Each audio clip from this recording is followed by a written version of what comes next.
The events in this program are inspired by a true story. Names, dates, and details have been changed. Viewer discretion is advised. On this episode of Bizarre Murders, Las Vegas is a land of excess. Big casinos, fast cars, and pumped-up bodybuilders. Two muscled-up trainers dream of riches only their clients have. But one man's dream can become another man's nightmare. In the van.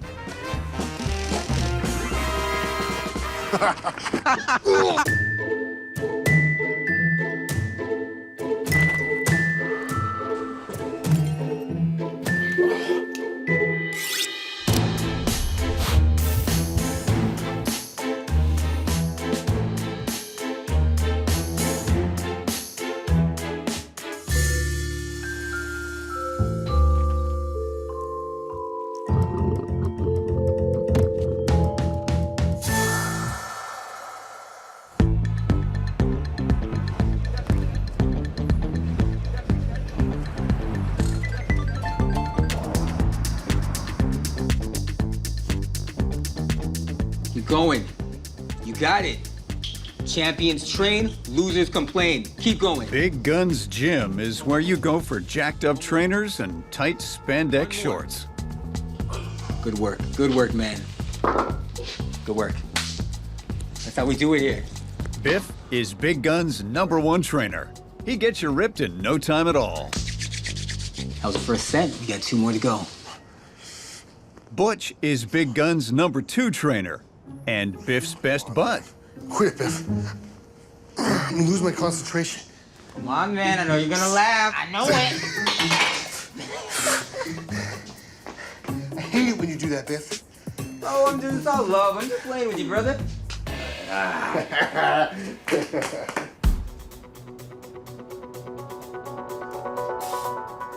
But Big Guns isn't just a gym with heavy weights and awesome trainers. With the right connections, you can get your hands on illegal steroids and other narcotics. Okay, wow. So here we've got 2 rocket scientists with all the muscles and spandex to prove it, and they have no problem taking illegal steroids in front of a crowded gym. With 25 years of experience fighting crime, I can tell you that when people are willing to break the law over small-time stuff, they're usually willing to up the ante at some point. Biff and Butch are obsessed with money. Biff was just released from county jail for petty theft and is on probation. See that guy's car? It's crazy expensive. He says he has a pet Jaguar. I want one of those. But that isn't stopping him from cooking up new get-rich-quick schemes. Why don't we just sell more of those phony diet pills to our clients? They're too dumb to know the difference. Yeah, they're dumb for sure. We need something bigger, Butch. Yeah, it's their clients who are dumb. I got it. Small-time criminals like Biff and Butch are always looking to make a quick buck, and they typically prey on people who trust them. So who better than their needy rich clients that already look up to them as trainers?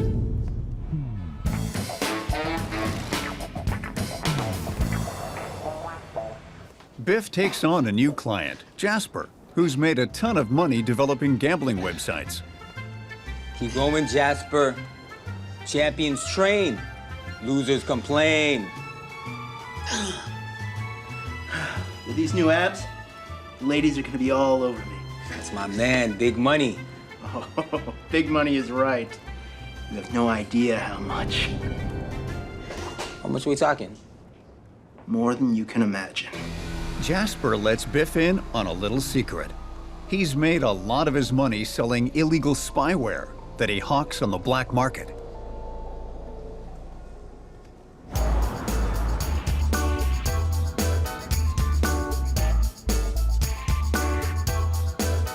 Biff is ready for his next score, and Butch is all ears. Yeah, he kept talking about how much money he has. Like, the guy wouldn't stop. So what are you thinking? I'm thinking we take this guy to the cleaners. You wanna wash Jasper's clothes? No, you idiots. I'm thinking we kidnap his ass, and then we get him to sign over his assets to us. Oh, man. That's good, Biff. You know what I'm saying? Real good. Yeah, yeah. So these two meatheads think it's a good idea to kidnap Jasper, a successful entrepreneur with a family. Sure, pawning fake diet pills to clients is one thing, but kidnapping is another. And then what? What? You gonna extort him for his money? You got a plan for that, guys? I doubt it. It doesn't take a genius to figure out that this isn't going to end well for anyone involved.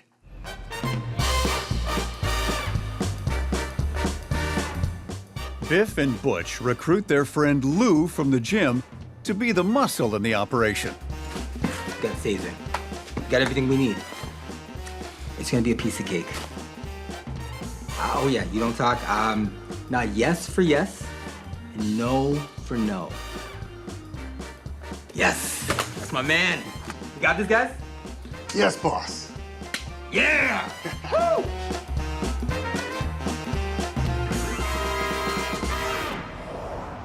The Muscle Gang put their snatch and grab operation into motion. The plan is to kidnap Jasper once he exits the gym and heads to his car. Forgot the ski mask.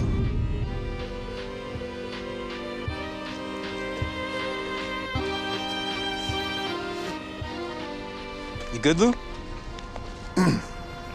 You got this.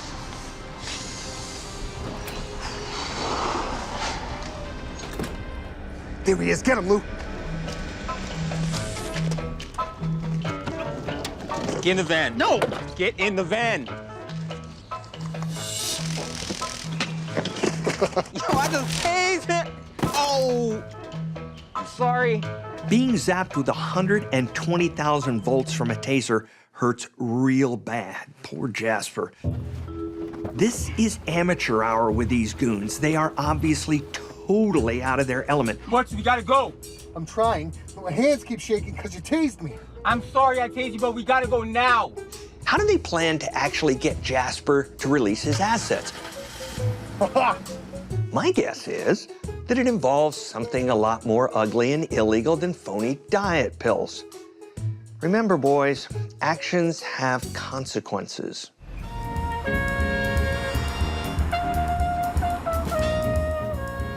The Muscle Gang are holding Jasper captive in a rented back room of a warehouse. The plan? To get him to release his financial information so they can steal his money. The problem? He won't play ball. This is way harder than you said. Don't worry, I got this.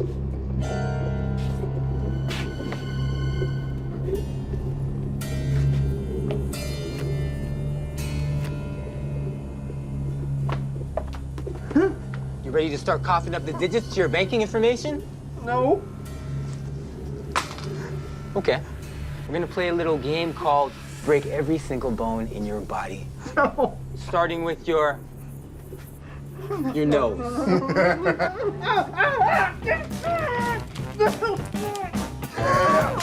Nose! You better start talking, or we're gonna break your ear bones next.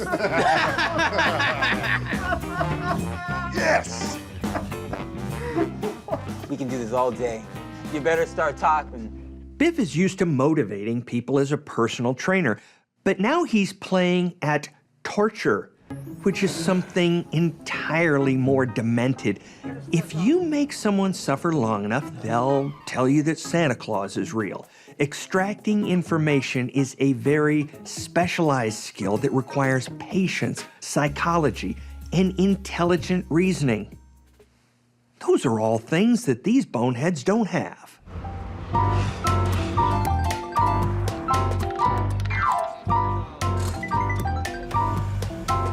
A week after being kidnapped, Jasper still hasn't revealed his financial information to Biff and Butch. But he's close to his breaking point. I don't want to have to do this, but time's up. I'm gonna make a phone call, and your wife and kids, they're gonna get hurt real bad. You hear that, Jasper? Okay. Fine. Tell you idiots what you need to know. We're not idiots. We're smart. We're smarter than you.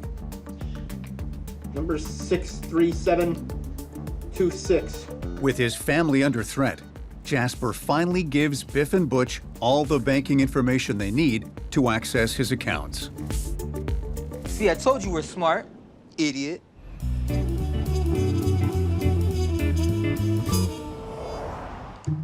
I just tell them the account number and the password. We get the money. They send the money over? Like in a truck? I don't know. Hi, National Bank? Would you like to get some money? Yes, please. Yeah, that's me. And with a simple phone call, Biff and Butch drain Jasper's bank account. Can we get it in hundreds? Get 20s. 20s. Hundreds and 20s. Ones, make a range. And ones. Yes.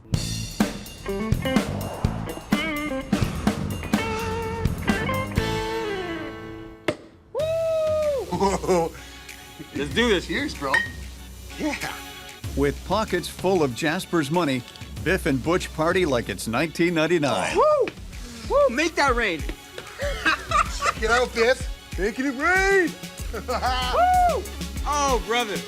Oh.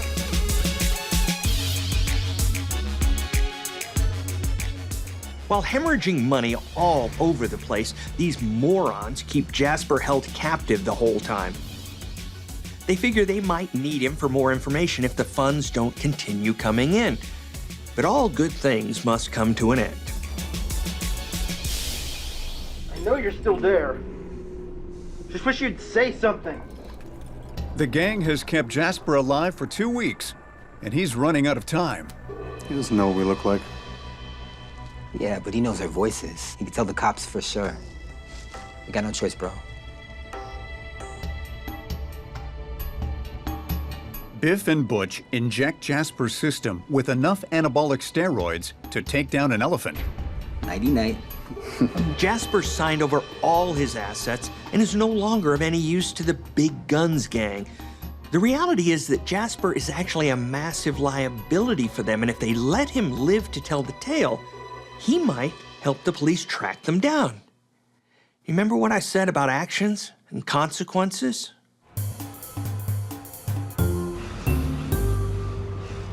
I didn't like that steak last night. You think it'd be a little bit more salty for $100? Once fully injected and dead, Biff and Butch dispose of Jasper's body in a nearby dumpster. Yeah. Maybe next time we get the $200 steak. Probably more salty.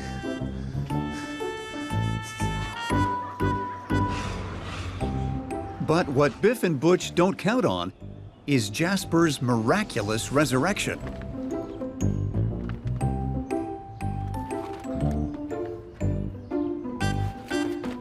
Help me! I don't know. But if it was me, I might have actually checked Jasper's pulse before I declared him dead and walked away. But then again, I'm not a raging roidhead with the IQ of a dumbbell. Tell me what happened. It was my trainer, Biff, from the gym, and his stupid sidekick, Butch. I recognized their voices. Nobody talks as dumb as those two. Bag over my head the entire time. They started pulling my toenails out. Jasper tells police his tale, but it's so outrageous, and with his sketchy background, they file his complaint and tell him they'll get to it when they can. Fearing for his life, Jasper flees the country and goes into hiding in Mexico. Jasper is smart enough to get out of Dodge. As much as Biff and Butch are laughably stupid morons, they've already tortured Jasper, threatened his family, and tried to murder him. It's been a couple of months since Biff and Butch kidnapped Jasper and drained him of all his money. I cannot believe we burned through all of that money, man. I hate being broke. It's worse than being a skinny little weakling. Man, we blew through all of Jasper's money. We gotta come up with a new plan. Well, tomorrow I got a new client. He drives one of those Italian sports cars. Oh. I think it's called a Ferrari. Oh, yeah. You know what? I heard of those. They're super expensive. I think we do one of those. Swap and grab like we did old Jasper. Anything to get us back on top. Anything. So these guys still think Jasper is dead? Are they just that dumb or just that greedy? I don't know. Maybe it's a bit of both, but come on, they should be counting their lucky stars that the cops aren't already on to them.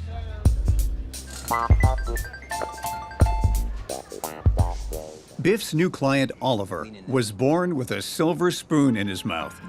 He inherited his dad's casino and has been living off the winnings ever since. It's a nice watch you got over there. Yeah. That's a beauty, all right. How much does something like that go for? That's more than you can count. Get back to the stretches.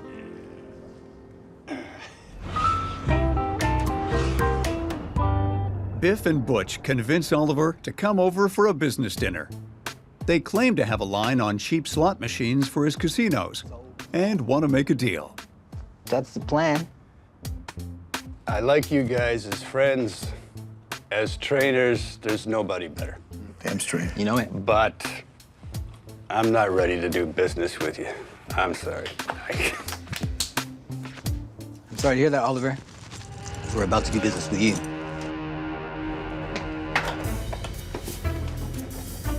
I don't know. Oh, sorry.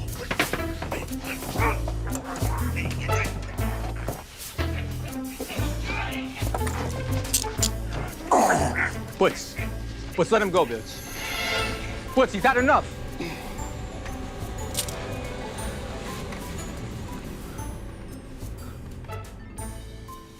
You killed him, Butch. What? No, man. Oh, wait. No, you killed him. Instead of draining Oliver's bank accounts as planned, the Muscle Gang now have no choice but to get rid of his body. What'd you do? So the last time, they couldn't kill their guy no matter how hard they tried. This time, they killed the guy before they even squeeze a penny out of him. I guess Butch doesn't know his own strength. Man, why do I gotta take his shoes off? I'm the head of the operation. I'm dealing with the head, you deal with the feet. Come on. This guy's feet smell. Can you take his shirt off? You get the pants. I'm not going there.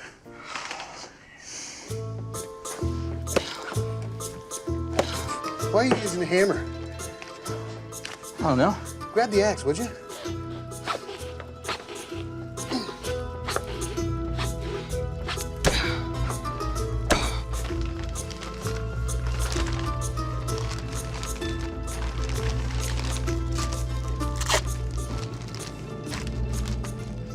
Biff and Butch bury Oliver's dismembered body in the middle of the desert and dump his prized sports car nearby.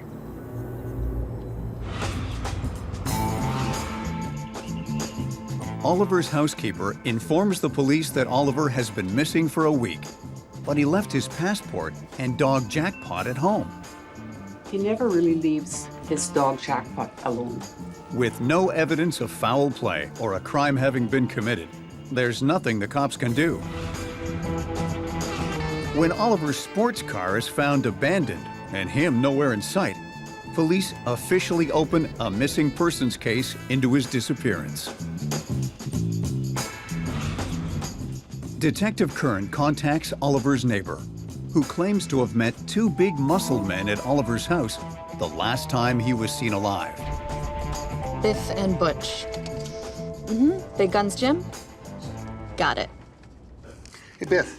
Yeah. What do you think lifting heavy weight? Screaming or no screaming? Get out that power roar.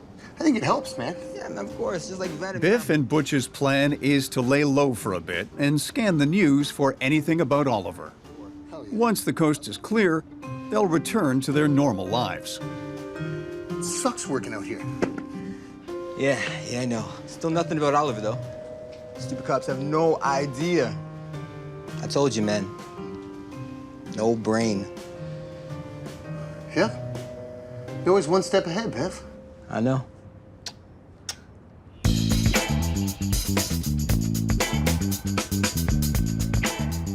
Police then make a connection to a previous kidnapping that had been ignored because it seemed too far-fetched.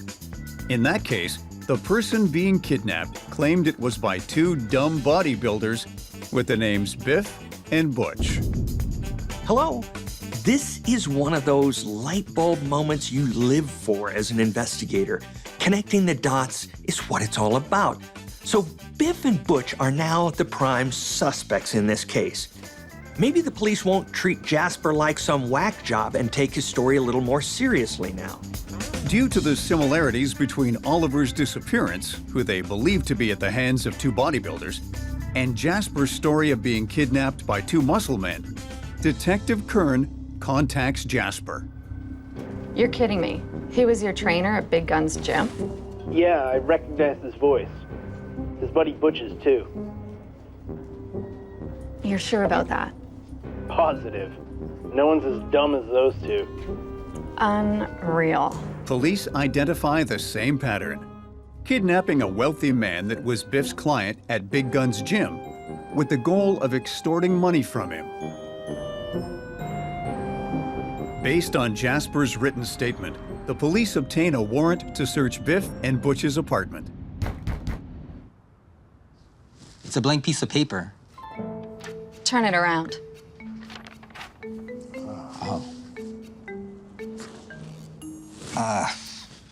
Search warrant and... You know what? Just, can you explain it in English? It's called a warrant.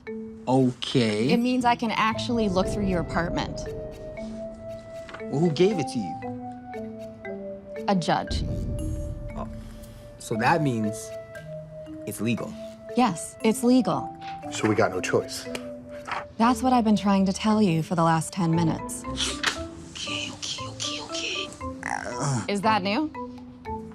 That? Yes. No. No. That, it was a couple of weeks ago, but Not brand new. New-ish. technically no. Yeah. If you say so. You're going into the kitchen. Do you want something to drink? Water, workout drinks, Protein, banana, chocolate, whatever. multivitamins? Gummies, pill form, chewable, whatever. Gummies and... Gummies, chewable. No. You know what? That's just my gym bag. You don't even have to. You can just leave it. Smells bad. I haven't washed it in a week. That's some nasty stuff. Probably even longer. Yeah. You know what? I don't even think that's my bag. Is that yours, Butch? That's not mine. It's not mine. I don't suppose you know anything about this either? You know what? I think we took the wrong bag at the gym. That's It probably what that There's is. a lot of people there. I don't even know how that bag got in here. Probably a mix-up. I think there was a mix-up at the Probably gym. grabbed the You wrong- remember that guy who He has the same gym bag. he had Worked the out right same- beside us. Yeah. This happens. I've done it like twice this year. Just keep talking, boys. Should we call the police, maybe? Or wallets. What you got there? That's interesting. This is strange. Yeah, I don't know what that guy was up I to. think this is a mystery.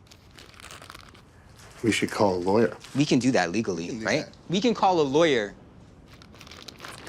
I know that if I were gonna kidnap and torture someone, I'd definitely leave all the evidence in my gym bag, in my apartment. I'd also make sure that I kept my dead victims' bloody clothes and their photo ID, just for safekeeping. I honestly don't know that I've seen a case with dumber guys than this. This is really necessary. Yes, it is really necessary. Turn around, gentlemen. Biff and Butch are arrested for the kidnapping and extortion of Jasper and for the murder of Oliver.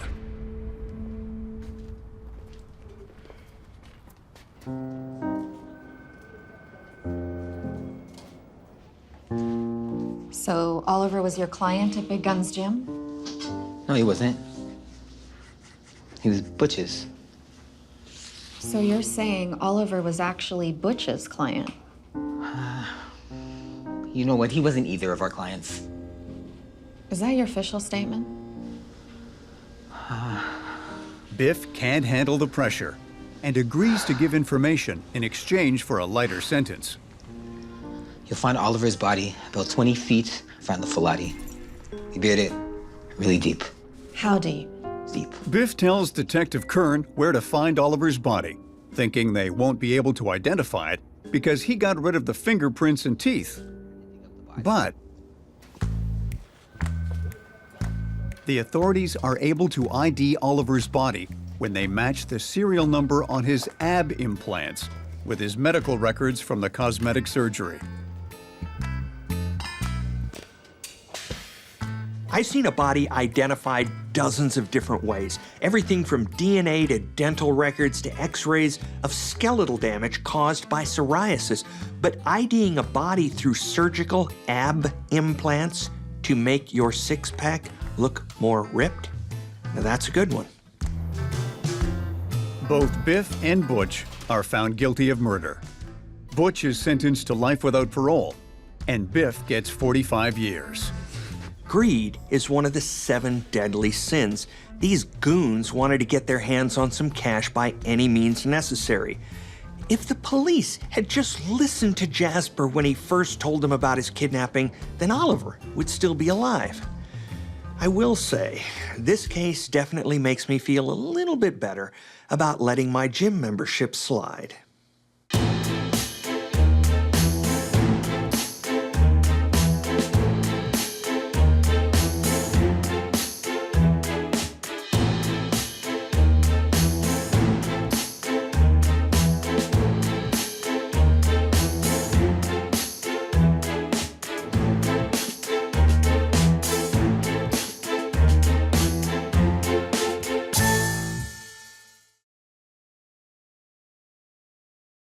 The events in this program are inspired by a true story. Names, dates, and details have been changed. Viewer discretion is advised. On this episode of Bizarre Murders. Some of the cards are worth a lot of money.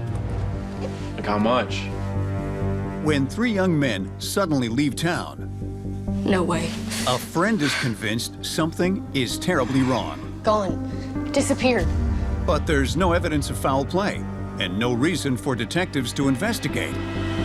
Until a regular beat cop starts asking questions. Well, feeling a bit sorry for ourselves, are we? And makes a chilling discovery. Will his determination to uncover the truth pay off? Or will someone get away with murder? Oh, no.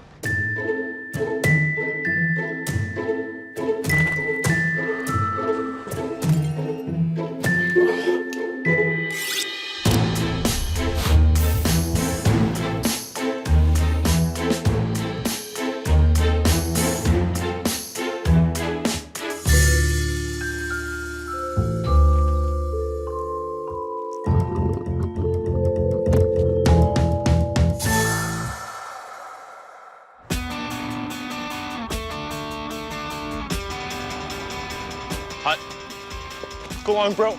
Simon and Seth are close-knit brothers, less than a year apart in age, who live for football. Simon's a respected quarterback, while Seth plays wide receiver. They easily made it into college on full sports scholarships.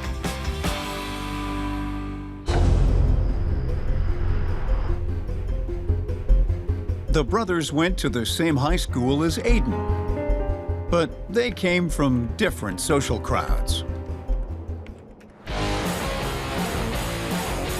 Well, it's a lot easier to catch it than to toss it, I think. See that? But they did have some things in common. 1, 2, 3.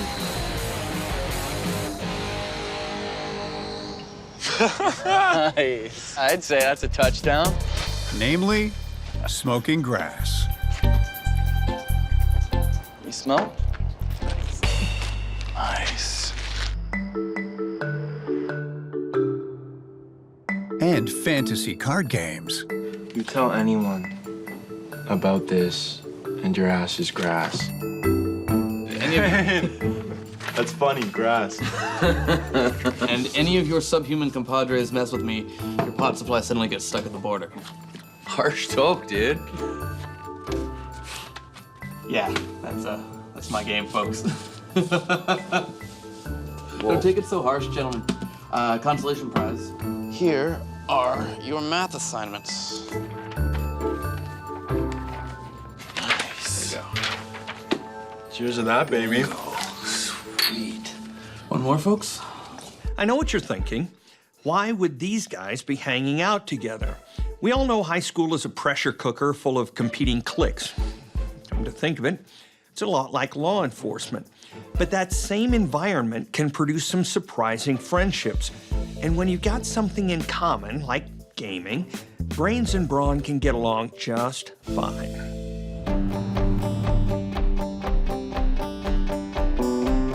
From the moment they had thrown their first football, the brothers had dreamed of making it to the NFL. But they got blindsided in their final year when they didn't make the draft pick. And now they've come back home, tails between their legs, to live with their mother, Michelle, and figure out what to do with their lives.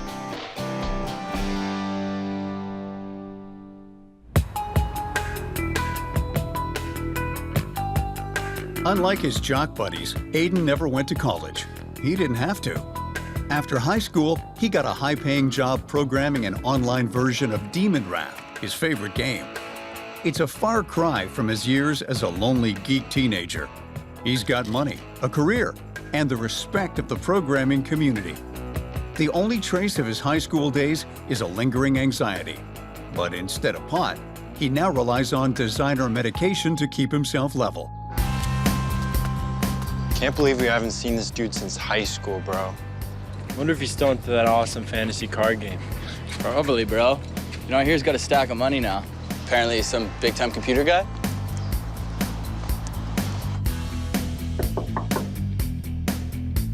So what do you think?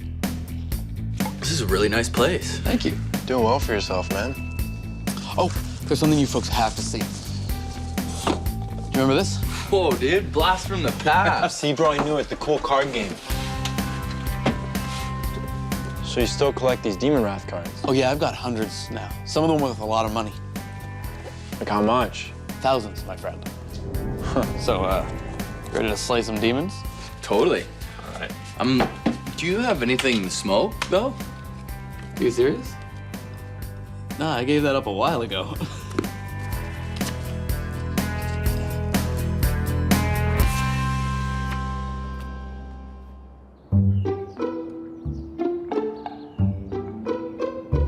The brothers spend the summer trying to find executive positions in the sports industry, but the best they can get are retail jobs at a local sporting goods store. Turn those frowns upside down, boys. It's just until something better comes along. When's that gonna happen, Mom? You can still coach, bro. Coaching's for losers, bro.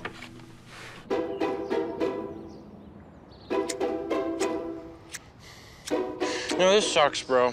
We should be driving 4x4s by now. Yeah, you said it, bro. Well, well, well, if it isn't the football brothers. So this is what a college degree looks like, is it? No, sir. Feeling a bit sorry for ourselves, are we? No, sir, we were just... Listen, you boys listen to me. I played college ball too. I didn't make it to the big time either. But did I loiter around? No. I made something of myself. So just pull up your jock straps and make your mother proud. Yes, sir. Now scram. Yes, sir. Yes, sir. Next time I won't be so understanding. Officer O'Farrell is one of those cops who just loves to walk his beat. He grew up in this neck of the woods and he's been patrolling it for decades. He never made detective because he never wanted to. His place is in the streets, I get that, looking out for the citizens. He knows everyone and everyone knows him. And don't let that lowly rank fool you. A good beat cop sees all and knows all. Okay, guys, let's take a break. I have something you guys have to see.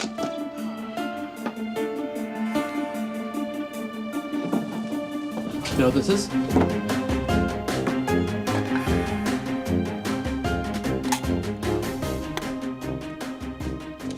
Gentlemen, I would like to introduce you to the Big Beast.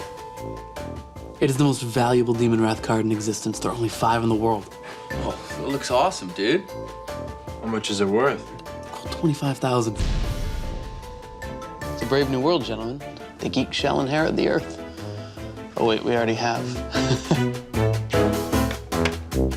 For the brothers, it's shocking that someone with only a high school diploma could be making that much money. 25 large on a gaming card? It's pretty outrageous, isn't it? It makes the brothers think about just how much things have changed since high school. Those Friday night lights are a memory, and so far a college education hasn't gotten them anywhere close to the kind of cash their buddy Aiden is throwing around. It makes the brothers think pretty hard about their future prospects. I mean, they can't sell football cleats and shoulder pads forever. In their minds, they're playing on the losing team. Aiden's best friend is Bree. Hey. Hey. Like the brothers, she's just graduated college. She's opening her own comic book store in the neighborhood with a little help from Aiden's extensive collection. What's on your mind? I don't know. Just after seeing the brothers makes me think that some people peak in high school, that's it for them. I don't want to be one of those guys. And I think I'm going to move downtown. I can afford it now. I can get out of the suburbs. Are you sure? It's a big step, and I miss you. I don't know. I'm thinking about it. I gotta go.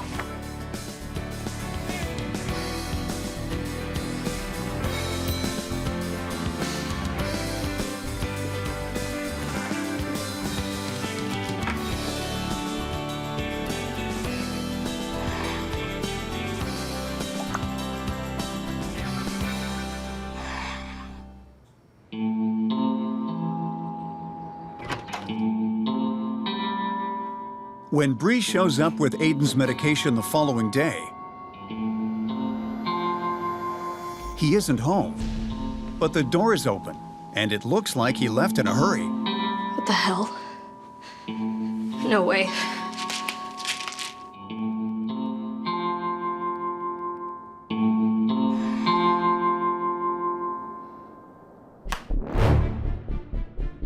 I think they were the last ones to see Aiden. Oh. Michelle explains that her sons are storing some of Aiden's stuff while he moves downtown, but she hasn't seen them today. Moving? Already? But that doesn't make sense. Yeah, Aiden told his friend Bree he was thinking of leaving the suburbs, but he didn't say anything about pulling a fly-by-night vanishing act.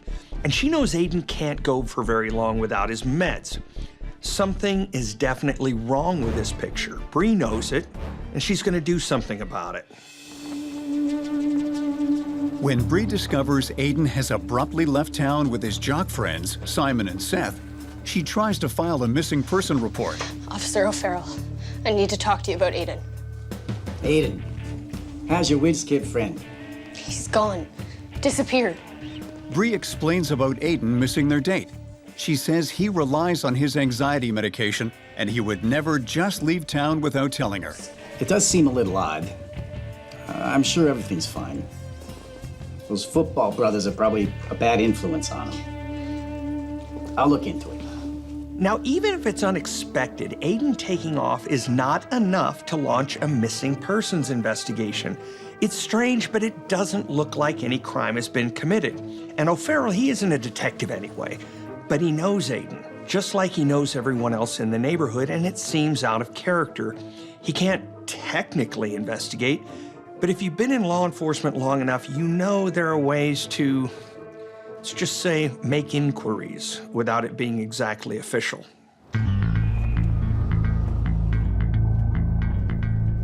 For the next 3 days, Officer O'Farrell uses the detective squad computer to monitor Aiden's bank and cell phone activity. But curiously, there isn't any. In my experience, people take off for all sorts of reasons. But here we have a guy who medicates for anxiety, who skipped town without telling his best friend, whose phone is set to radio silence, and who doesn't seem to be spending any money. As an investigator, that's what I call cause for alarm. But who knows why people do what they do? Maybe Aiden's off his meds and freaking out somewhere. Maybe it's kidnapping or worse. Or maybe he's taking a few days for himself. You just never know. In any case, time for our beat cop to start asking around the neighborhood. They just left all this stuff here and took off. The brother's mother says she hasn't seen her sons since they came home 3 nights ago in a rental van full of Aiden's belongings. They told her they were helping Aiden move and needed to store some of his stuff temporarily. Do you remember the name of the rental company? Yes. Excess baggage. You know, Officer O'Farrell, boys will be boys, but this is ridiculous. Do you know their boss keeps calling? Did you see or talk to Aiden at all? No. Officer O'Farrell learns that Aiden rented the moving van the night before Bree went to his house, but it wasn't returned to the same lot he rented it from. He thinks if he locates the van, he might find Aiden and the brothers. What are you boys up to? The van was returned to another company lot, miles away in the city.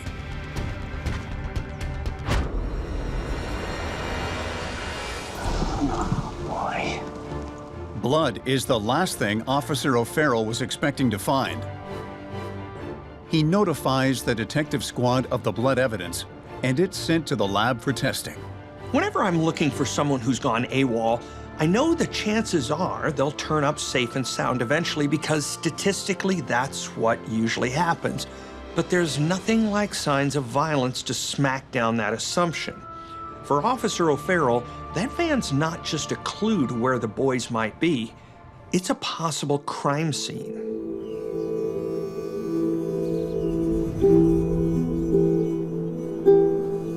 Two days after sending the blood sample to the lab, he gets a call from the brother's mother.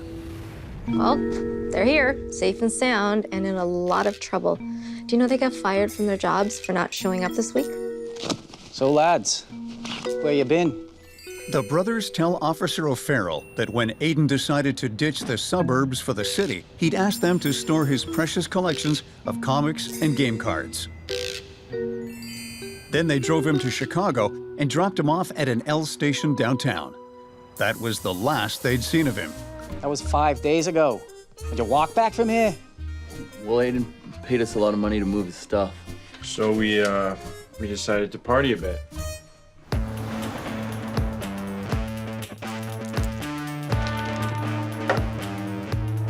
Another round of brewskis. Bro, this place is filled with geeks, and there's not even a TV anywhere. Okay, don't worry about it. Hey, beer over here. The brothers say they bar hopped into the night and crashed in a hotel until Aiden's money ran out. Then they'd taken the train back home. Which hotel? Where downtown was it? Can't really remember. We were drinking a lot. Simon, Seth, go outside and play ball or something, okay? I'll deal with you later.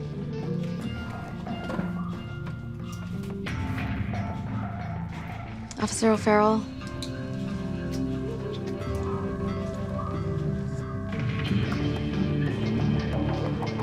I didn't want to say anything when the boys were here, but I wanted to show you this. That's Arnie Sullivan's signature from 1948. Michelle says her sons brought the signed football back from Chicago as a gift for her, but they'd forgotten to remove the $2,000 price tag. That's pretty generous for two guys with no dough. O'Farrell thinks our boys know way more about what happened to Aiden than they're letting on. If it were me, I'd haul him down to the station, right? Wrong. Because this is the kind of situation cops everywhere dread. It looks really fishy, but the problem is, it could all have a perfectly reasonable explanation. Aiden could be trooping around Chicago looking for a new pad. So our patrolman has no grounds to arrest anyone. He's gonna need some evidence if he wants to color the bros. Officer O'Farrell examines the security footage from the parking lot where he found the van. But even though it was rented in Aiden's name, Aiden himself is nowhere to be seen. Just doesn't add up. Those boys are hiding something. It's suspicious enough for the detective squad to arrange a search warrant for the brothers' house. What's your recipe? Just chocolate, bananas, throw a little bit of vanilla in there.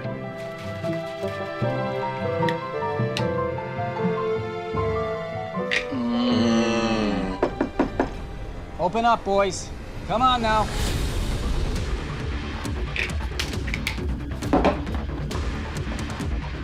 After the boys leave, Officer O'Farrell searches the property and discovers marijuana.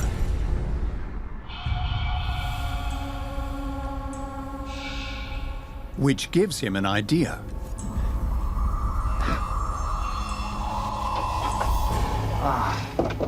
Oh, no.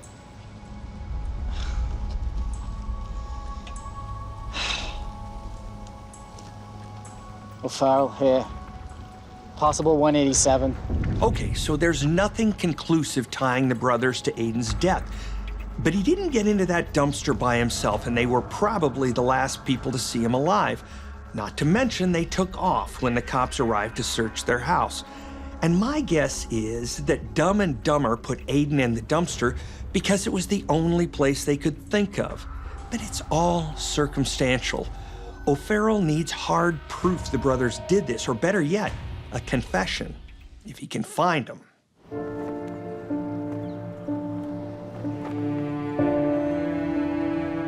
With the discovery of Aiden's body, the missing person case has become a murder investigation. The last people known to have seen him are his friends, Simon and Seth, and they're now wanted for questioning. As the police put out an all-points bulletin on the brothers, Officer O'Farrell asks Aiden's friend Bree for help. The coroner said it was blunt force trauma to the head. Oh. I knew they had something to do with it. Those meatheads.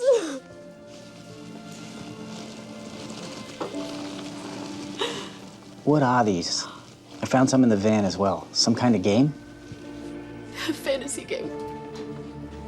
Aiden collected those. Some of them are worth a lot of money. I mean, a lot of money. The boys are probably selling them.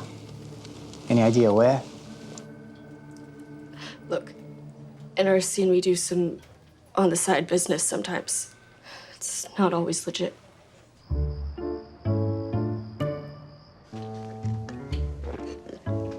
Oh, yeah.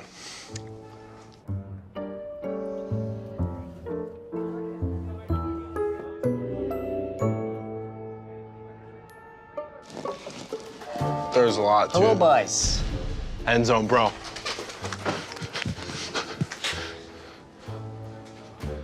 Bro! That was the washroom. Let's go, boys. Look, boys, it's the last down, and you got a lot of yardage to cover. You better start talking. Honestly, sir, we didn't do anything. But we fumbled. It's game over. We were just selling cards. Selling those cards to pay for a one-way trip out of town by the looks of it. Just wanted the big beast. Shut up. The big what? Big beast to sell. Seth tells Officer O'Farrell that they were hanging out with Aiden playing Demon Wrath. You gonna bring out that big beast card and slay our asses or what? No way, it's too powerful. That just wouldn't be playing fair. You know what's not playing fair? You having all sorts of money while we slave away. It ain't right. We went to college, man. Well, easy, bro. Whatever. Let's cool our jets, guys. Gonna go make some more tea. I need another beer. We're out of brewskis. Go grab us a six-pack at the store.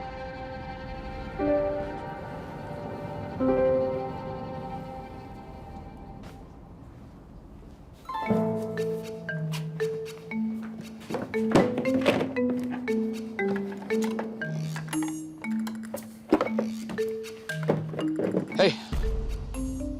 What's going on? Don't know what you're talking about. Put it back.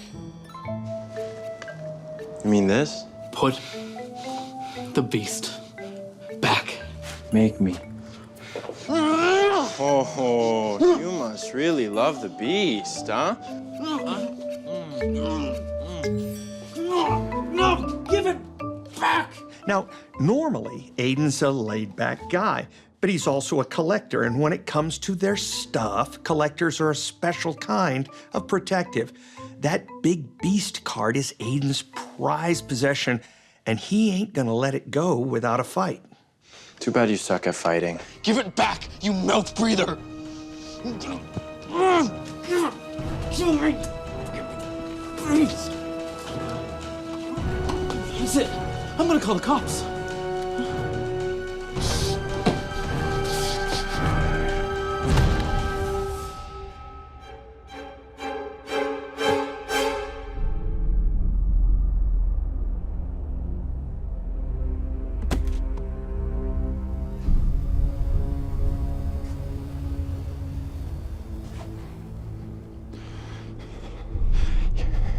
You call me a mouth breather, bro.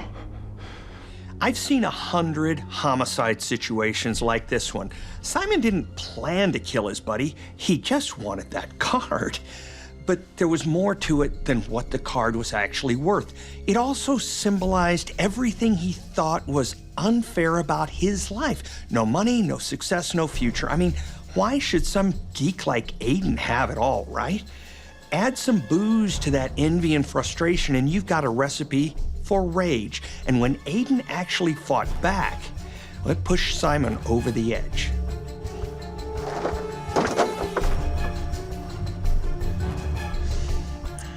I don't know about this, bro. Shut up.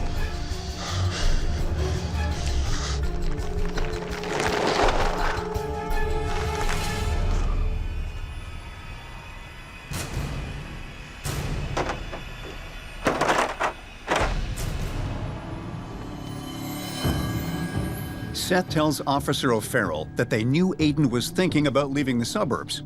So they rented a van using Aiden's credit card and tried to make it look like they were helping him move downtown. After dumping Aiden's body and stashing his belongings at their mother's house, they drove into Chicago with the valuable Demon Wrath cards. They'd managed to sell most of the cards at different gaming stores, but no one could afford the Big Beast until the store owner directed them to the Dragon's Hoard, a black market bar where collectors do business out of sight of the taxman. Speakeasies, illegal poker parlors, motels selling stolen firearms. I've seen it all, but gaming cards and comic books? Hey, why should the geeks be left out of the black market after all? And if two jocks stumble in with the geek equivalent of Jimmy Hoffa's wristwatch looking to sell, well, business is business. But the brothers are now like all crooks with a suitcase full of money. They have a problem. What to do with it? After blowing a stack on an epic bender like they all do, they go back to their mama's house. I mean, what else would these knuckleheads do? I knew coming home was the wrong play. Shut up, bro. This whole thing was a bad play from start to finish. But you'll have plenty of time to think about where you went wrong. Simon is convicted of second-degree murder and sentenced to 25 years in prison. Seth is convicted on accessory charges and gets 15 years. So this tale of a geek and his two jock friends didn't exactly turn out well. Maybe it was inevitable that they'd grow apart, but then envy reared its ugly head, and Aiden's success pushed the brothers over the line of scrimmage and into murder. With all that cash from Aiden's game cards, our boys thought they were dancing in the end zone. But they were just too dumb to know they'd never get away with it, and they really didn't count on some humble beat cop taking them down. So next time you want to commit murder, at least make sure you have a game plan. Better yet, don't make the play at all, because chances are you'll wind up like our dim-witted bros. For them, it's game over for good.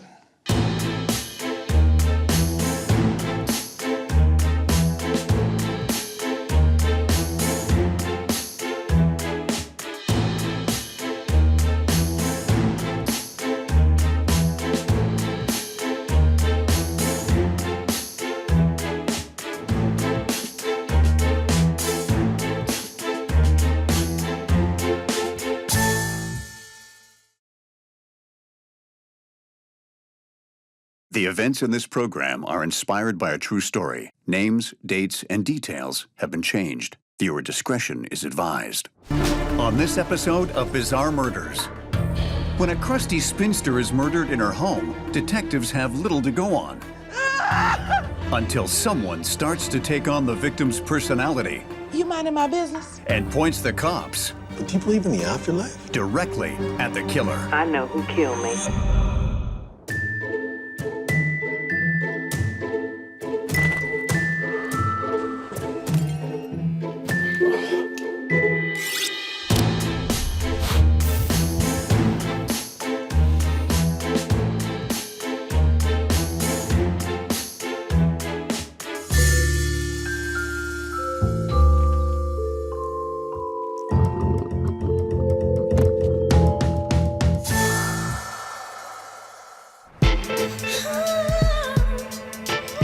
New Orleans, Louisiana, 2010. Firemen respond to a 911 call when neighbors notice smoke billowing out from under an apartment door.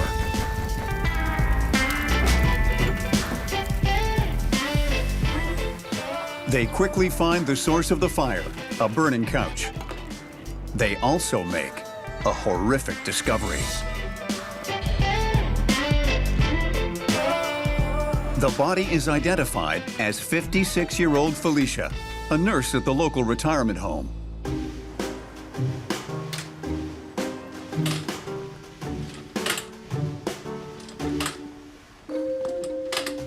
Henry, back in your room. It's lunchtime. You're too skinny. You need to eat. Go on. Get. Her abrasive, tough love style of nursing doesn't always sit well with her colleagues. You minding my business? Because I don't need my business minded by you. But that doesn't seem to bother her. Fear and grudging respect keep them quiet.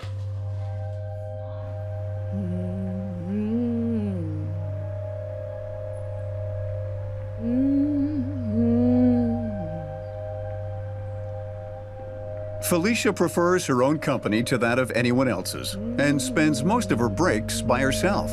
Felicia's the kind of woman who doesn't suffer fools. She'll always tell it like it is, whether you want to hear it or not, and it isn't always pretty. It may be an efficient way to get the job done, but I'll tell you one thing, it doesn't win you a lot of friends. Detective Alfred does his initial investigation and sees no sign of forced entry. After examining the body, detectives conclude that Felicia was likely sexually assaulted before the killer slit her throat. And while the apartment has been ransacked, there's no evidence that anything has been stolen. There's a lot of evidence at the crime scene, but none of it is adding up. It looks like Felicia likely let her killer into her apartment, which means she knew him. But the motive doesn't seem clear. If it's a robbery gone bad, then what did they take? If it's a sex crime, then why did they toss the apartment? Either way, at least one thing is clear. The fire was an obvious attempt to destroy the crime scene. The autopsy report reveals Felicia didn't have any carbon monoxide in her lungs, which confirms the detective's suspicion that the killer slit her throat, then set the fire to cover his tracks. I'll be damned. He also learns that Felicia was a virgin, which means she wasn't sexually assaulted. Okay, well, this kind of puts a new spin on the 40-year-old virgin, doesn't it? Well, despite the fact that good old Felicia wasn't lucky in love, it's a solid clue for detectives because they can rule out sexual assault as a motive, which leads them with nothing. Nothing at all. In an attempt to find out everything they can about Felicia's life, they track down her closest relative, her cousin Ray. Hi, this is Detective Alfred calling. We're investigating the murder of your cousin Felicia. He tells them Felicia was a spinster who had a very small circle of friends. And even at the retirement home where she worked, she mostly kept to herself. Well, thank you very much. Have a good day. Hoping to learn who might have a grudge against Felicia, Detective Alfred visits the retirement home where she worked. I'd like to ask you a couple of questions about Felicia. Felicia? She was, how do I put this? Focused. So I've heard. Now, what were her routines like? Was anything strange about her? It was like clockwork. Every morning she arrived 15 minutes early for her coffee. Same egg salad sandwich with tomatoes for lunch. Same afternoon cigarette breaks. Just enough time for 2 ciggies, she always said. All right. I can show you where she always took her breaks. People have their routines, sure, but Felicia was highly regimented and she rarely strayed from her schedule, which can be a good lead for investigators. It not only makes it easy for them to track her movements right before she was killed, it limits the amount of people she may have had contact with. And that, my friends, if you follow my logic, limits the number of suspects. Is there anything else you can tell me about her? Just as Detective Alfred wraps up his interview, Letitia spots something strange. Oh my God, it's her, Who? Felicia.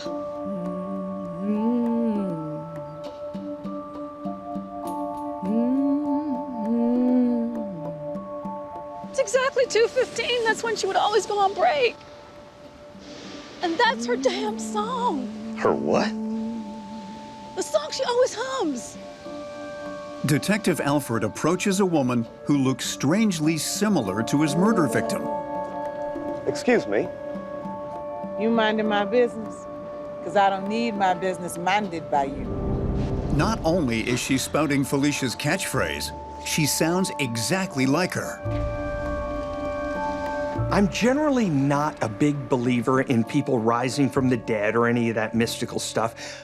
But from this angle, it looks like Detective Alfred may be looking at a dead woman walking.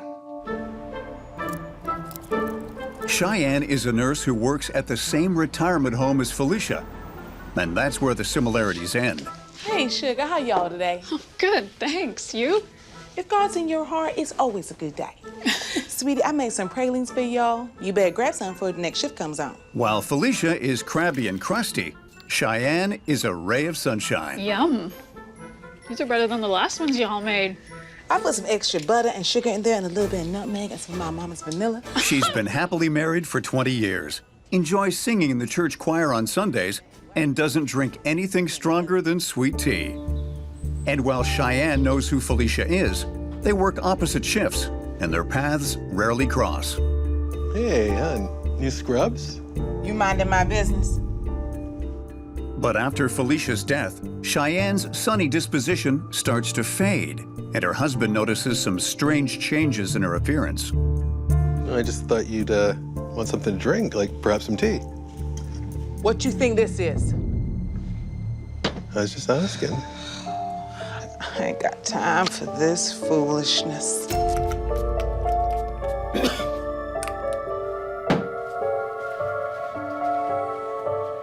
Cheyenne's colleagues also notice the change. Good morning, Cheyenne. Not from where I'm standing. You know, I'm sick and tired of all your cheerfulness and all your happy, happy, joy, joy foolishness. I'm at work, you're at work, and worse, we're here together. You feeling okay, Cheyenne? You minding my business? Because I don't need my business minded by you. Not only is she starting to look like their murdered colleague Felicia, but she's starting to sound like her too. Are you gonna move, or am I gonna make you move? I'll move. If you're anything like me, you're looking at Cheyenne and thinking, what the heck is going on? Here's a woman who barely knew Felicia, and she's basically taking on her personality now that she's dead. When people are under stress, they can exhibit personality changes. So maybe Cheyenne is in the middle of some kind of breakdown. That, or she's got an even sicker sense of humor than I do. I ain't got no... Despite the fact that Cheyenne has never touched a cigarette in her life, she begins to take regular smoke breaks at the exact time Felicia used to take hers. Are you a man? Are you a man or a boy? Am I your wife or your mama? Make your own dinner for a change, fool. I'm going to the casino after work. Nothing seems to crack Cheyenne's newfound hardened veneer until a friendly janitor crosses her path. I'm so... How y'all doing?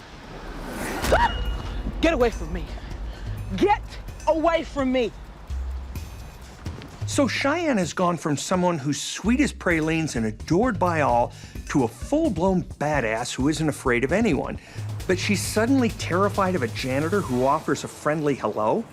This is obviously more than a stress-related issue. I'm no psychologist, but whatever it is, one thing's for sure. Cheyenne's got some serious issues going on. Detective Alfred is frustrated by the lack of progress in the investigation until he receives a surprise visit from a local dentist in town. How do you do, sir? I'm Dan. Boy.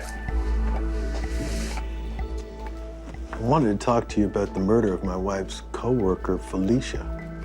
Your wife, Nora Well? Well, no, but she seems to be really affected by her death.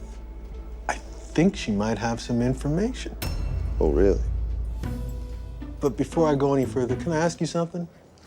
Sure can. I know this is gonna sound crazy, but do you believe in the afterlife? Well, my mama was a believer, and my daddy thought it was hooey. So, I'm about 50-50. I made a recording of my wife, Cheyenne, last night. My name is Felicia. As crazy as it sounds, I fear she might be possessed with Felicia's spirit. She's basically transformed into a completely different person. And I'm starting to get a little scared. Cheyenne also reveals some surprising information about Felicia's murder. I know who killed me. So Dan here is claiming that Cheyenne is possessed by Felicia's spirit. As an FBI agent, you're trained to be skeptical, but it doesn't take much effort here. A genteel Southern woman being possessed by a dead spinster spirit she never even knew?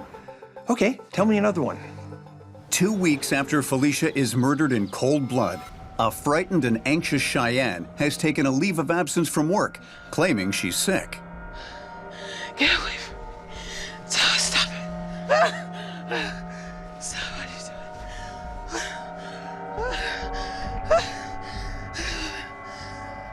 Hi, Cheyenne. I'm Detective Alfred. Your husband here tells me you may have some information on Felicia's death. My name is Felicia. This is serious business. He's murdered me! He's murdered me! Help me, please! Who? Bruno Beaumont! Who's that? I have no idea. Okay, I've seen The Exorcist. I get it. Either Cheyenne is channeling Felicia and pointing the finger at her killer, or she's a nutcase who somehow believes she's become a dead woman. Either way, she's pointing to a potential suspect, and at this point, with no other solid leads, detectives have no choice but to look into it. After questioning Cheyenne's colleagues, they learn that Bruno Beaumont is a janitor at the retirement home where she and Felicia worked.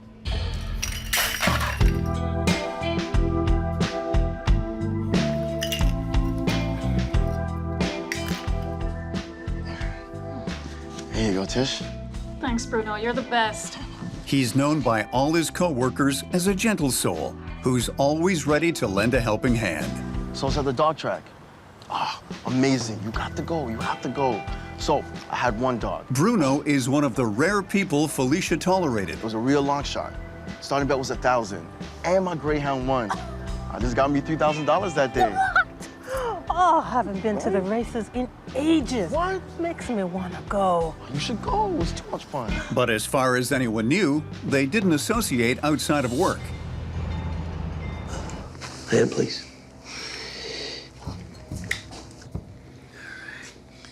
Can I have a smoke? There'll be no smoking in here, ma'am. I ain't got time for this foolishness. Suspicious of Cheyenne's accusations, Detective Alfred asks her to take a lie detector test. Who killed you, Felicia? Bruno, and he damn slit my throat. In an attempt to catch Cheyenne in a lie, he feeds her false information. How did Bruno break into your apartment? He didn't break in, fool. I let him in. Tripping people up with false details is a pretty good way for cops to figure out if a suspect is giving them the runaround. The problem is, it's not working. In fact, Cheyenne is giving investigators details about the crime that no one would know except Felicia and her killer. And this is getting creepy, even for me. By now, Detective Alford has got to be wondering if Cheyenne really does have a direct line to the other world. Unable to prove Cheyenne is faking it, Detective Alford follows the only lead he has and takes a closer look at Bruno. He does a background check and learns Bruno's been arrested for shoplifting and domestic assault, but the charges never stuck. Bruno, you've been bad. Even if this guy hasn't been convicted of anything, this type of dodgy past is a red flag for investigators. So the next step is figuring out two things. Does the guy have motive and opportunity? Zeroing in on their only suspect, detectives bring Bruno in for questioning. All right, I understand that you've been a custodian at the retirement home for some time now? Yeah. You and Felicia ever see each other outside of work at all? Yeah, I'd see her a few times. I'm a handyman, so I would go over to her house, fix some things. I do a lot of odds and ends for a lot of the single ladies I work. Odds and ends, all right. Well, let's just cut to the chase here. Where were you the night of Felicia's murder? Oh, yeah. Took my girlfriend out that night. Actually took her to the steakhouse, just down the street on Bourbon. Yeah, actually, you know what? Actually, I think I still have the receipt. You still have the receipt? Yeah, I like to keep all my receipts. There you go. Yeah, you could talk to her if you want. She'll tell you. All right, I'll do that. So at this point, detectives have got to figure out who's telling the truth. On one hand, Bruno had access to Felicia's apartment, but he also has an alibi. On the other hand, Cheyenne has details of the murder that by all rights, she shouldn't have. One of them's got to break, and it's Detective Alford's job to do the breaking. Unsure who to believe, Detective Alford visits Cheyenne once more, hoping for a break in the case. You is the daddy, fool. Kid number 6. Oh, Lord, trash. Why your sister don't mind her own business? Everybody's minding everybody's business, but...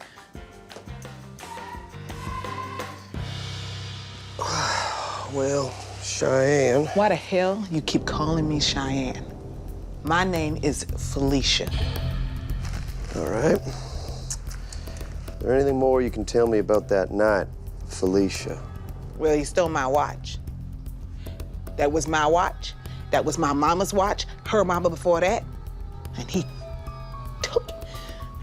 It was gold with diamonds and red stones at every number. He killed me, and then that snake stole my watch. My cousin Ray can identify it. Cousin Ray. Now, how can I get in touch with this Cousin Ray? You heard telephones? Ray's number is... She proceeds to give the exact phone number and address of Felicia's cousin Ray. So this is starting to get a little spooky. I'm no sissy, but I will admit poltergeists kind of freak me out. And the stuff Cheyenne's spouting seem to be the facts that only Felicia would know. Either this lady is telling the truth, or she's done her homework, and she's an A student. Detectives pay Bruno a visit at home. All right, so let me get this straight. On the night of the incident, you all went out for a birthday dinner.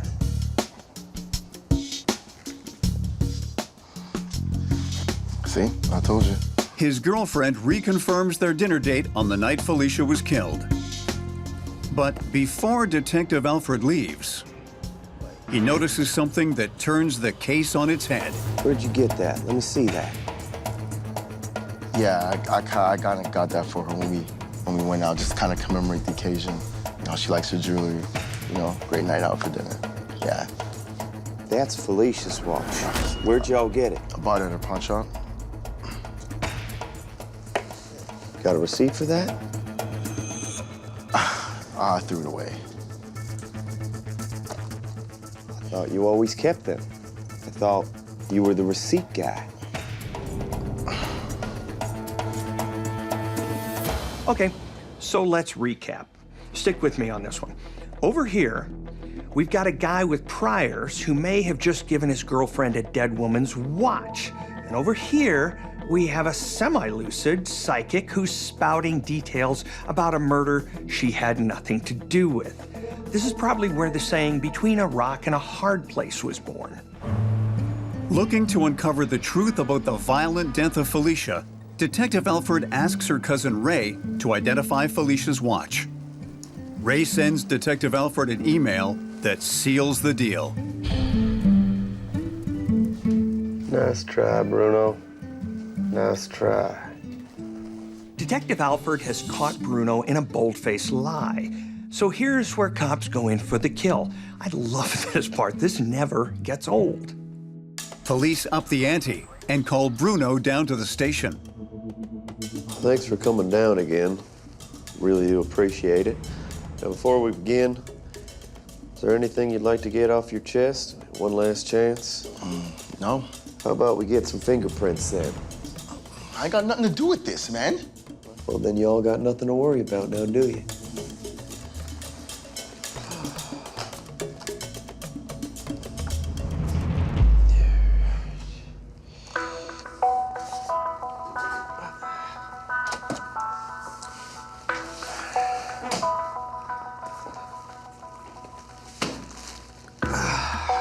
Well, what do you know? Looks like your fingerprints are all over the crime scene. I used to go over and fix up for her all the time. I'm sure my fingerprints are there. Sensing weakness, Detective Alfred plays his ace. Would they be on the knife that was used to slit her throat? No. Really? Because I got something here. Tells me different.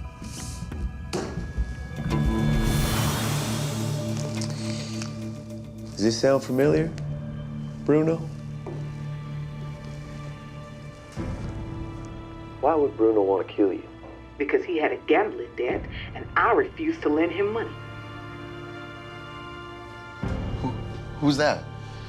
That's your co-worker, Cheyenne.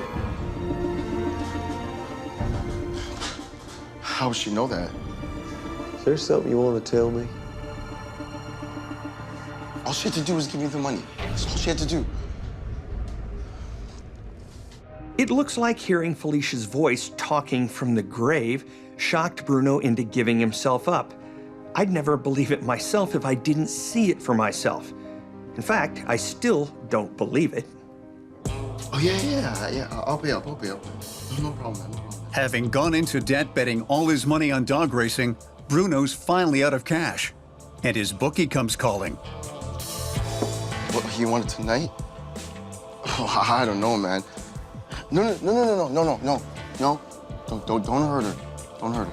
I'll get it.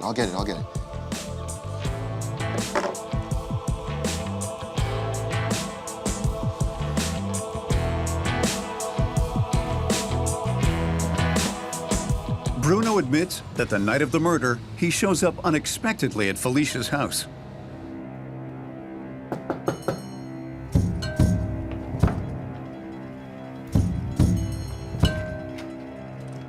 Bruno, what are you doing here? Hi.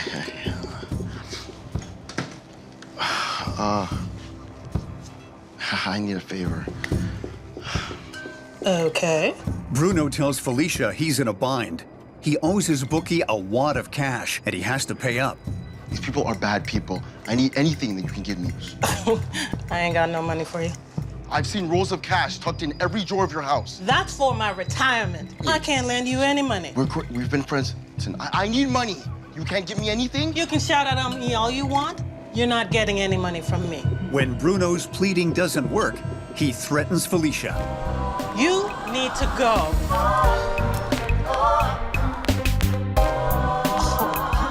calling the cops on you. When she refuses to give in, Bruno snaps. He kills Felicia.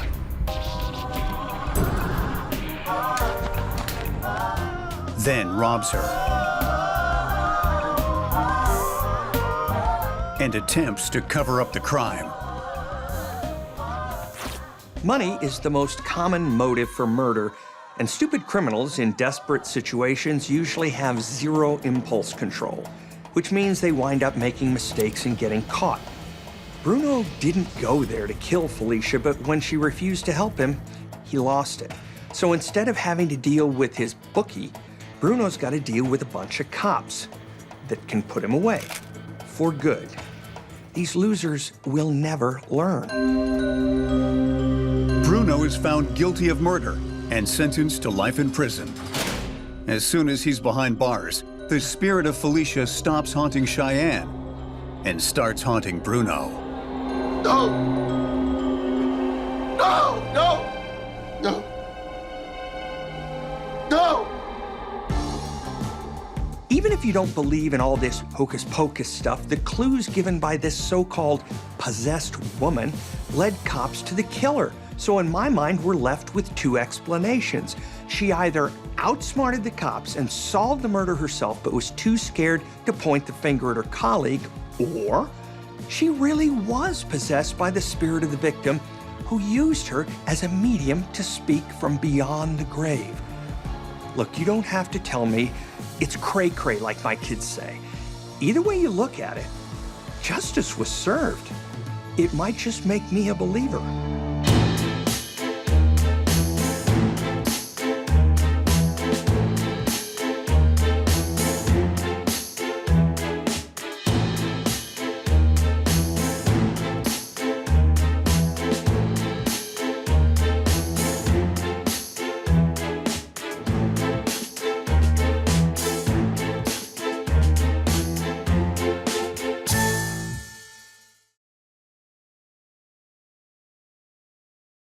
The events in this program are inspired by a true story. Names, dates, and details have been changed. Viewer discretion is advised.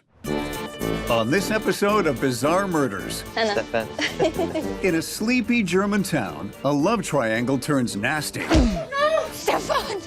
Schwein! Du bastard! And jealous passions take over. Nine. Swine! But who's to blame for the desperate act of a scorned lover? Get out! Out! The investigators are going to have to use more than their gut to figure this case out. I think we've all had enough bratwurst for the time being.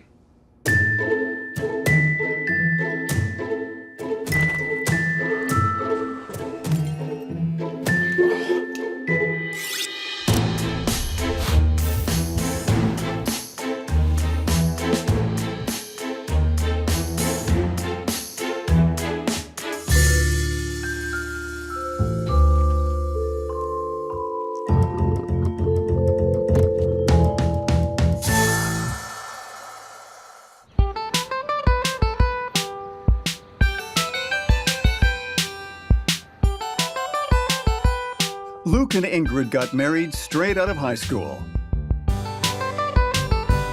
At first, their marriage was everything Ingrid had dreamed of. But when they weren't able to have kids, that dream started to die. Luke is Wurzburg's most successful taxidermist. His obsession with stuffing dead animals knows no end. Here you go. Danke.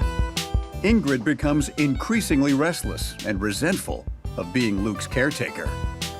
Maybe we could rent out the spare bedroom.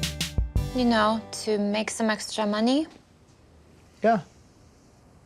To add to the tension, the couple's expenses become increasingly overwhelming.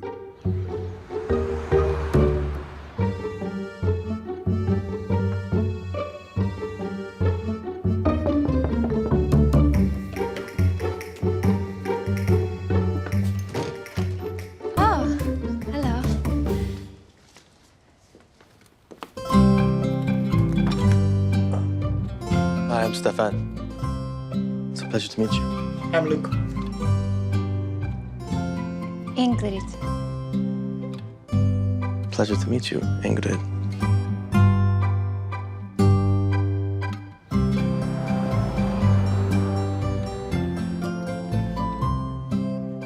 Stefan is a cheesemaker from the neighboring town of Schweinfurt. He's renting out Luke and Ingrid's spare room so he can scout out the local marketplace in advance of Oktoberfest. Hello. Hello? I'm not disturbing you, am I? Of course not. Please, come in. I just wanted to make sure that everything is okay.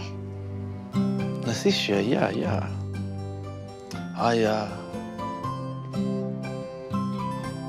I make it myself.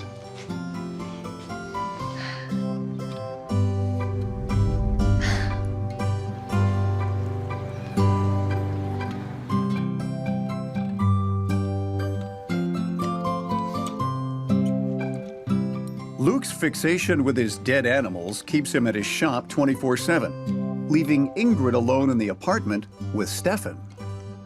It doesn't take long for them to strike up a friendship and turn the heat up in the kitchen. Another breakfast? Yes. Another sausage, please.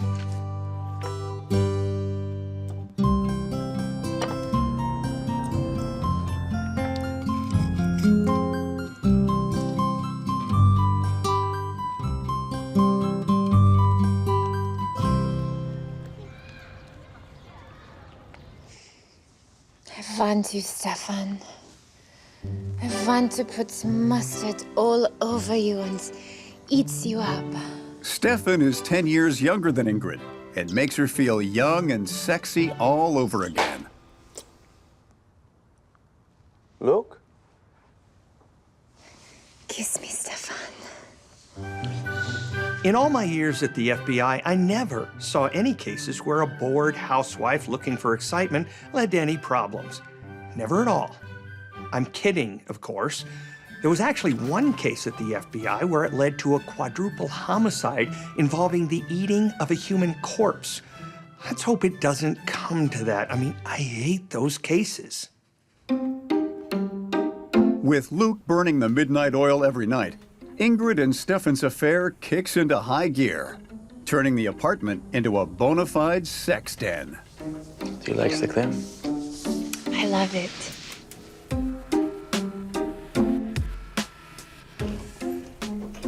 Nine.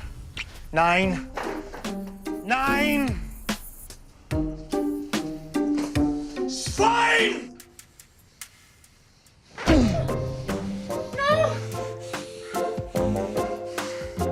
Get out of my house, you swine!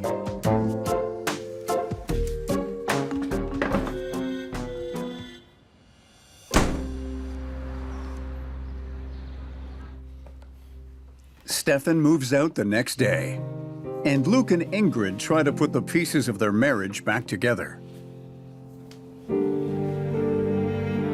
Stefan means nothing to me. It's over. It's you that I love, Sneaky. Are you sure you still want to be with me? Is the man who stuffs dead animals? Yeah.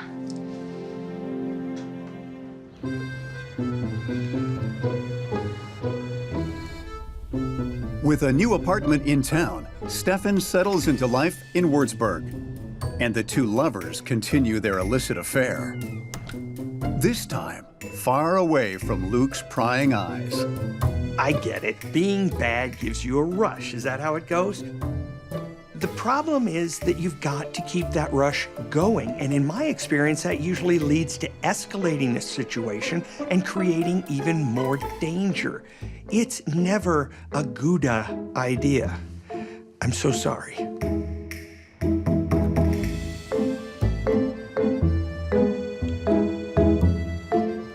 Stefan's cheese business is taking off, and he's riding high.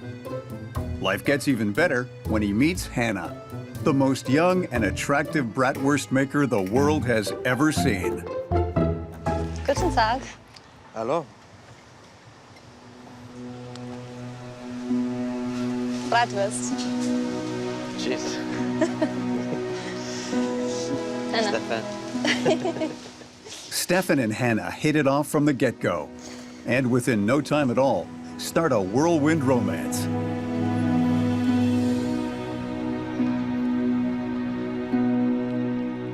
A month into their relationship, Stefan invites Hannah to move in with him.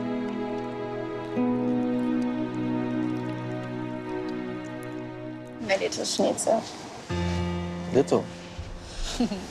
Not so little.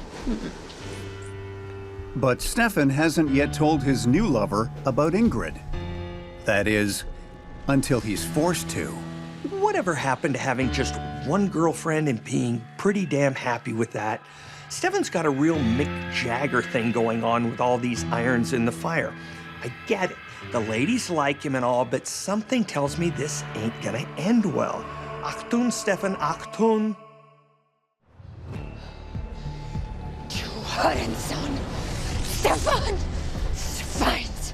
You bastard! For the past 3 months, Ingrid has been having an affair with young buck Stefan. Why are you kissing some young schlumper? But when she discovers she's not the only woman in his life, How dare you! she goes berserk. Ingrid, keep your voice down. Hannah, don't go, don't go. Ingrid, it is over. Okay? I'm in love with Hannah now. It's fine. I would not want to be in Stefan's shoes right now. A woman scorned is a, well, let's say hell hath no fury. What is going on? Who was that? Okay, we had an affair. I don't know. She's obsessed with me. She's crazy. She can't accept that it's over.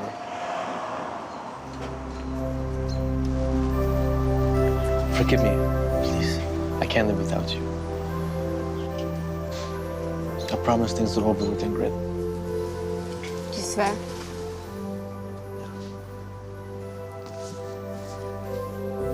Man, can this guy talk his way out of anything or what? Unreal.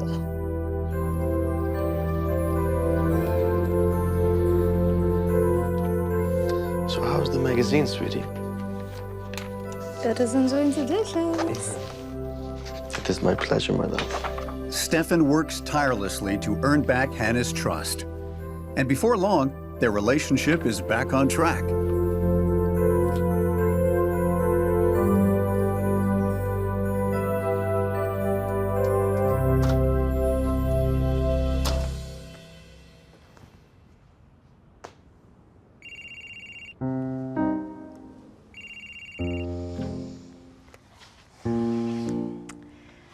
I was waiting for your call all day long, Stefan. I'm sorry, my love. I was busy making cheese. But Stefan isn't a one-woman kind of guy. You went with that young tramp Hannah, were you? I told you we broke it off. I only want you, my little strudel.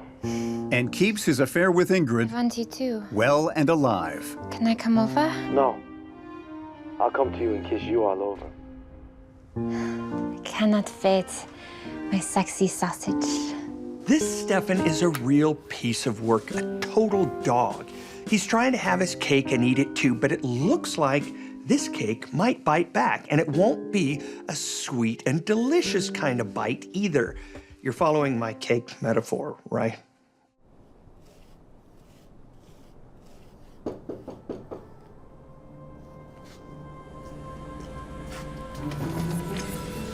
Ingrid? Hannah? What are you doing here? I should ask the same question of you. I live here? You what? Yeah. Get out! Out! Hannah and Ingrid leave the encounter stunned. Can you imagine being in either one of their shoes? Stefan's got some explaining to do, and it better not be mansplaining. Ingrid is crazy. I swear. You know she came by the house today? How can you explain that to me? You swear you haven't been in contact with her? No. Not since the argument in the tent. I promise. Okay? She's crazy. I swear. I'm gonna call her and tell her to never come by here ever again. I don't know, Stefan. Hannah isn't sure what to believe, but takes Stefan's word. For now. Jeez Louise, seriously, some guys have all the luck. Sure, Stefan is a good-looking dude, but man, oh man, Hannah is way too trusting as far as I'm concerned. Stefan better watch out because he's built a real house of cards with all these lies. And you pull one card out and boom, the whole thing comes down.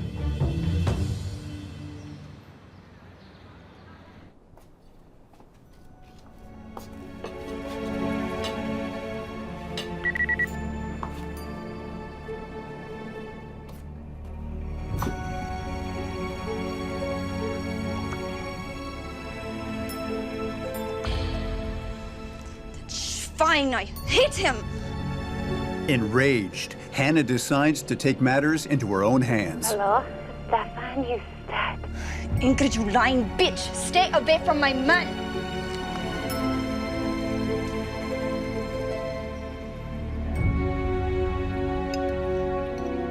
Without any mention of her phone call with Ingrid, Hannah moves on as though nothing happened.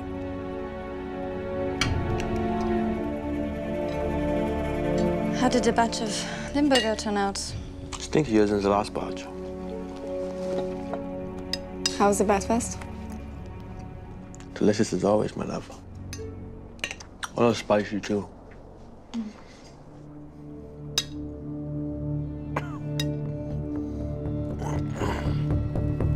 As Stefan finishes up his third bratwurst, You okay, Schnucky? it's more than just his heartburn that starts to fire up. It's okay. It's okay. That's it. Let it out. Let it out. Okay.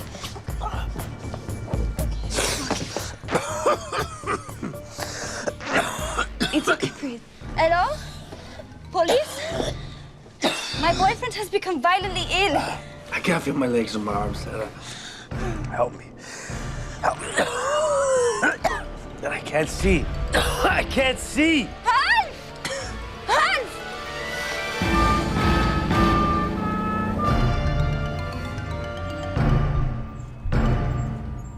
Steve, it's me.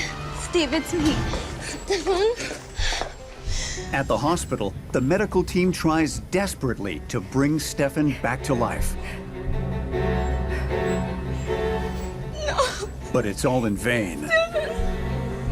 Wake up, Stefan! He dies on the hospital gurney, mere hours after he started choking. Stefan's body went into complete shock, and his system did everything it could to reject whatever foreign substance was causing the breakdown. I'm guessing this isn't just a bad case of too much bratwurst.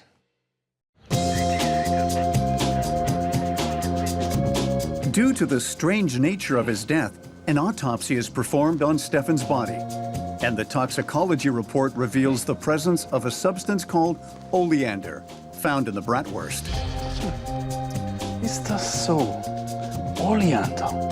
For those of you not in the know, oleander is a plant used in homeopathic medicines for pain relief. But if overconsumed, high doses will stop the heart and other internal organs from working, which is bad. After severe vomiting, you'll feel like your mouth is on fire. Then you'll lose all feeling in your limbs. Your breathing becomes slower and slower, and your heartbeat will eventually stop. But the real kicker is your mind remains completely lucid throughout, so you get to experience your own personal nightmare in real time with complete clarity. It really is the worst. With oleander being such a rare substance, it's likely that Stefan was deliberately poisoned. And Hannah is Detective Wolfgang's #1 suspect. So, Fräulein, do you care to tell me why there was this rare poison called oleander found in the bratwurst you served Stefan? Poison? Why would I poison Stefan? I love him.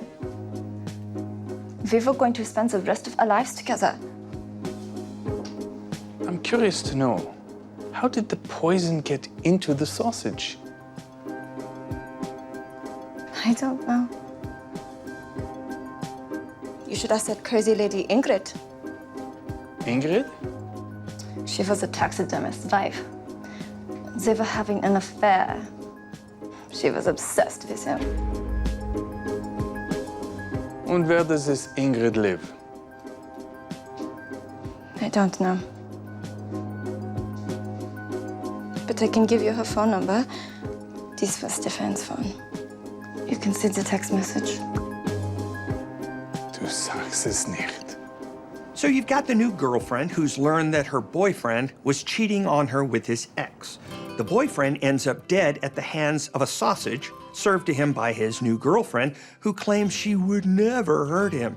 This is a classic love triangle with both women having motive to kill him. So the challenge for old Wolfie here is to figure out which of these jealous cuckoo clocks had the opportunity. Detective Wolfgang brings Ingrid in for questioning. And how do you know Stefan? He rented a spare bedroom in my house. It was only for a short time. Have you seen him since? No, I barely know him. But I know all about your affair, my dear. All about it. Look what I found, Fräulein.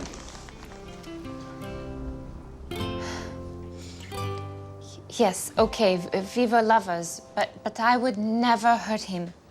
Never. He was the only good thing in my life. Ingrid tells Detective Wolfgang that when Luke caught them having an affair, he was fueled with rage towards Stefan. They had a fist fight with each other. It was like two animals in the wild. Very violent. What do they say about the cycle of violence? It comes back around to get you. Guess that little punch-up in the kitchen wasn't such a good idea after all. Don't you think, Luke? As far as Detective Wolfgang is concerned, the only person with a grudge against Stefan is Luke. I understand that Stefan filed a police report regarding your fight. Which now makes Luke the #1 suspect in his death. He claims that you were the aggressor. I hated Stefan. Yes, okay. If he's sleeping with my wife under my own roof. But I'm not a killer. I'm a taxidermist. What do you know about oleander? Do you use it for homeopathic purposes? Or perhaps cooking? I know nothing about poison. Besides, I was at my taxidermy shop the entire day with my partner, Klaus. When Wolfgang interviews Stefan's neighbors, one in particular remembers seeing a strange woman going into his apartment on the day he died. What did this woman look like? She had long, dark hair, and I would say she was about 30. You don't say. I'll be damned if that doesn't sound exactly like little old Ingrid. And she was snooping around the victim's house the day he died. That's not suspicious at all, is it? You get my sarcasm there, right? So now we've got motive and opportunity. Just got to prove means, and you got a party.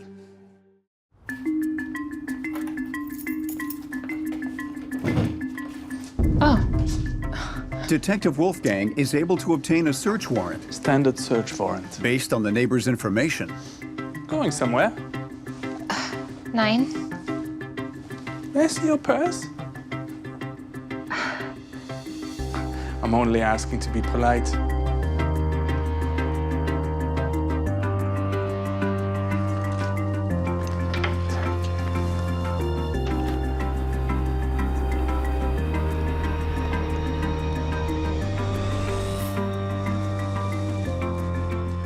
What is this?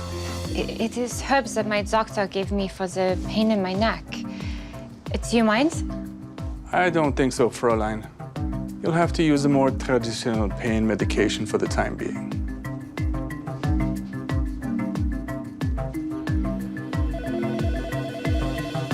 Wolfgang sends the bag of brown powder he obtained from Ingrid to forensics for testing.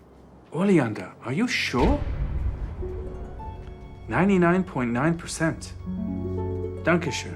As you know, I'm not a huge fan of coincidences when investigating a crime, especially not when the ex-lover is seen at the home of the victim on the day he was poisoned, and they find a bag with the exact rare poison in her purse. That's not what I call a coincidence anymore. That's what I call, you look really, really, really guilty. June 15th, 2000. Please state your name for the record. Ingrid. Detective Wolfgang has proven that Ingrid had opportunity and now means, but he still has to prove motive for his case against her in Stefan's murder to be bulletproof. Listen to me. We have an eyewitness that saw you enter Stefan's apartment on the day of the crime. The powder we took from your purse was deadly poison. I have nothing to say.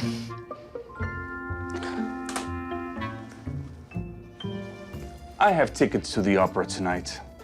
Why don't you just tell me how you did it and we can all get on with it? Ingrid, this is your chance.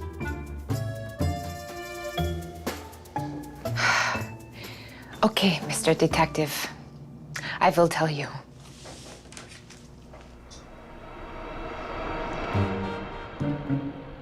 When Stefan stopped answering Ingrid's calls, she sank into a deep depression.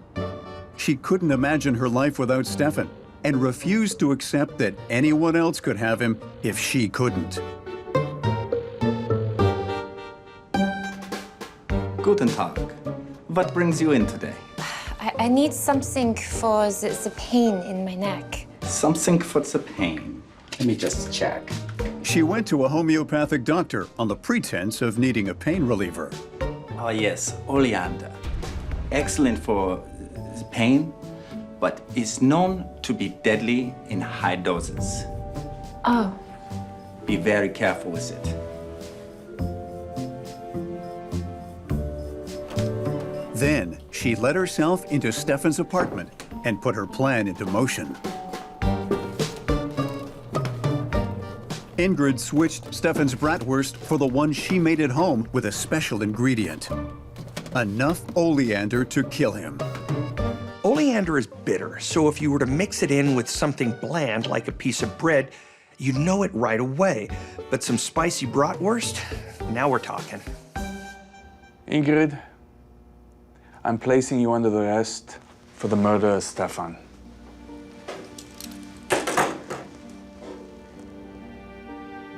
I will love Stefan forever.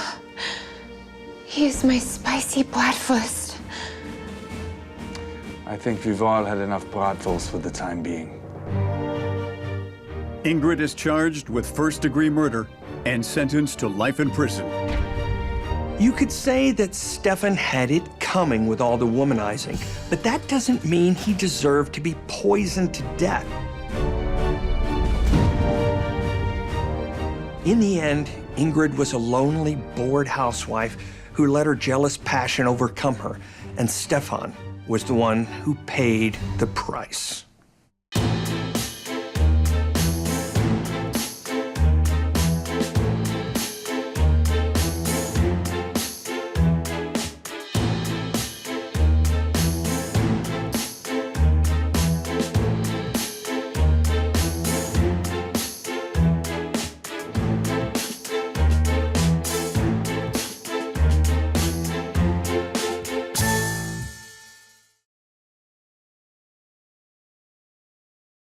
The events in this program are inspired by a true story. Names, dates, and details have been changed. Viewer discretion is advised.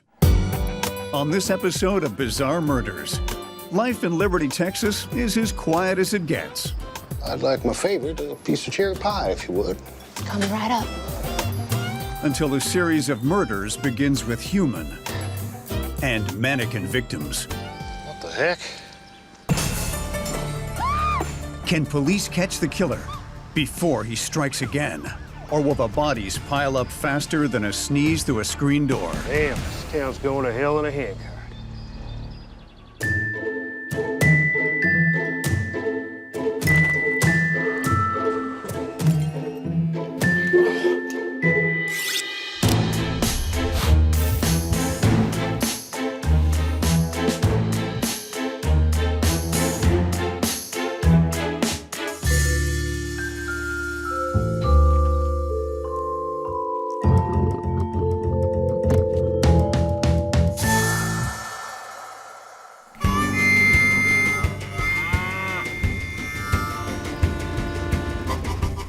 Liberty, the small town with a heart as big as Texas. Life here is about the good Lord, good people, and good food. Refill? Thank you kindly, little lady. The law runs deep through Sheriff Walker's blood. His daddy and granddaddy were both town sheriff. So I heard them Wilson boys have been stirring up a little trouble. Oh, yeah. They were as drunk as Cooter Brown. I found them up at the Henderson farm, tipping cows. I tell you, Dallas, these boys, they're a few pickles short of a barrel. Oh, Sheriff, you're so funny. Oh, my goodness. Sheriff! I need to be talking to you out here. All right. Excuse me, ma'am.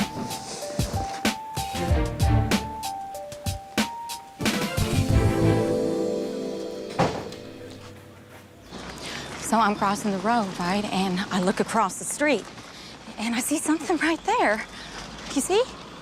She's over yonder. I think it's Lady Bird. Why do you think that? I know her hairdresser. That's her cut and color. She's a bottle blonde. Hey. I got it from here. You're going home now, yeah? Go on.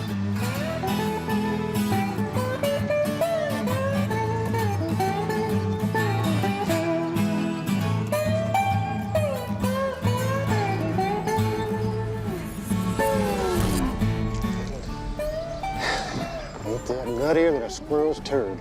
When Sheriff Walker examines the body, he confirms that it's local wife and cheerleading coach, Lady Bird.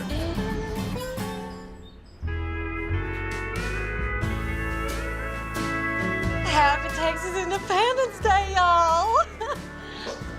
I'm Dallas. How you doing today? Great, how are you? I'm excellent. A former NFL cheerleader, Lady Bird ran the PTA and the local Liberty Prayer Circle. Oh, my. Oh, and Barry, I got the whole circle praying that ward of yours away. Jesus, take the wheel on this one.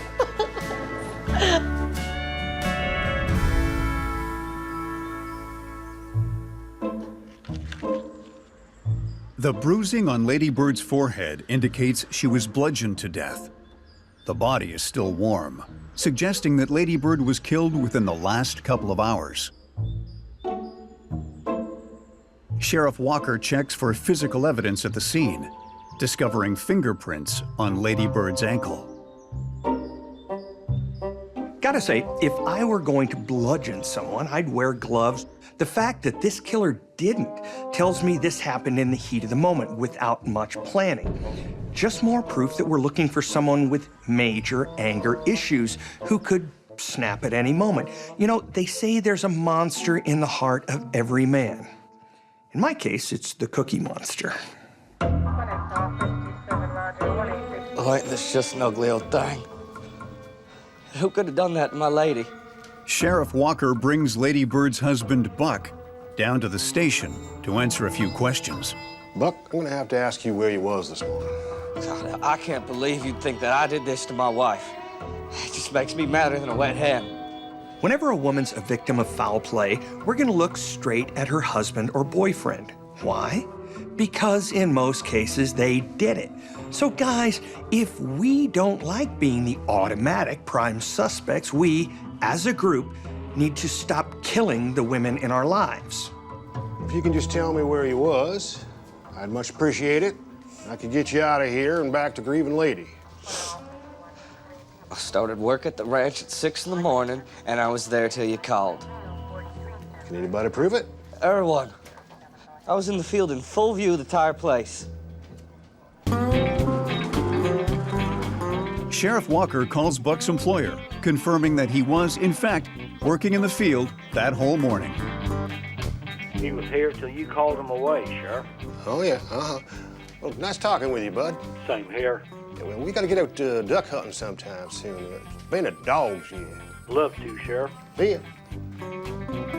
Now that's what I call an airtight alibi. You can't even go to the bathroom without a bunch of witnesses noticing you're gone. There's no way you could slip off, kill someone, dump the body, and then make it back in time. I mean, unless you're dealing with a kidney stone, so your bathroom breaks are long and... Oh, sorry, TMI.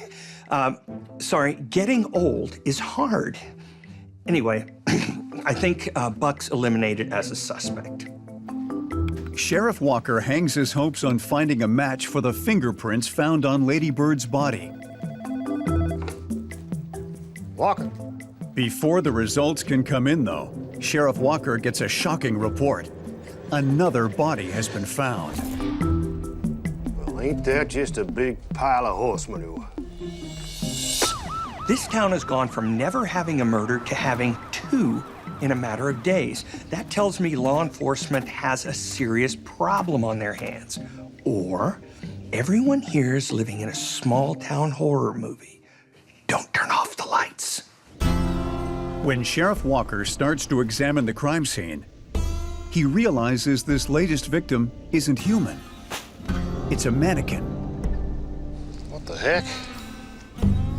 Seeing that the mannequin has been made up to look like Lady Bird's body, Sheriff Walker checks it for fingerprints, but can't find any. Wait, so at the real murder scene, there's fingerprints, but here, nothing? That means that there are either 2 killers and the mannequin slayer is doing a way better job of covering his tracks, or we've got 1 killer who's learning. The question now is whether the mannequin is a taunt or is a sign of something to come, maybe another murder, maybe a killer sidewalk sale.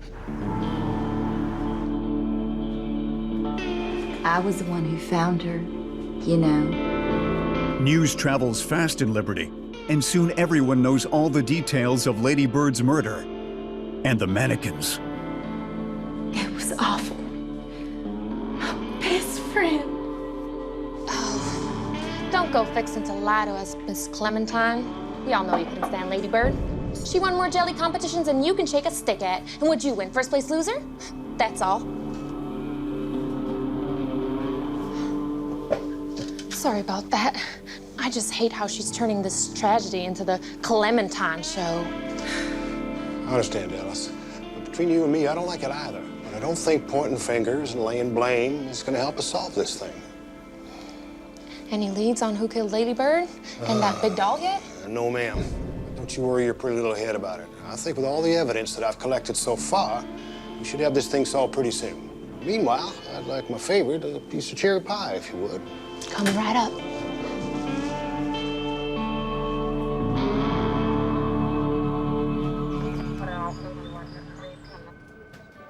Sheriff Walker is hoping the fingerprints taken from Lady Bird's body will point to the killer. But it comes back with no matches in the police system. So every time we catch a criminal and put them in jail, we fingerprint them and put those prints in a system. If no matches come back, that means the killer isn't known to law enforcement, making him that much harder to catch. Now police have to work the case and hope they can crack it before any more locals or mannequins have to suffer.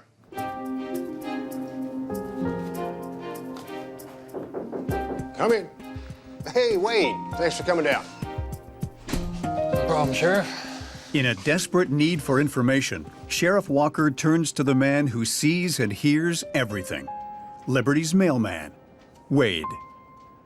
So, Wade, have you seen anything suspicious around town since Lady Bird's body was dumped? No. My family's from a small town in Texas, and I can tell you that the person who knows all the gossip is always the mailman. So I'm laying bets on the fact that Wade here has heard everyone's secrets. He's like the town confessor, but instead of confessions, he hears all the whispers about who's having affairs and who's the secret father of whose baby. You know, all the important things. So, I really need your help on this one, Wade, before everybody in this town thinks I'm all hat and no cattle. You hear about any strangers? Yeah. Yeah, as a matter of fact, I did. Darlene told Carl, who told Becky Ann, who told me, that the varmint in question was seen coming and going from Clementine's place. Clementine's place. That's right. All right, thanks for this, Wade. No problem, Sheriff.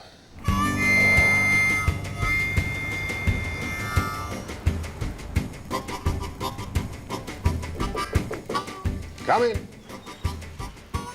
Ah, Miss Clementine. Please take a seat.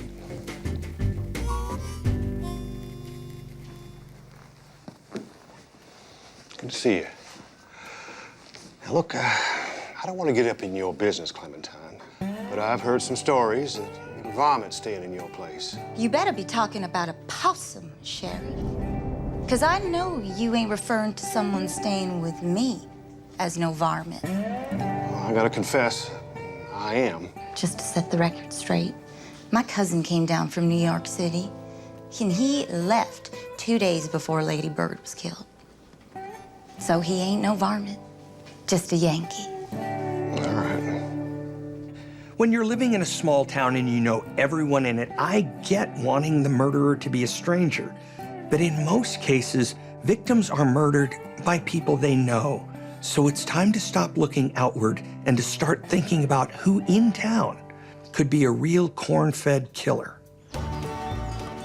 Over the next 2 months, Sheriff Walker continues interviewing locals, but no new information comes to light. Well, don't that just snap your goddess? There are, however, new victims, as a series of mannequin and mannequin parts are dumped around town. Every 2 weeks, just like clockwork, they show up, each more gruesome than the last. It's not unusual for a killer to taunt police with something like notes, puzzles, even dolls, or in this case, mannequins. But usually that happens when you've got something like a serial killer. In this case, you've just got one body and no leads, so why keep dumping mannequins? No matter what the answer is, though, it's time for police to figure it out before they look like a bunch of dummies. 2 weeks later, the next call comes in, right on schedule. Walker. What? Another one? You're right there. At the dump site, Sheriff Walker doesn't find a mutilated mannequin, but rather Clementine, bludgeoned to death, just like Lady Bird. Damn, this town's going to hell in a handcart. So now we've got a second victim who looks a lot like our first. Maybe this is a serial killer after all. And between the similar victims and the mutilated mannequins, I think we're looking at someone with more issues with women than Jack the Ripper. When Sheriff Walker examines Clementine's body, he discovers several dark hairs. Yeah, that's gonna help. It's gonna help a lot. Knowing these could give him a DNA profile for the killer, Sheriff Walker gathers the hairs and sends them out for testing.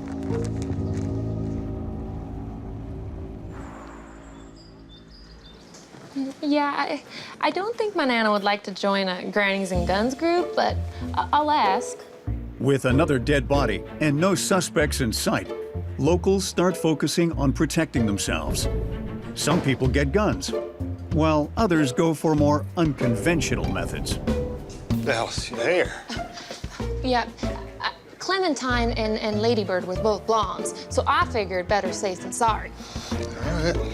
Yeah, because in this tiny town where everyone knows everything about everyone, the killer would never know who's a blonde and who isn't. Your usual? I'll just get one to go. Gotta get back at it.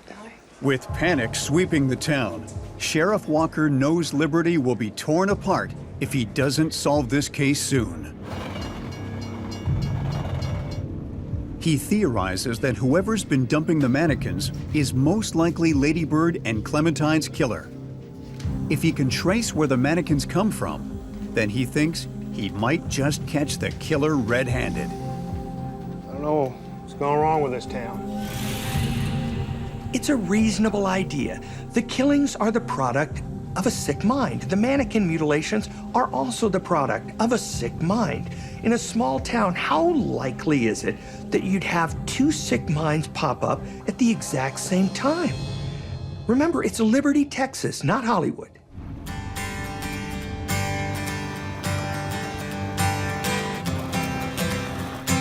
Sheriff Walker visits every place in town with mannequins, checking to see if they are missing limbs, and looking for any other relevant evidence.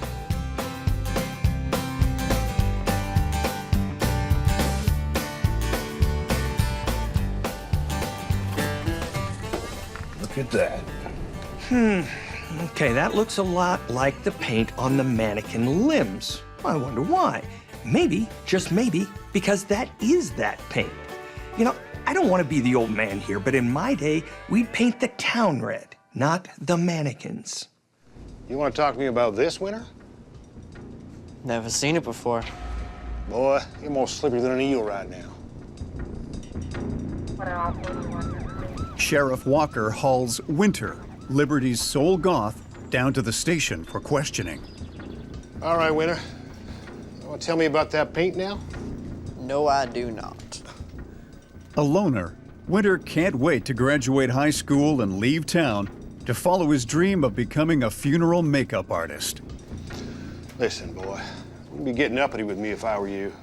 I don't have to tell you a damn thing, Sheriff. No, you don't. But if I were you, I'd start talking. I'm just fixing to put you in jail for the night. If you don't start talking. Fine, it was me, Sheriff. I did it. Wait, did the killer just confess? Seriously? All right, everyone, I guess we can all go home. No? Of course it isn't that easy. Sorry, I got ahead of myself. See that little mannequin humor? Just for you. It was me, Sheriff. I did it. I did the mannequins. I did not do the murders, though. I'm not a serial killer. Come on, you expect me to believe that you dumped all those mannequins just for the hell of it? Think I was born yesterday? Everyone in this town already hates me. Why not make them sweat a little bit? All right, then. If you're innocent, let's prove it. You wouldn't mind giving me some fingerprints, would you? All right, fine. To confirm Winter's story, Sheriff Walker sends out the teen's fingerprints and DNA for testing.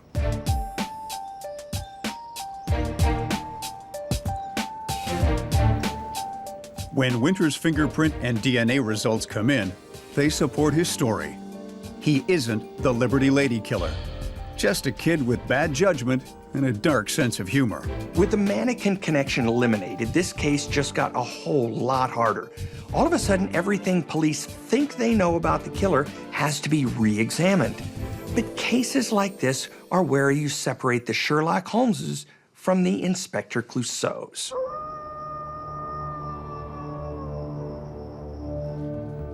Sheriff Walker hits a dead end with the case. I don't know. Until a new lead finds him. Walker. What? You stay right there. I'm on my way.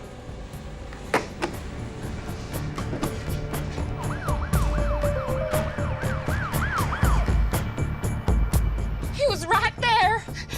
All right. When Sheriff Walker gets to Dallas's house, she reports having seen a man outside her window. I was fast asleep, dead to the world, and then I hear this noise like glass breaking.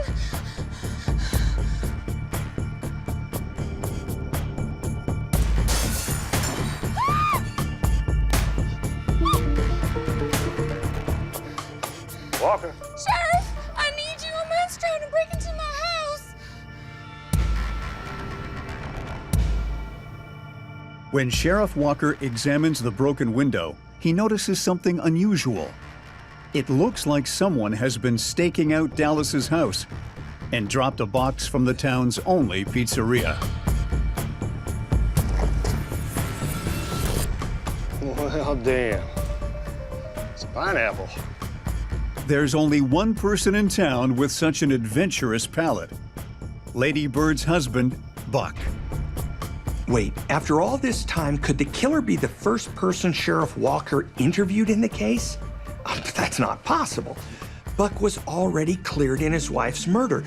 Could there be more than one killer here?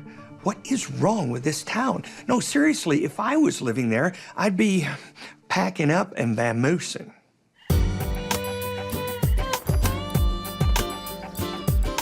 The next morning, Sheriff Walker brings Buck back in for questioning. Now, Buck, I know we've danced this dance before. I'm gonna have to ask you about your activities last night, your comings and goings. Why? Somebody broke into Dallas's place, and all the evidence points pretty much directly back to you. No. Listen, all right? I was having a rough night last night, but I ain't go breaking in nowhere, all right? No. Wade, he came over. We got some beers, some pizza, and we were planning on staying up all night yakking and eating. But as soon as I started yawning, I handed Wade the pizza box, told him to take leftovers and just hit the road. Wade left with the pizza and the box. Yeah. Why does it even matter? You investigate if I'm a good enough host now, too? No, that case is closed long ago. No, you ain't.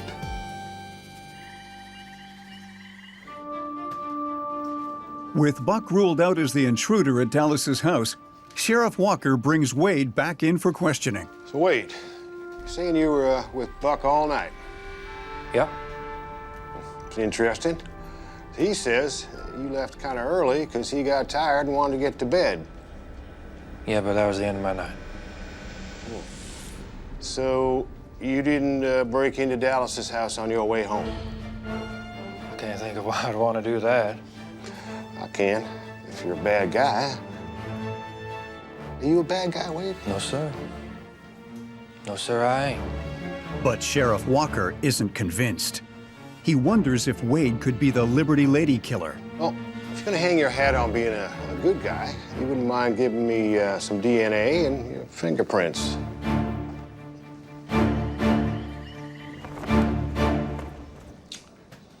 Well, looks like you weren't being too straight with me, Wade. When the test results come back, they confirm that Wade's prints match those on Lady Bird's leg, and his DNA matches the hair found on Clementine's body. You're so crooked, swallow a nail and cough up a screw. I'm sorry, Sheriff. But I just couldn't help myself. As Sheriff Walker interrogates Wade, he learns the mailman's issues with women stem from his relationship with his mother. Hate you. I hate you. I can't stand you. You're worthless. I wish I'd never given birth to you. Ah! From the moment he came out of the womb, she verbally abused him, before finally running off with her boyfriend when Wade was just 10 years old. I hated them. I hated my mom the most. So here we've got a kid who was abused and abandoned by his mother at a formative age, who grows up to kill women who look like her. You know what this tells me? That this was all about Wade getting revenge on his mom for the horrible things she did to him. Since his mom wasn't around, Wade couldn't get revenge on her, so he found the next best thing. Women who reminded him of her. Why? My goodness. Aren't you a sight for sore eyes? Thank you, ma'am. Why don't you come on in and rest those weary feet of yours for a minute? My goodness, it's hot as Hades out there. You must be parched. Would you like some of my grandmammy's famous peach lemonade? Well, yes, ma'am. Yes, ma'am, I would. Painfully shy, Wade developed a crush on Lady Bird, the first woman in town to show him any attention.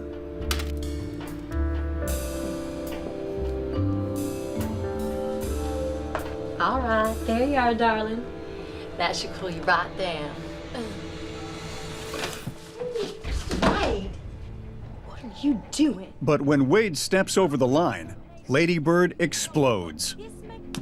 Wade, I'm talking to you. Where are your manners?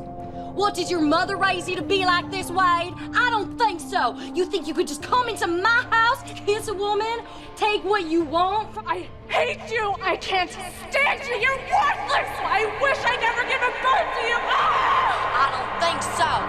Wade! Wade had his psyche damaged at a formative age.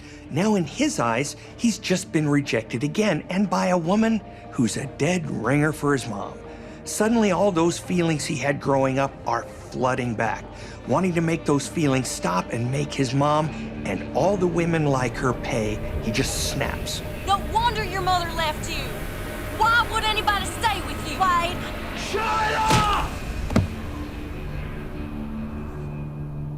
You shouldn't have said that. Wade tells Sheriff Walker that after killing Lady Bird, he got a feeling of control over his mother and his past. From then on, all he could think about was getting that feeling again, making women who look like his mother a potential target.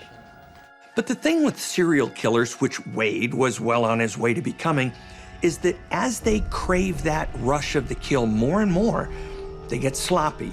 And that's exactly what happened when Wade couldn't resist stopping at Dallas's house on his way home from Buck's. Dallas is just lucky that she woke up when she did, because when it comes to murder victims, good things don't come in threes.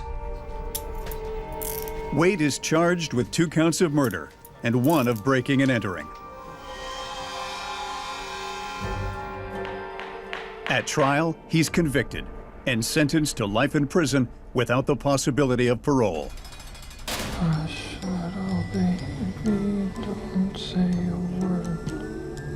When it comes to small towns, everyone thinks they know their neighbors.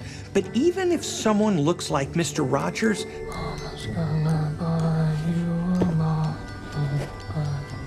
they may have the heart of Jason from the Friday the 13th movies. That's why you gotta be like a mannequin and stay on your toes.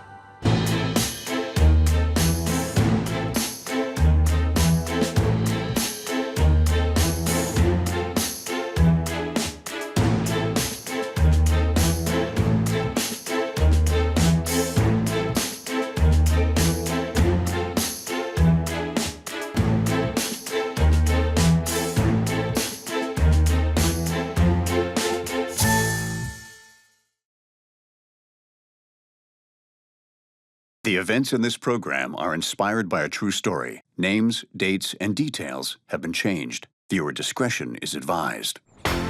On this episode of Bizarre Murders, Dylan is living the dream. I'm killing it. He has a gorgeous condo, a beautiful fiance, I'm gonna give you the greatest wedding you've ever seen. Dylan, I love you. and a high-paying job at an investment firm downtown. But when his father ends up murdered in his own backyard, the cops come calling. And Dylan's dream life suddenly turns into a nightmare.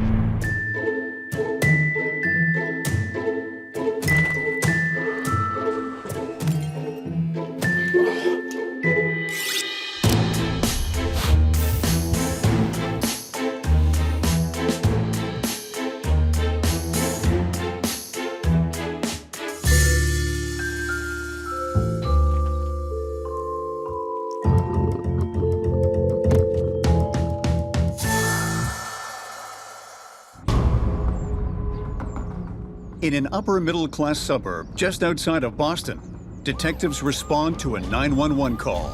Hello? There's been an emergency. A young woman reports that her brother Dylan has just stabbed their father to death with an arrow.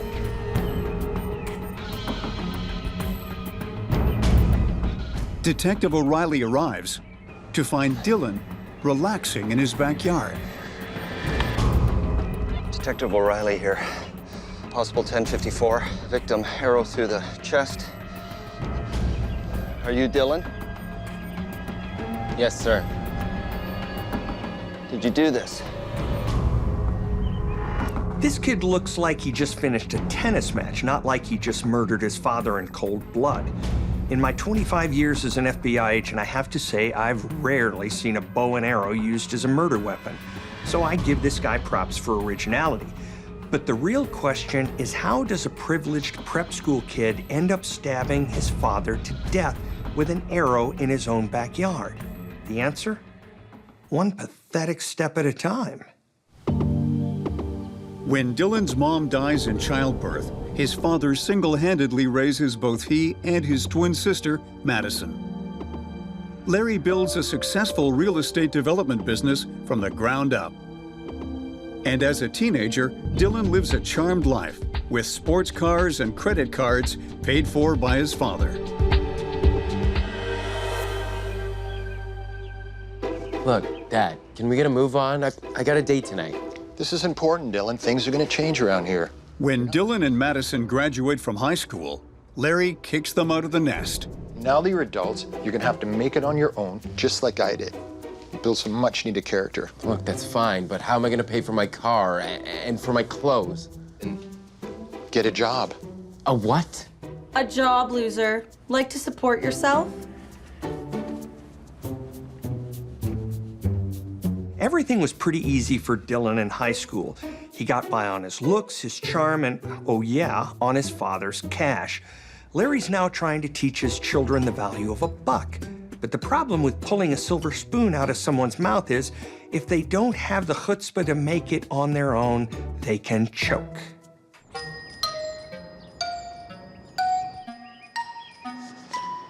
Dad, check this out. Madison thrives when she's admitted to Harvard and receives straight A's. Dylan quickly drops out of the local community college and starts on a new plan. What a bore landscaping company. This is a stupid name. I've already got 5 clients, and I'm about to sign 3 more. Dylan, I'm familiar with your big ideas, but can you see this one through? Yeah, for sure. So can I move back in? I just need a little time to get back on my feet. I'll be out by the end of the year, I promise. Against his better judgment, Larry relents. Only 1 year, then you're out. Awesome. Oh, man.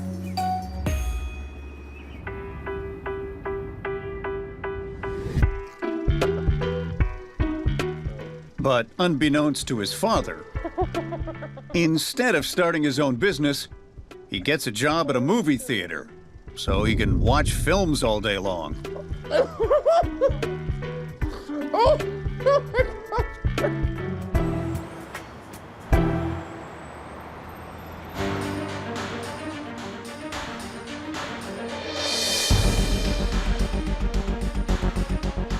Now that he's footing the bill instead of Daddy, he falls deep into debt.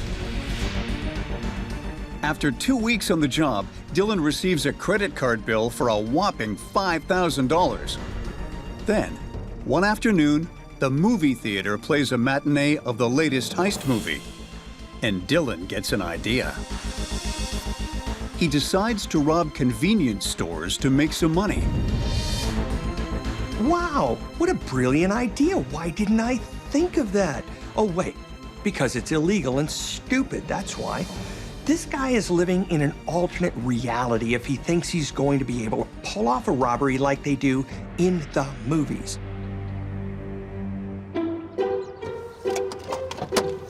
But illegal is stupid's middle name. Go time. So am I the only one that thinks dressing up like a mime is the epitome of stupid?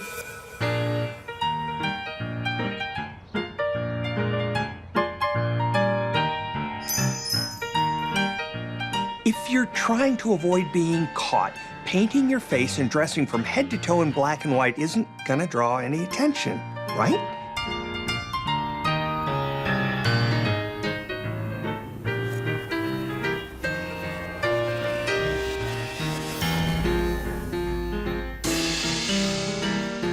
Just give me the money. The mime is now. Let's go.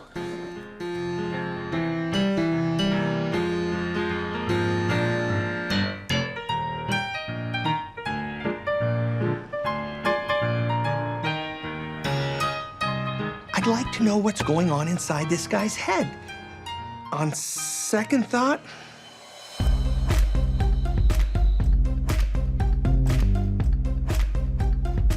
Dylan starts robbing convenience stores on a regular basis. He steals $15,000 in 2 weeks and starts living like Daddy's footing the bill again. Dylan begins to gain notoriety, which fuels not only his ego, but his confidence.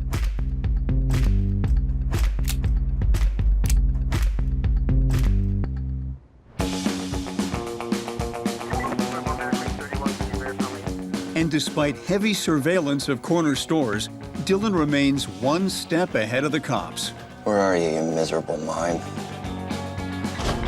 Making fools of the detectives. I'll give him this. For a guy who doesn't want to work very hard, making an honest living, Dylan's doing a pretty good job at robbing corner stores. And the fact that the media is covering him only makes him want to keep going. But the reality is, this ruse can only last so long. And when criminals get cocky, detectives get lucky. After successfully robbing over 15 corner stores, Dylan makes a small mistake and parks too close to a security camera, giving Detective O'Reilly his first real clue.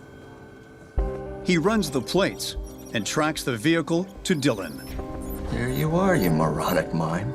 But when he runs his name through the criminal database, he learns Dylan has no priors. Detective O'Reilly decides to put a tail on him. O'Reilly's smart to put a tail on Dylan because all he has now is some video footage that's kind of suspicious. Any defense attorney worth their salt could argue reasonable doubt, but if O'Reilly can catch him in the act, he can wipe the smile off the mime's face and put him in the slammer for a long time. A day later, Dylan strikes again. Why doesn't anybody get this? Give me the money.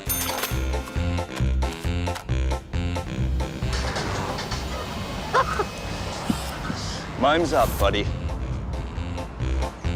Dylan is arrested for armed robbery. But with no prior convictions, the court is lenient and sentences him to 2 years in prison. 2 years later, Dylan is released from prison. Well, it's just been a couple days since my interview, so I wanted to call and check. He moves back home, but finds rebuilding his life isn't as easy as he thought. And you guys have a copy of my resume? Mm-hmm. Well, so what's the problem? His old friends want nothing to do with him, and his criminal record makes getting a job impossible. No, that was a long time ago, and it doesn't... You know what, buddy? Screw you. Frustrated and lonely, Dylan spends most of his time alone.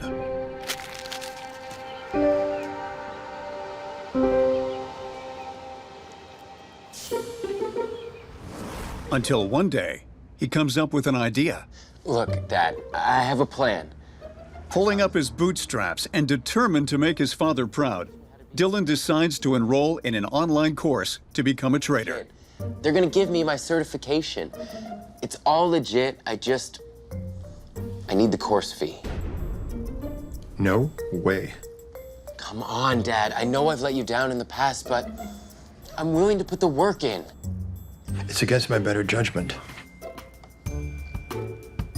I'm a new man. I promise you.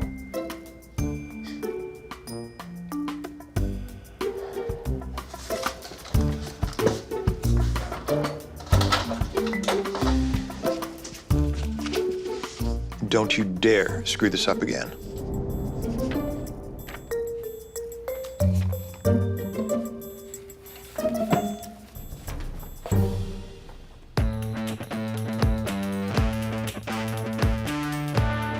Dylan tells his father he's turned over a new leaf. But sure enough, he's back to his old ways, looking for the easy way out. Dylan skips the certification process and opens up an online trading account. I'm killing it. That's the problem with kids like Dylan. They rarely change. Despite the fact that dear old dad wants to believe in his son, the truth is Dylan is a born liar who will do anything to live on Easy Street. Yes. Hear that, Dad? At first, Dylan makes a killing, but he spends the money as quick as he makes it. 4 years now? Mm-hmm. Yeah, I like it. It's good work. Out celebrating his newfound success as a trader, he meets Layla, a beautiful real estate agent who's sweet and trusting. What do you do? I'm a trader at a big downtown firm. You know, it's high pressure, but big rewards, right? Wow. Must mean long hours? Yeah, it's all right. Well, if you mean long hours, as in sitting in Daddy's dark basement playing on the computer for 18 hours straight, then yeah, I guess he does work long hours. I still can't believe you've never had oysters ever in your life. I don't know, they're weird. No, they're not that weird. And it's an adventure, because you gotta like get in there and get shucking. A few months later, Layla invites Dylan to move into her expensive condo. Dylan showers Layla with extravagant gifts. I booked us a trip to the Bahamas. Dylan, you're spoiling me. Look through it. There's another surprise, too. What else could there be?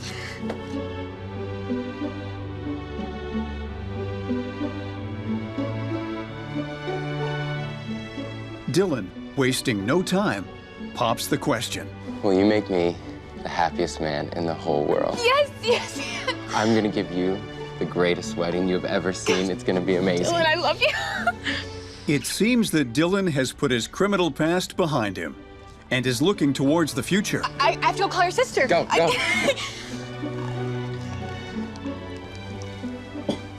Dylan proposed. Oh my God, congrats. Thank you. And I was just wondering if you'd be my maid of honor? Oh, really? Oh, They start to plan the most extravagant wedding this side of Boston. I was thinking about 350 people. I have tons of cousins on my mom's side, so... Oh, that'd be perfect. Okay, I'll let them know. It seems like everything is on the right track. Dylan's making money, he's engaged to a nice girl, and his family is happy. But in reality, it's all based on lies. He's told Layla that he has a fancy schmancy job and is made of money. But in reality, he's a slacker who spends his days in his father's basement. It's not whether this loser is headed for a fall, it's a matter of when. But while Dylan keeps up the charade of working at his bigwig job downtown, I love you. Love you too. Have a great day. You too.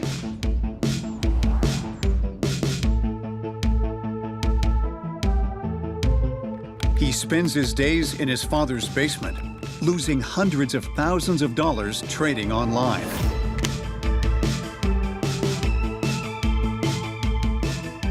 Dylan's basically back to square one. He's got no money, no real job, and he's racked up his credit card debt. But this time he has a lavish wedding he needs to pay for and a fiancée who thinks he's loaded. He feels pressure to keep up appearances, but weaved a web of lies so complex, he's got no way out. What's that saying? Desperate times call for? Oh yeah, desperate measures, that's it.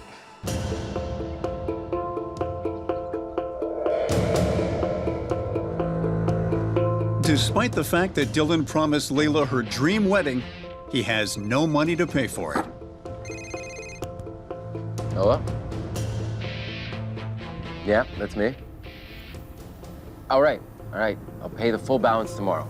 As the wedding day draws closer, the creditors come knocking.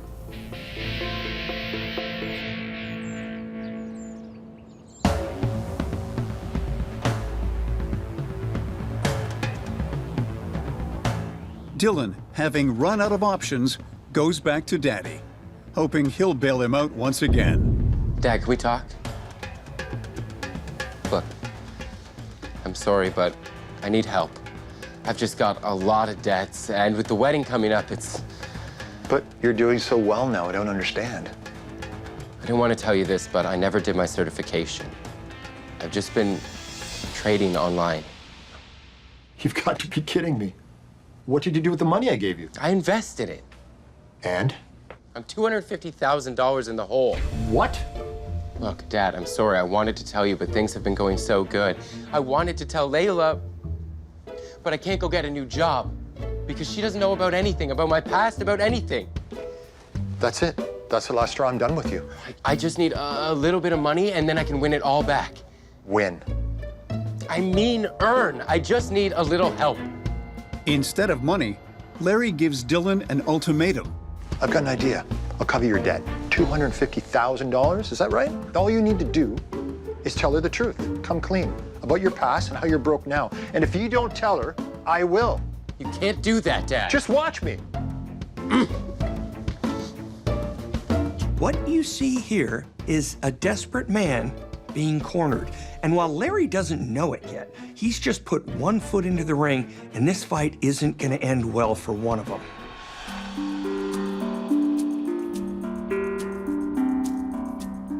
With his father threatening to reveal the truth about his life to Layla, Dylan becomes more and more paranoid.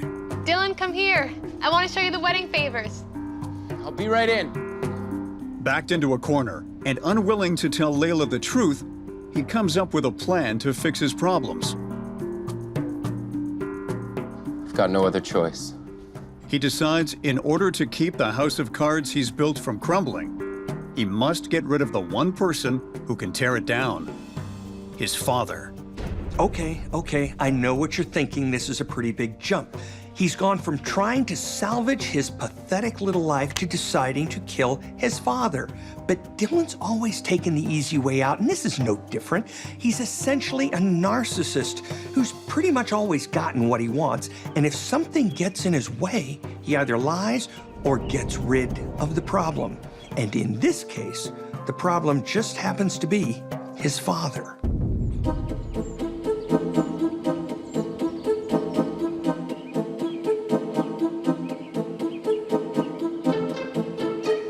Dylan puts his plan into motion and starts looking for a murder weapon. He can't buy a gun because of his previous conviction, so he buys a second-hand bow and arrow instead. He sneaks into his father's backyard and hides the bow and arrow.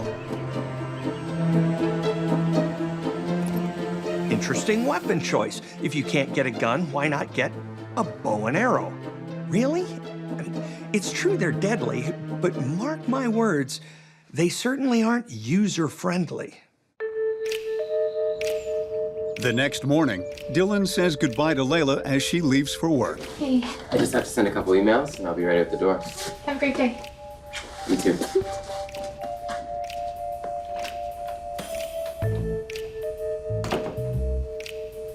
Then sets about building a digital alibi that will send multiple emails while he's committing the murder. It's a simple plan that leaves a digital footprint, proving he was home the whole day. I'm no computer expert. I barely know the difference between analog and digital. But according to the computer geeks at the FBI, a computer IP address creates a digital footprint that allows activity to be traced to a specific instrument at a specific location. You can create an alibi for yourself. Maybe not airtight, but good enough.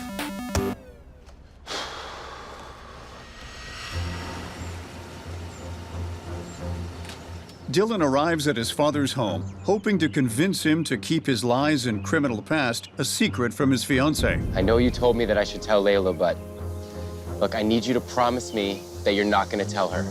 Absolutely not. If you don't tell Layla by the end of the day, I will. If you do this, Dad, you'll ruin me. Dylan, the foundation of marriage is trust. You have to stop lying. I just need a little bit more time. A little bit more time to sort everything out. You've run out of chances, Dylan. It's time to face the music. No! Are you gonna tell Layla or am I? Neither of us. Dylan, what the hell is that? I told you neither of us can tell Layla. Do you need some help with that? No! I told you neither of us. You can't tell Layla, you can't tell Layla, you can't tell Layla!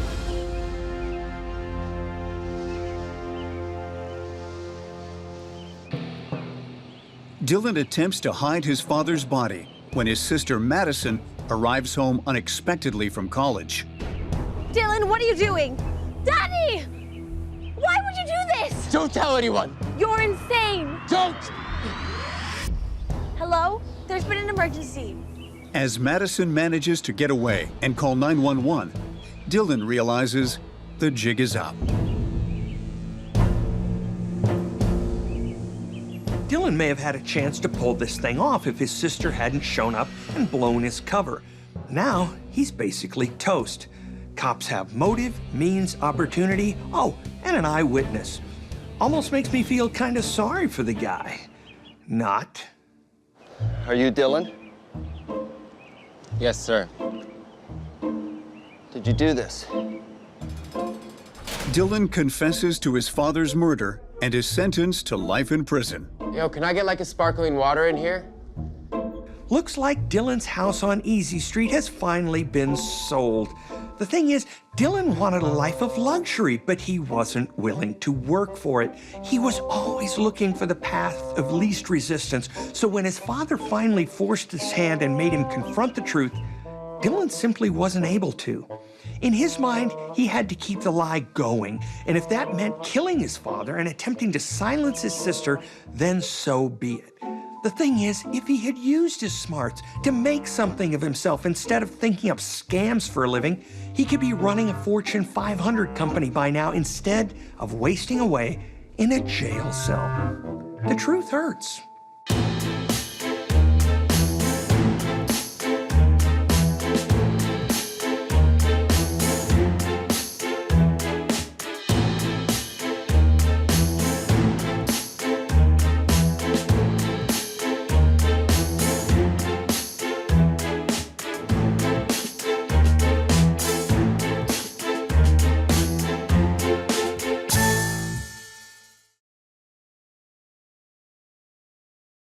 The events in this program are inspired by a true story. Names, dates, and details have been changed. Viewer discretion is advised.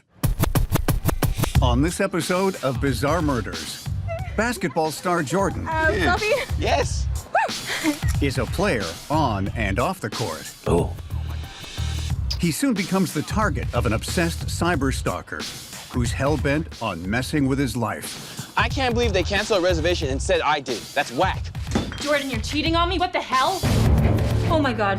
But when the obsession turns deadly, police will have to rule out a long list of suspects to find the killer. Dogs. And it's dogs they tell us to get fixed.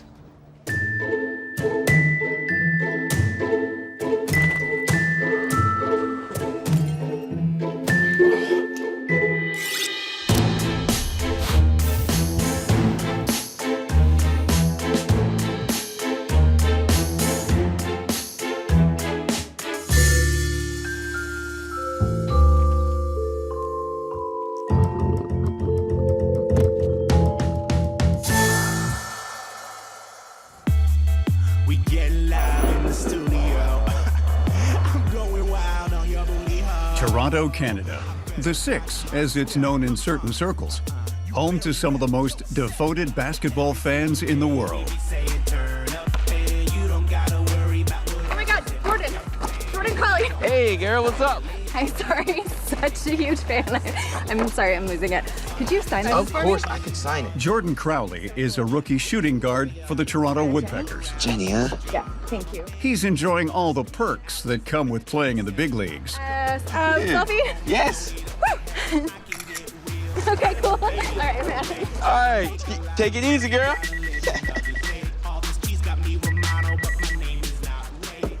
Keisha, what's up?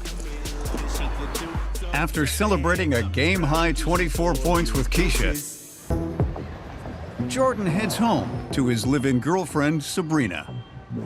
They met in high school and have been together ever since. Did you get in late last night? Yeah, I was out with a couple of the guys. Slept on the couch. I didn't want to disturb you guys. You were sleeping so peacefully like a princess. Thanks, babe. Out celebrating, huh? You know it. You know, I missed you last night. Better have. Hey, he's a pro athlete. Not an excuse, but many have reps for being playas. They got women throwing themselves at them, sure, but they're also physically and psychologically primed to compete. And outside the court, the next best natural high to rival the thrill of competition is sex, and lots of it. And next to sex, hero worship. That's a big turn on.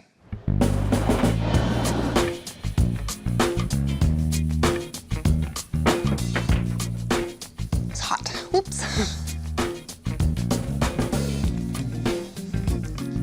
Saw the game last night. You were awesome.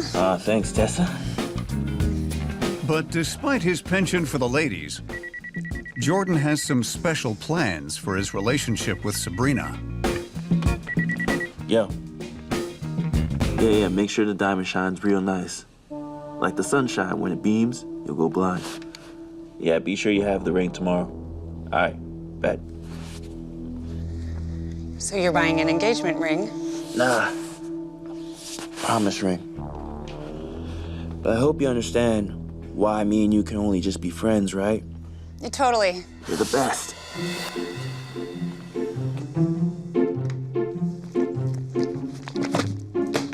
Crap.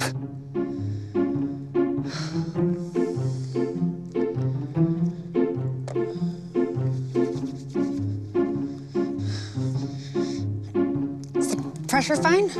Yeah, I guess. A lot of pressure. Oh, real intense there. Oh. Apparently, there's a saying among pro ball players: play ball, get laid, sleep in. Jordan seems to be taking it to the utter extreme. Whoa. He may be good at dodging and dribbling on the court, but this game is with real women in the real world. I have a feeling that sooner or later his winning streak is going to flame out big time.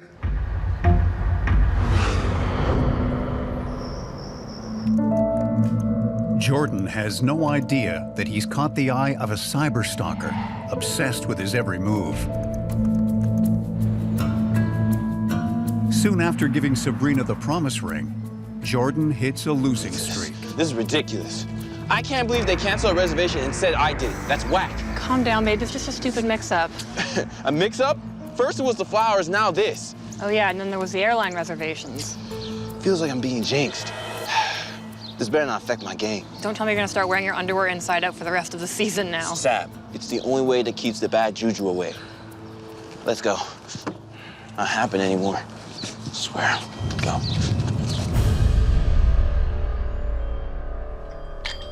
Jordan's bad luck goes from bad to worse.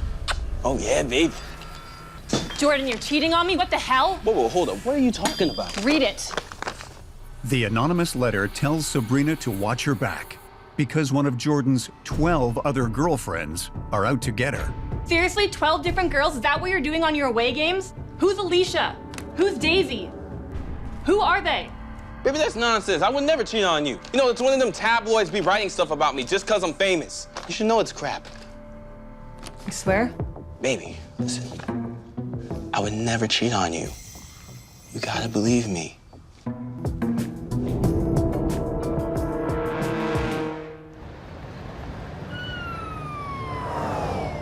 Just when things settle down, the calm is shattered. Wonder what this is. Oh my God. What the hell? What does the letter say? You will pay.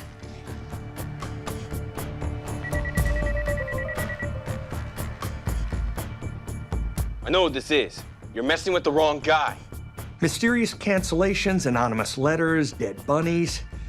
While attention from adoring fans is flattering, this looks like it's crossed over into stalker territory.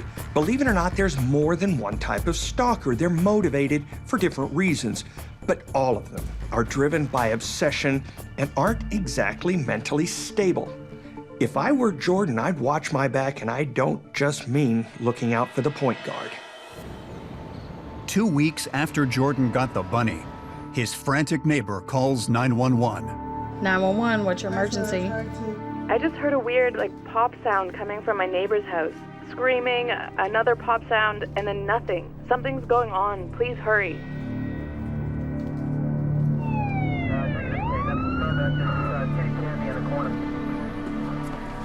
But when police enter Jordan's house, it's too late. Shots fired. One victim down. Requesting backup, I repeat, one victim down. Talk about game over. This case just went from stalking to murder in cold blood. I don't envy the detectives on this case because anytime there's a high-profile victim involved, the pressure is intense, not to mention dealing with a media frenzy and public attention. My advice, get ready to play your best defense. The internet lights up with the news before detectives even arrive on the scene. Hotshot basketball player Jordan Crowley's girlfriend has been found murdered in his home. Yes, sir. I have officers stationed around the entire perimeter. I assure you, sir, nobody is getting in here on my watch. Damn social media. Nothing nobody can do about that. Poor kid. Sabrina has been shot twice at close range. The entry wounds are from a large caliber weapon, but that doesn't match with the pop sound that the neighbor reported. Most handguns make a really loud bang when fired, but the 911 caller said he heard a pop-pop sound, so my guess is that the murder weapon was fitted with a silencer. People who use silencers are most often pros. That tells me that this wasn't a random act. Did you see anyone on the street? Or maybe a vehicle you didn't recognize? Yeah, I think I saw a nun. A nun? Yes, in an old-fashioned nun habit, running towards a dark car sedan. Is that what you call it? Okay. And around what time was that? Holy sister act. Okay, a nun running away from a crime scene? Weird, but it's a great disguise for either a man or a woman. This killer is no dummy. This was very well executed. But the question is, who would want Sabrina dead? Procedure has the cops ruling out those nearest and dearest to Sabrina. Promise ring or no promise ring, Jordan is the first suspect they need to talk to. 8362, 28 to a vehicle, 900. Detectives want to know where Jordan was during the time of the murder. I was getting a manicure. These hands are what I do for a living. You know who I am, right? Rest assured, Mr. Crowley, I know exactly who you are. Found this in Sabrina's purse. Do you recognize it? Yeah, it came in the mail the other day. What about it? Ask your boyfriend, the dog, how many girls he's been doing the nasty with. I'm counting like 12 names here. It's one night stand thing. You know how it is. So let me guess. Sabrina reads this, confronts you, and then you lose it on her. Oh, that's not how it happened. I see you have a permit to carry a gun. No, you're tripping. I would never hurt her. I gave her a promise ring. Well, then you won't have a problem handing it over.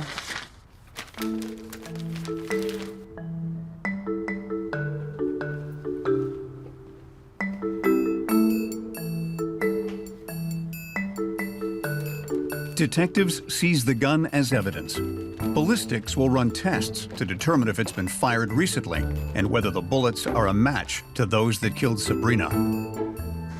And I'm assuming you have contacts for all your girlfriends in your phone? I'm gonna need your phone for evidence. Why you have to do it like that? I got cloud access. I could just share you the info. Or how about this? I charge you with obstruction. Can I at least get Sad's ring back? No can do. The killer took it from her finger.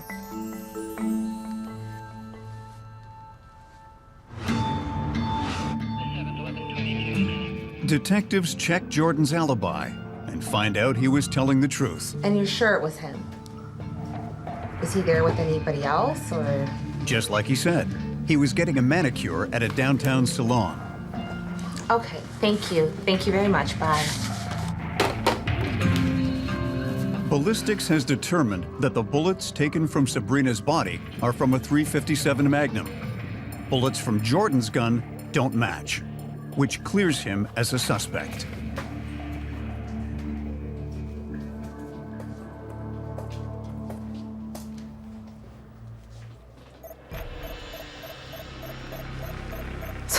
Jocks. And it's dogs they tell us to get fixed. Come on, detective, ease up. Jordan's got a lot going on. He's playing games, practicing, and juggling the ladies. You can't deny he's got stamina. His cardio workouts must be brutal. Jordan is a big basketball player with a lot of fans vying for his attention. Any of these friends could have taken their devotion too far. And this means overtime for the detective. She's got to troll through his little black book and find out who was a one-night stand, who wanted more, and who had the means and the motive. I'm tired just thinking about it.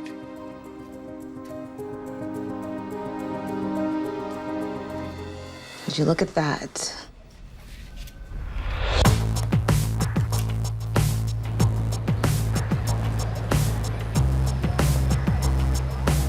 We did a search on your contacts and came across Daisy. You put a restraining order on her. We dated for 3 months, and then she went crazy possessive on me. So I put a restraining order on her. I met her at the gym. Jordan tells the detective that Daisy's a manicurist that he met at the gym. He claims that when she found out that Sabrina moved in with him, she was incensed and started to act out violently. Daisy actually confessed to police that she left the dead bunny. But when they went to question her, she denied sending Sabrina the threatening letter that listed all of Jordan's other girlfriends. She went all basic instinct on me, so I put a restraining order on her. You mean fatal attraction? Come again? Restraining orders are a nice idea, but let's face it, a piece of paper can't really protect a person from someone hell-bent on harming them or someone close to them. Detective Sinclair looks hard at Daisy, but she soon rules her out as a suspect. She has an airtight alibi. She was taking a fitness class at the time of Sabrina's death, and there's no proof she sent the threatening letter. One possible suspect in Sabrina's murder is ruled out. Only 11 more to go. But then, the forensic examination reveals unexpected information. Piper, great work.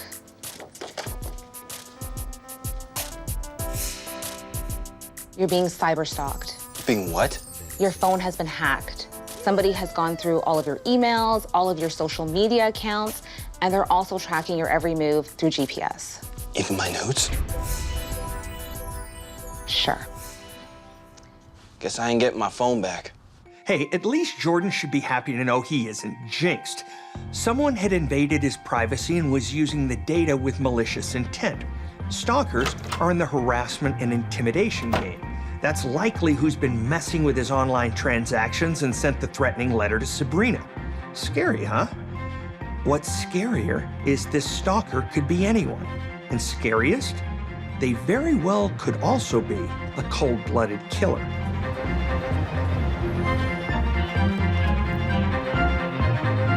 While detectives wait for computer forensics to trace Jordan's cyberstalker, police continue to eliminate the basketball star's long list of lovers as suspects in Sabrina's murder. Hey, anything on that IP address? Really? We got a hit? Forensics has been able to trace the IP address of Jordan's cyberstalker.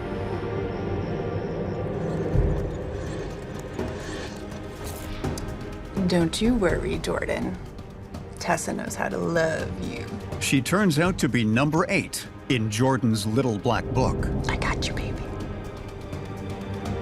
So Jordan definitely knows his cyberstalker, in the biblical sense too, and in my professional opinion, she cray-cray.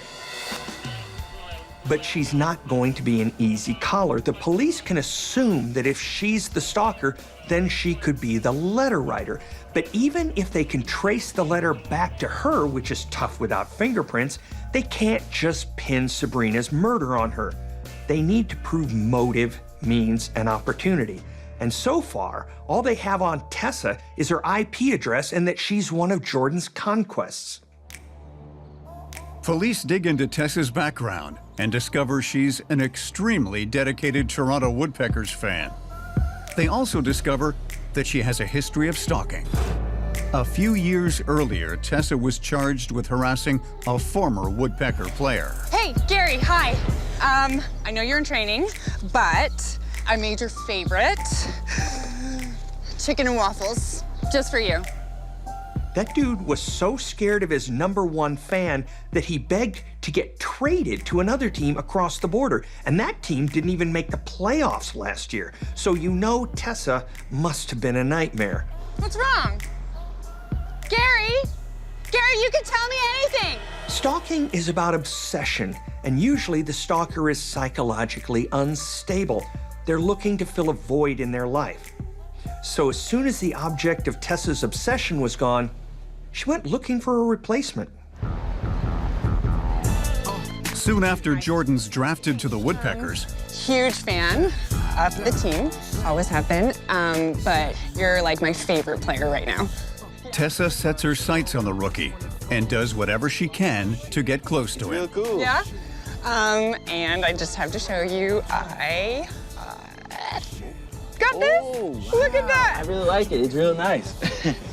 Would you sign this for me? Oh, of course. What can make it up to? Tessa. Tessa, huh? Yeah. Ah, cute name for a beautiful girl like yourself. Oh, thank you. Damn. Thank you.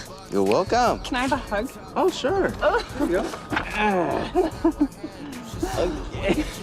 Well, I'll catch you later. No, I give massages. Massages? I'm like a masseuse. So if you just call there, I'll give you a discount. Oh, might take you up on that. Oh, okay. All right, take it easy. Thank you. All right. Bye. See ya.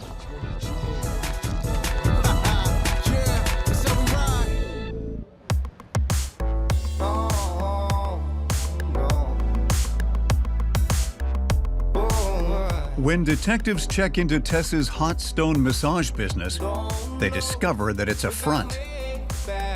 She doesn't have the proper certification, and Jordan is her only client. Instead of asking him on a date, she invents an entire business. The lengths some stalkers will go to get close to their target. Tessa is what's called an intimacy seeker. They'll identify a person, often a complete stranger, as their true love and start to act like they're in a romantic relationship with them. If she believed that Sabrina was threatening her romance with Jordan, she could have eliminated her as a rival. But police need solid evidence if they're going to prove it.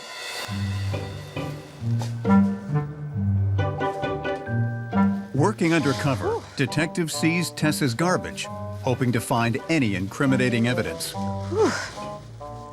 I should have listened to my mama. I would have been a kick-ass actuary. Oh, I love the smell of rotting garbage in the morning. Once I was ankle deep in open sewage and... well, but we found the evidence that clinched the case. Dumpster diving is a basic, if literally dirty, part of police work. Once someone puts their garbage on the curb for pickup, it's fair game. Police don't need a warrant to seize it. They just need strong stomachs.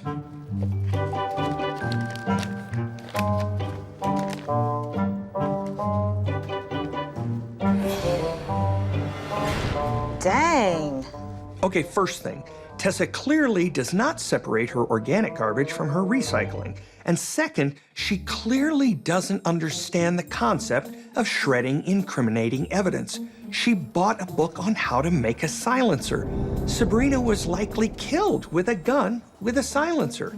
Smart? Nope. This looks suspicious, but the police still need to prove that she actually made a silencer and put her at the scene of the crime. So plug your nose, it's back to more dumpster diving. Sifting through Tessa's trash and background, detectives find Tessa has a .357 Magnum registered in her name, the same type of gun used to kill Sabrina. In her trash, they find hardware store receipts for items to make a gun silencer. And lastly, they discover the vehicle neighbors saw her driving away from the crime scene is a match to one Tessa rented on the day of the murder. The police have done their homework, but what they've really got is a lot of circumstantial evidence. Without a weapon or a confession, they got nothing. If they haul Tessa in for questioning, they could risk blowing the case. But if they can get a confession without her suspecting, then it'll be a slam dunk and could lead to a conviction. I'm sorry, I couldn't resist that one. I have some good news. I think I found Sabrina's killer. All evidence points to Tessa. For real? Girl's practically scared of her own shadow. Though there was something off about her. You know what I'm saying? She was always dropping those hot stones. Well, here's the thing. We're gonna need you to wear a wire. Say what again? We need to get her confession on tape. So here's the plan. You invite her over, treat her all sweet, nice, and she'll talk. She trusts you. I don't know. Trust me, it will work, and it's the only way. Fine. Okay. Ready to put your game face on? Let's do it. The next night, detectives monitor from a parked van outside. Jordan tries to get Tessa to spill the beans.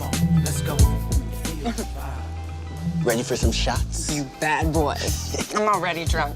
But let's drink up to a new life. Cheers. Whoa.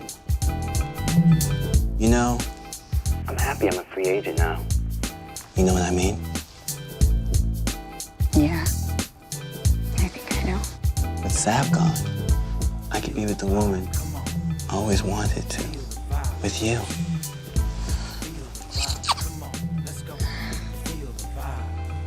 She was a gold digger. She was playing with your... She was just playing with your mind. I know that. That's why I did it. Did what? Oh, come on, you can tell me anything. Hate to admit it, but Jordan has the knack. She's practically eating out of his hand. Maybe he should consider quitting the NBA and go to work for the police department. Tell me. I wrote the note. You wrote the note? I wanted Sabrina to break up with you. And I know why you broke up with me. You made a big mistake doing that.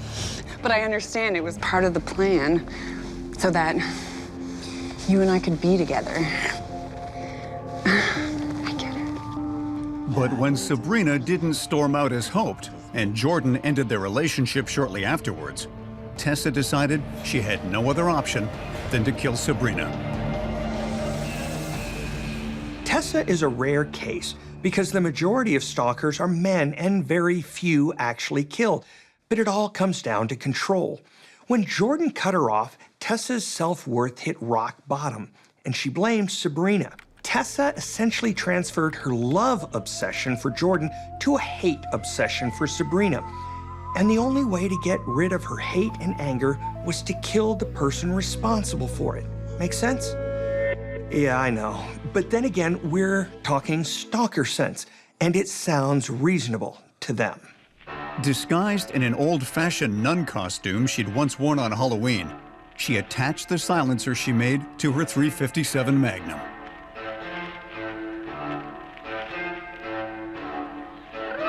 She drove a rented car to Jordan's house and waited for him to exit before she moved in.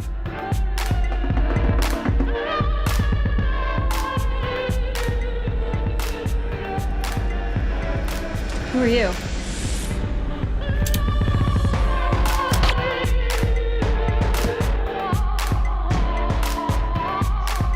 Why are you doing this?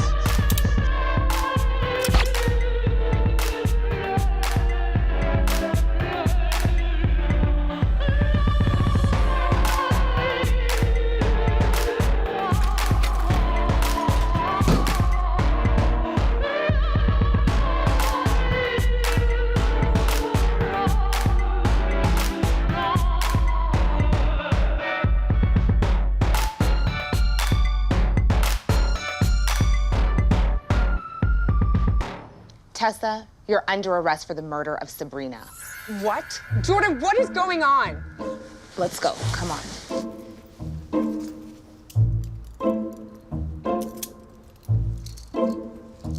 Let's go. But I love you, and I would have been the best girlfriend that you ever would have had. Tessa is found guilty of murder and sentenced to 25 years to life. Tessa was methodical, meticulous, and a maniac. She really believed that she had a future with Jordan, but when you're a stalker, you're not rational. You just aren't psychologically able to function in the real world and have an actual relationship. Still got it. That kind of describes a certain NBA player, doesn't it? Hopefully, he's learned a lesson.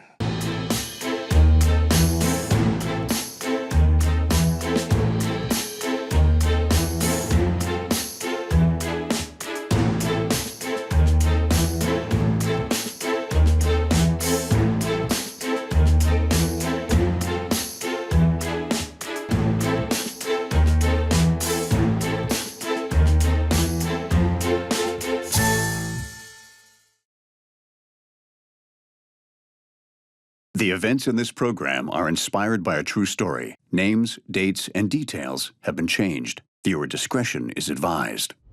Howdy, folks. On this episode of Bizarre Murders, Oh, my Lord Papa! when a survivalist who's ready for the end of the world doesn't make it to the end of the day, Murder weapon, most likely a revolver. God-fearing members of his own family incriminate themselves. So, he was big, tall with muscles. No, detective, he was a pipsqueak. With an unbelievable story about the power of prayer. Praise the Lord and baby Jesus. Will the hand of God guide investigators to the truth? Well, well. Or are the innocent doomed to meet their maker on death row? Keep your eyes open, keep your powder dry.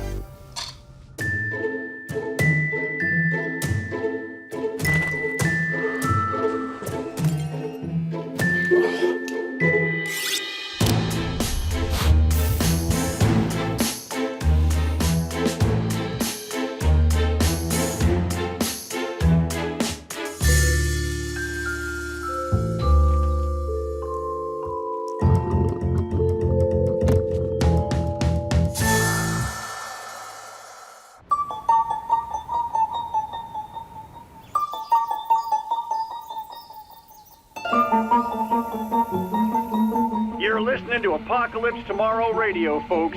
No station, no government regulation, just the free airwaves. And we're here with Big Pace Paxton. Howdy, folks. Good to be here. And he's going to tell us about his new book, Pace. It's 214 Days Till Y2K. Are you ready? Born ready, hoss, you betcha. Big Pace is a former oil executive who's spending his retirement and wealth getting ready for the end of the world as we know it.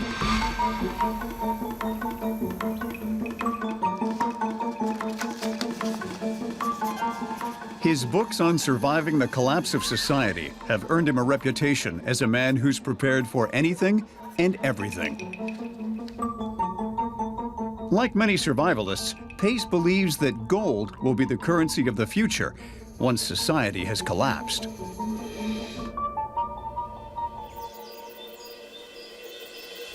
So, what you're saying is computers everywhere will either shut down after Y2K or they'll develop their own intelligence. Damn straight. You mark my words, the feds know it to be so. Well, thanks a bunch, everyone, for listening. I gotta go for now. But remember, keep your eyes open, keep your powder dry. Big Pace is what we call a prepper, as in prepared for the end of the world. And preppers come in all shapes and sizes. Some are religious nuts, some are wild-eyed conspiracy theorists. But Pace is one of those rational guys who just happens to think everything will come crashing down in the near future. And hey, if you follow the news, it doesn't seem like such a crazy idea, right? So why not plan accordingly? Unlike some survivalists, Big Pace is no recluse. He's a dedicated family man. And today, he's expecting his daughter and her husband over for dinner. Darn thing. They must be early.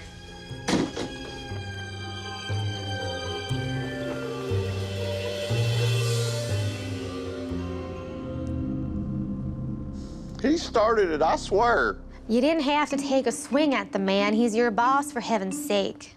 He called me a Bible thumper. Next time, just turn the other cheek, dear. And thank the Lord he didn't fire you.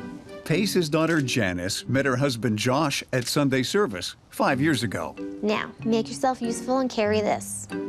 It's cherry pie, Papa's favorite. He'd been troubled as a young man, but found Jesus after a spell in jail for assault. Janice believes Josh is on the road to salvation, and she's going to make sure he stays on it. Hold your horses. I'm coming. All right, I said hold your horses. Gee, what a racket.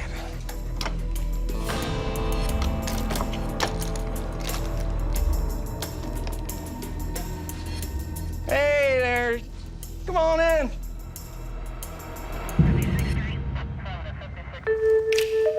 Detective Clancy is a straight-shooting cop who lives to serve and protect. He's busy wrapping up some paperwork when he receives a call. Clancy, local celebrity doomsday expert Big Pace has been murdered in his own bunker.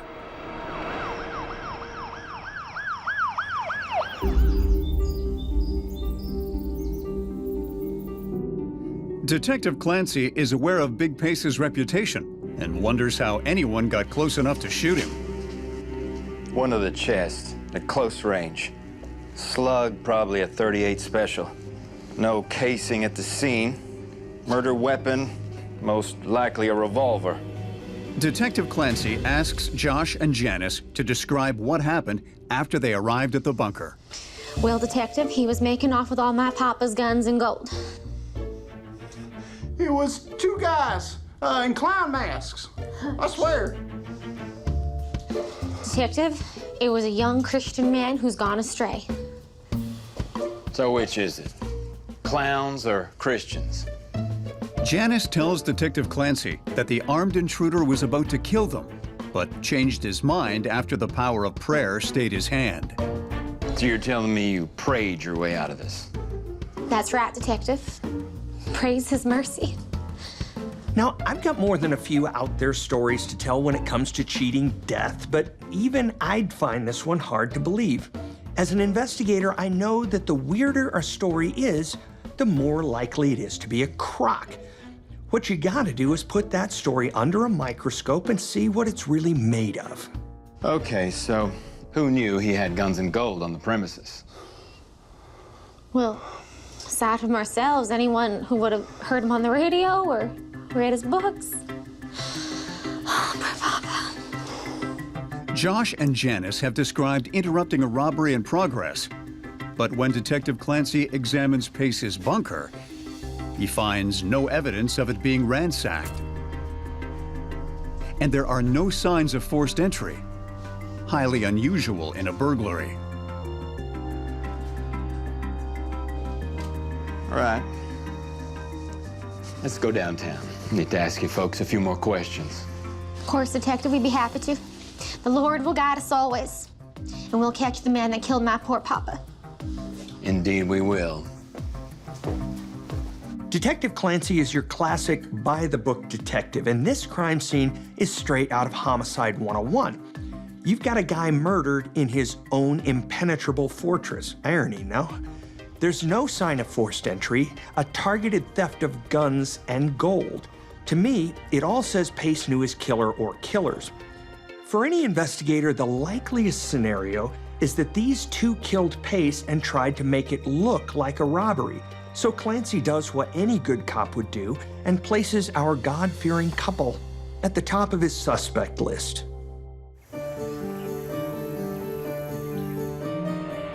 Next up, Apocalypse Tomorrow Radio.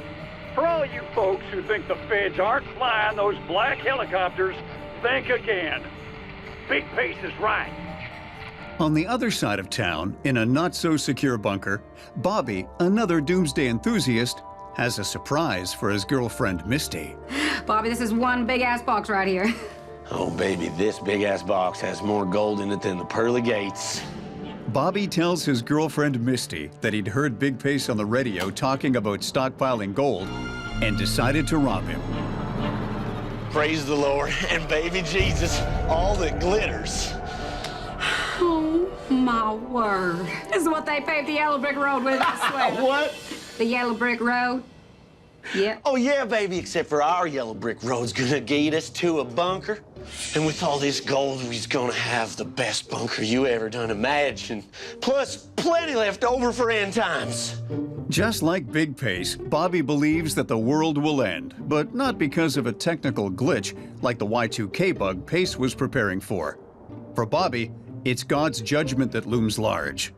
The world is soon to be punished for its sins, and Bobby is determined to survive it. Baby, don't we already live in a bunker? No, baby, this is my mama's house. I mean a real bunker. Okay, well, as long as you promise me you didn't hurt nobody while you were bringing this stuff here. No, baby, of course not. I cross my heart. Okay. That rich old man won't miss a thing. Okay. Oh, I love you, baby. I love you, baby.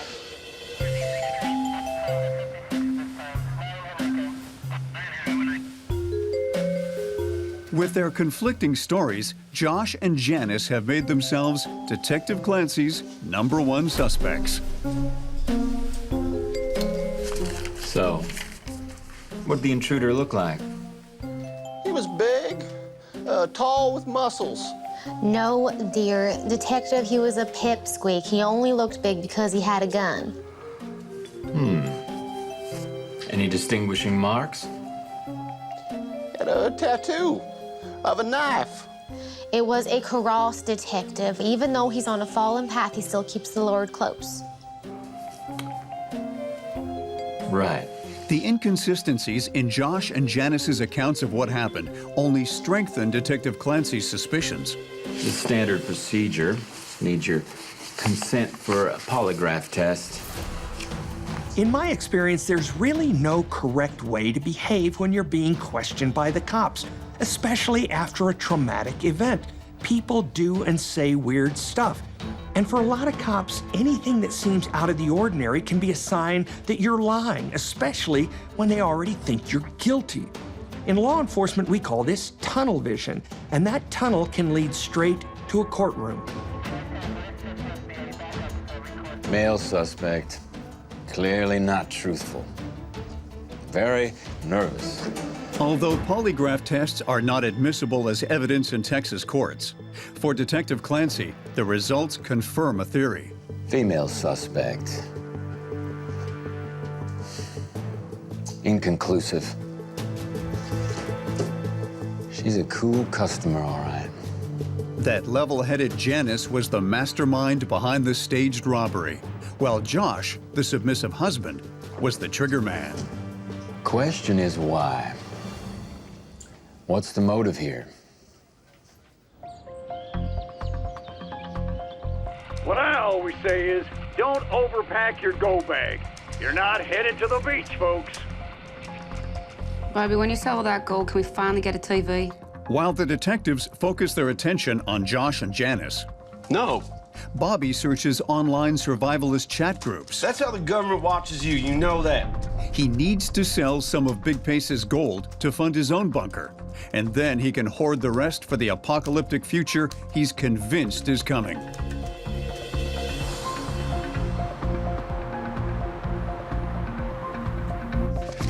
There you go. You keep your powder dry. Big Pace Paxton. Hey. Bobby, how are you, sir? Very good. Bobby was raised in an evangelical household, and as a teenager became obsessed with the idea of Judgment Day. Whoa, you look like you're quite a fan, young fella. Yes, indeed, sir. I've read all your books, and I listen to you on the radio every night. For Bobby, the world as we know it will end when the Lord Almighty passes judgment. For Pace, technology and big government will trigger the collapse of society. Bobby, you say? Yes. Very nice to meet you, Bobby. Oh, praise the Lord, sir. And you. The wrath of God, human screw-up. For guys like Bobby and Big Pace, it doesn't really matter how or why it all ends. They just want to be part of something big, and it doesn't get any bigger than Doomsday.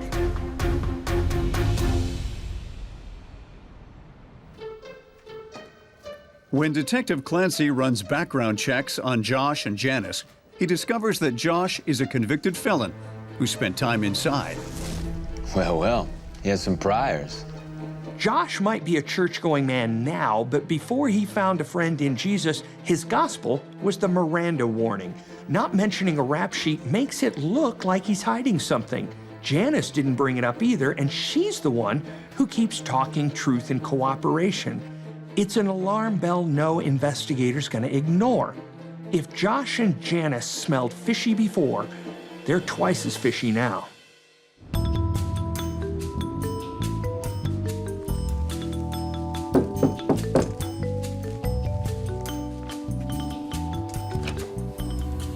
Oh, hi, Detective. Come on in. Can I grab you a cup of coffee? No, thank you, ma'am. Here on official business. Need to serve you this. With no witnesses other than his prime suspects and no physical evidence to go on, Detective Clancy can't charge Josh and Janice with anything. But he has another idea. A grand jury subpoena? But, Detective, we haven't committed a crime. This is outrageous. Oh, no. Just need you to come down to the station. We'll talk about it there.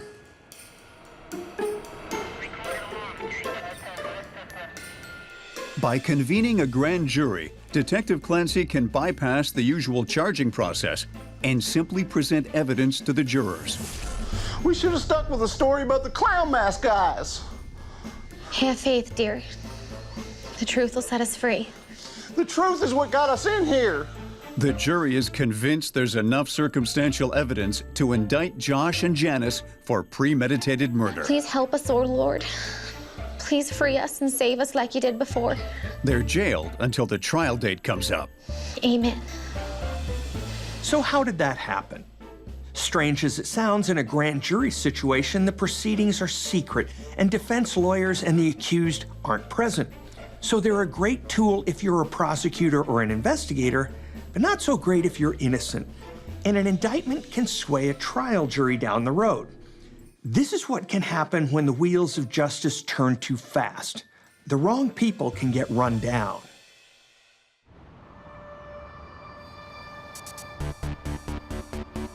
The indictment of Josh and Janice allows authorities to search their house for evidence connecting them to Big Pace's murder while they're in the county lockup awaiting trial.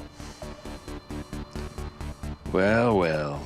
For their hearts plot violence, and their lips speak trouble. As a convicted felon, Josh is forbidden from having firearms in his household, and it's a revolver that fires .38 specials, the same type of gun used to shoot Big Pace. Clancy also finds bank statements that indicate that Josh and Janice have been moving money around, suggesting they're having financial problems.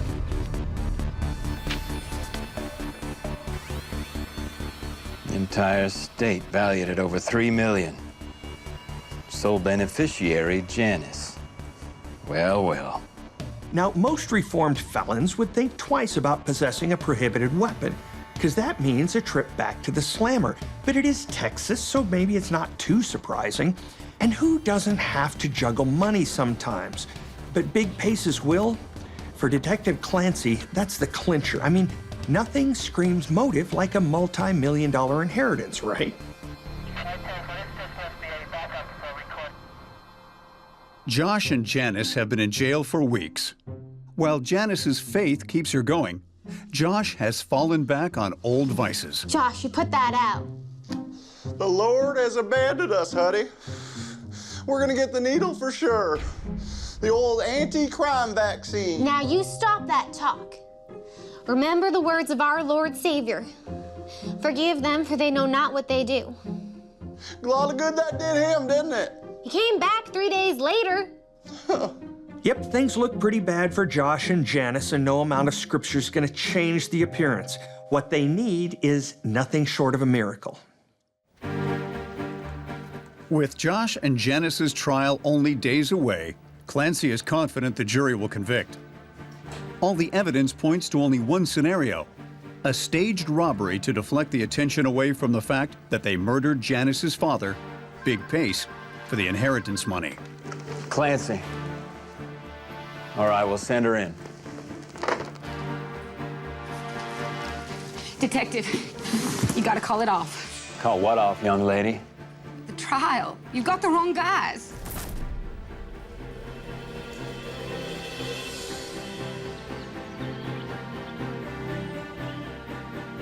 Misty tells Detective Clancy she was at home alone while Bobby was at work. There's gotta be some Oak Ridge boys on here somewhere. Well, here on Apocalypse Tomorrow Radio, there's only 72 hours to go before Josh and Janice face the music in the Guns and Gold murder trial. They might have got the drop on Big Pace in this world, but he's reaching out from the grave now, folks. I hate to admit it, but even the authorities get it right sometimes. Misty realizes Bobby lied to her. Not only did he kill someone to get the gold, but now 2 innocent people are about to pay for the crime. For the first time since Bobby came home with Big Pace's gold, Misty's conscience gets the better of her.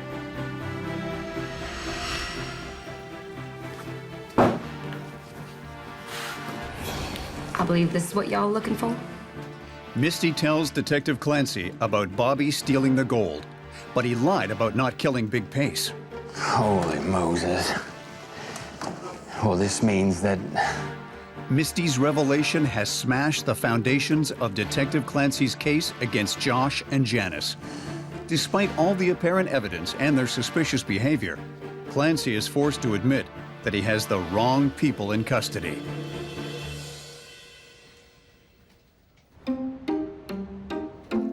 Armed with Misty's information, Detective Clancy immediately switches gears. He arrests Bobby and has his room searched. So can you tell me how you got your prints all over Big Pace's gold here? He gave it to me. Yeah, he gave it to me to get a head start on the judgment. It's the currency of the future right here. Right, okay. So when I run ballistics on this gun we found in your place, what'll I find? Whether you talk or not, I'll tell you this right now. I see a whole lot of judgment in your immediate future in court.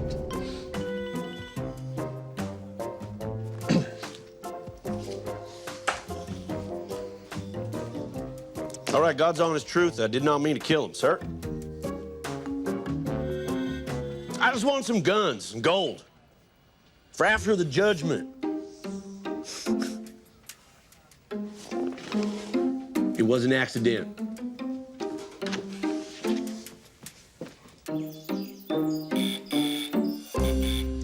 Okay. Bobby tells Detective Clancy that everyone in the Doomsday crowd knew Big Pace hoarded gold and was armed to the teeth. But he also lived in a fortress and was paranoid about strangers. Hey there, young fella. Come on in, close the door behind you. So he went to all of Big Pace's book signings and befriended him. That's a bit of a surprise. Oh, look, you got here. You want me to sign that? Well, sure thing here, Bobby. All right, calm down. Calm down, Bobby. Give me your gold. Give me your gold and your guns now. All right, you calm down. Now. All right, you calm down. I'm gonna load them up right in here. You hurry it up. Just hurry up, old man. I don't got forever. The end is coming. Well, at least you got that right.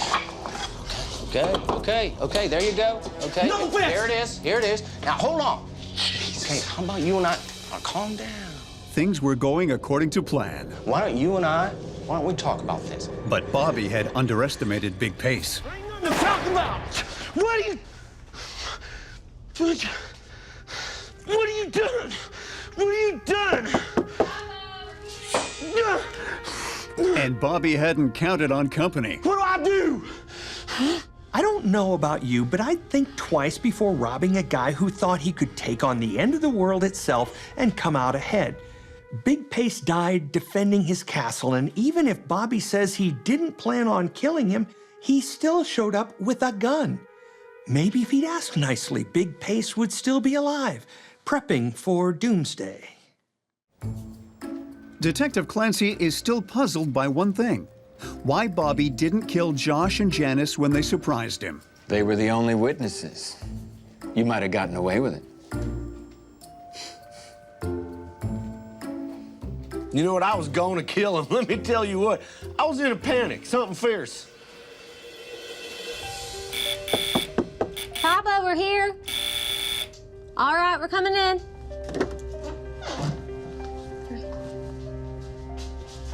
Oh, my Lord. Oh, my Lord, Papa. Papa. Oh, my Lord, Papa. Papa.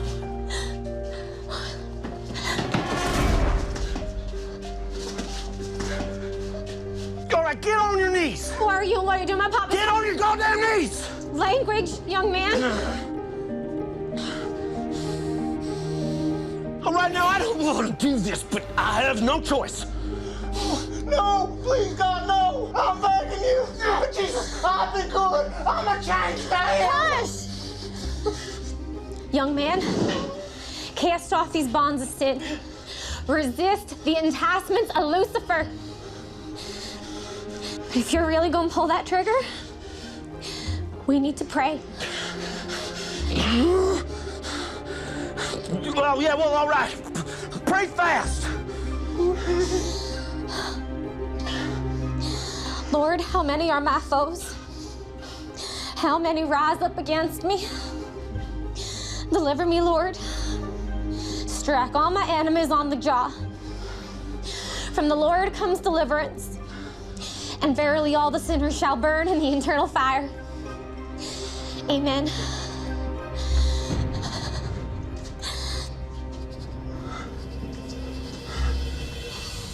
No, it's all right.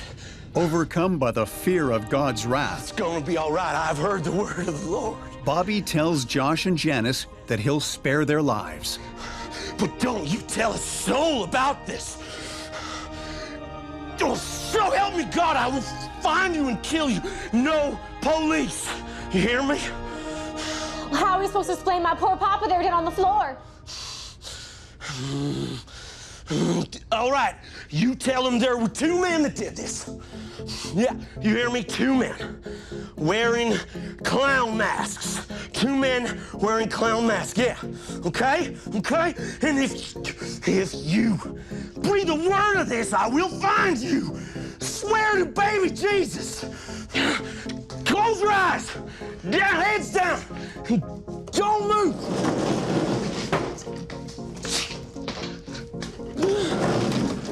Eyes down!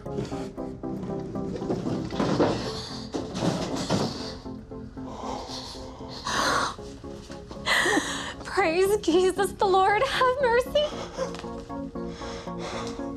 At least for us. Oh, Papa. I guess you've gone to your reward. Honey, call the authorities.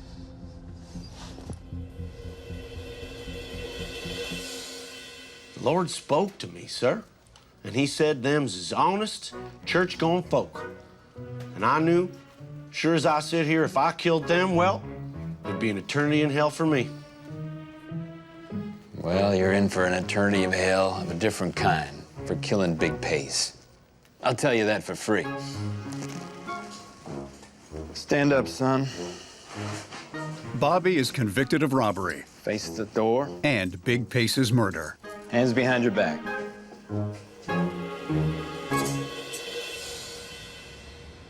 Bobby's confession means Detective Clancy can release Josh and Janice, who have been languishing in jail for weeks. Their faith in God and justice sorely tested.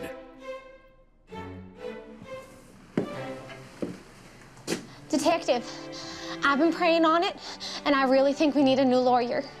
There's no need, ma'am. Fact of the matter is, you're both free to go. We caught the guy who killed your papa. Sweet Jesus! Thank the Lord, hallelujah! Talk about a close call. Given the optics of the case, a conviction for Josh and Janice was all but guaranteed. Sometimes our justice system just swallows up the wrong people, kind of like a certain biblical guy who ended up in the belly of a whale. Like Jonah, our wrongly accused suspects lived to tell the tale, but it could have gone the other way. Law enforcement ain't perfect, people. The scales of justice can be off, way off. Big Pace was right. You gotta be alert.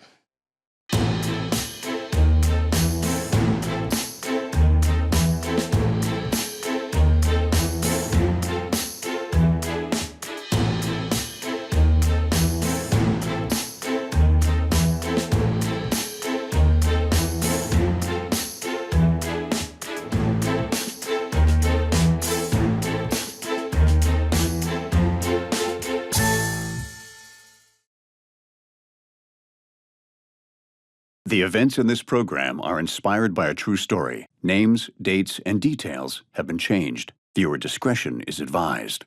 On this episode of Bizarre Murders. What was that? When a loving husband barely escapes an attack on his life, the authorities think it was a random incident. Oh, Lord. But the husband is convinced he's a man marked for death. You're a dead man, Gary. Is he on a downward spiral of paranoid delusion? My days are numbered. Or is there really a killer lurking around the corner, waiting to finish the job? It's the devil. The devil's coming for poor old Gary.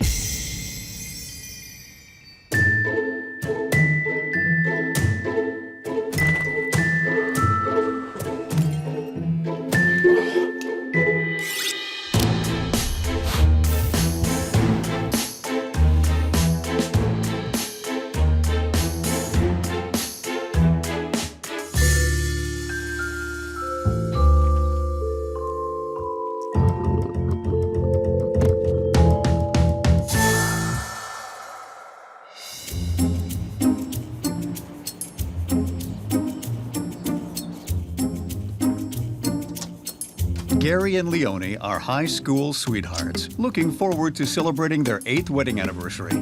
Something sure smells lovely. I've been baking cupcakes.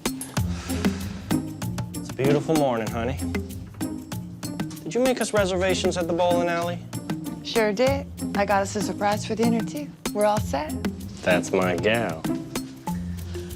But, Gary, I was thinking, I could really use a new dress for dinner.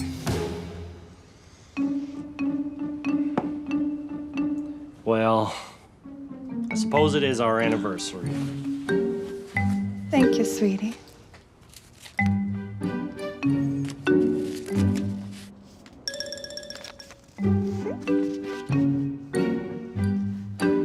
Hands off. Those are for the church outreach. All right, all right. Gary runs a small construction company, while Leonie is a dedicated homemaker with a passion for baking. I'll see you later. They're active members of the community, upright folks who never miss Sunday service and steer clear of vices like alcohol and gambling. Gary coaches youth football on weekends, while Leonie spends her spare time helping out the less fortunate.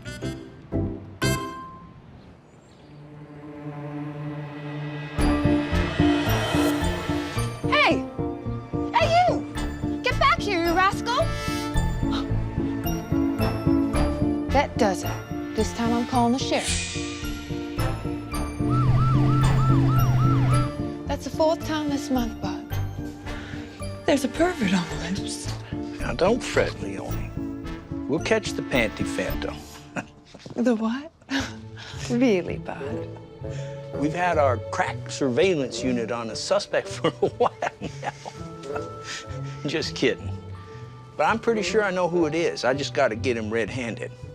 You're not the only one in this town who's had some undergarments go missing. Well, I'm sure you'll get your man, Bud. Well, you can count on it. Sheriff Arnold's is your typical small-town lawman, the kind of guy who'd rustle up a posse to catch a fugitive and rescue your cat from a tree the same day.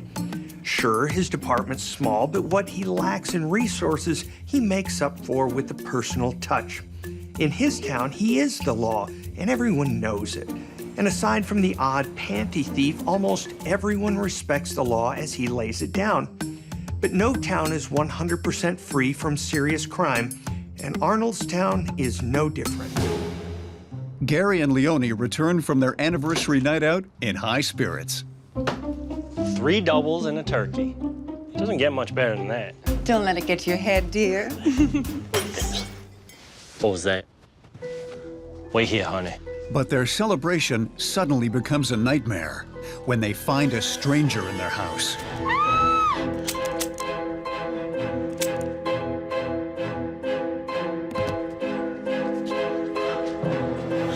Gary! Are you all right? Help! Somebody help me! It's Leonie Culpepper. Someone just tried to kill Gary at our house. Get the sheriff.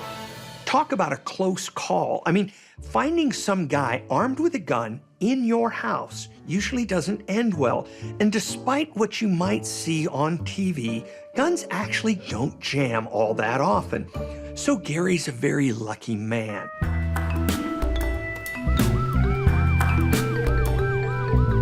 Now, what in the Sam Hill happened?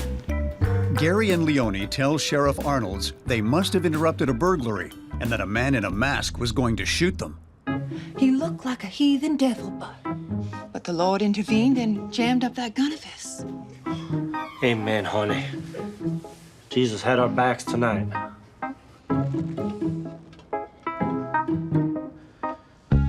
Whoever it was looks like he helped himself to a snack. Anything else missing? Why, he took my mother's gold-rimmed coffee service. I mean, is nothing sacred? That it? Well, Bud, some of the underwear is missing from my laundry line. What? You gotta be kidding me.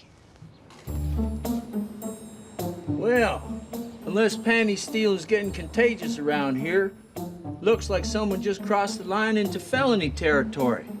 You said the other day you knew that was, right?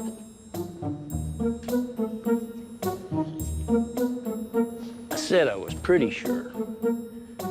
But I'm gonna haul his ass in and make sure. Now, normally you'd need something more than the say-so of a witness to arrest somebody, say probable cause or a warrant from a judge. But sheriffs have a lot of leeway when it comes to how they enforce the law, especially in small towns like this. And no one's gonna argue when the boss wants to sit you down for a chinwag.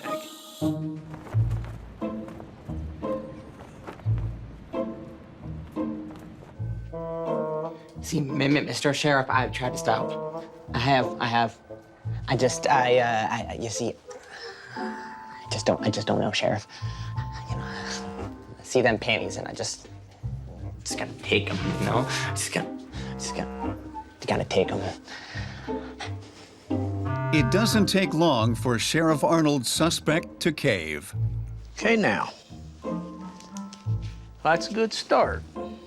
Listen up. Stealing ladies' panties, undergarments, excuse me. That's one thing. But breaking and entering, assault with a deadly weapon, maybe attempted murder, that's a whole different ballgame, son. I'm sorry, sir. I don't know what you're talking about. But the thief says he was working a double shift at a local hog processing plant when Gary was attacked. And a quick call to the factory manager confirms the suspect's alibi. Well, thank you very much. Yeah, bye now. That's mighty strange. How many panty snatchers can there be in one town? Well, we ain't done here yet. Maybe a couple of nights in my guest suite will cure you of that thieving habit of yours. Stand up. Our sheriff thought he'd close this case faster than a scalded cat, as they say in Texas. But things ain't ever that simple, and now he's got some serious worry. 'Cause in a small town like this, word gets around. Not only is there a gunman at large, but everybody knows it, and they're looking to Arnold's to catch him. It's all part of being the biggest lawman in town. In the days following the attack, Gary becomes increasingly afraid that his attacker will return, so he takes steps to protect himself. Gary, that you? I got you some medication to help you sleep, dear. Gary, what's that? Can't rely on Jesus alone, sweetie.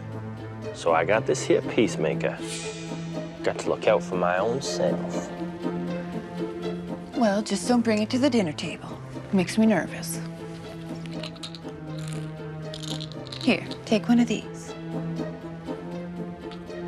You can't blame a guy in this situation for arming up. Hell, I would. A man's house is his castle, after all, and for all Gary knows, the masked marauder could be fixing to come back and get rid of the witnesses. But it's a fine line between being on high alert and seeing enemies everywhere. Unable to shake the fear that the man in the mask will come back, Gary's nerves start to unravel. Dear Lord, please help the sheriff catch that man. Who's there? I got a gun.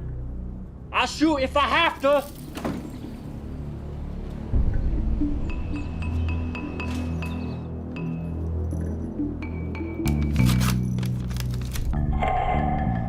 Oh, Lord.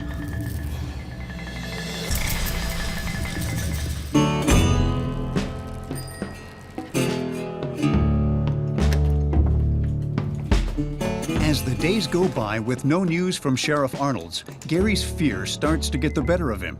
He barricades himself at home, hopefully safe from the outside world.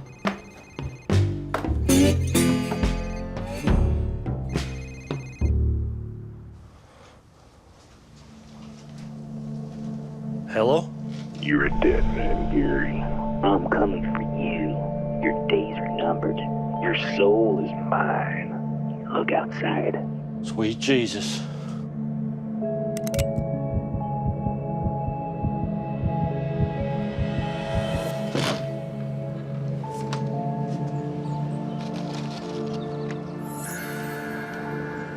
It's the devil. The devil's coming for poor old Gary. Oh, Lord. Satan's got my number. Oh, Lord. Yep, it sure looks like someone's out to get Gary, or at least mess with his head big time. From where I'm standing, this looks like a classic stalker situation. Now, a lot of stalkers don't actually want to kill their victims. I mean, then all the fun would be over, right? But as far as Gary's concerned, his days really are numbered, and that'll put the scare into anybody. Now he thinks the devil himself is on his tail, Bud. It's just too much to bear. As her husband falls apart, Leonie seeks consolation and answers from Sheriff Arnold's. I'm telling you, Leonie, it's probably just a drifter. Chances are he skipped town. He's long gone. I've seen it before. Try telling Gary that. Has he been to a head shrinker yet? He won't leave the house. But what if Gary's right? I mean, the mask, the bullets, he keeps getting those calls. To my mind, it's probably just kids. Saw you guys on the news, getting some cheap thrills out of scaring y'all. I'm more scared of Gary than some bunch of kids. He's deranged, but he's not himself. Sheriff, he bought a gun and he's taken to the bottle.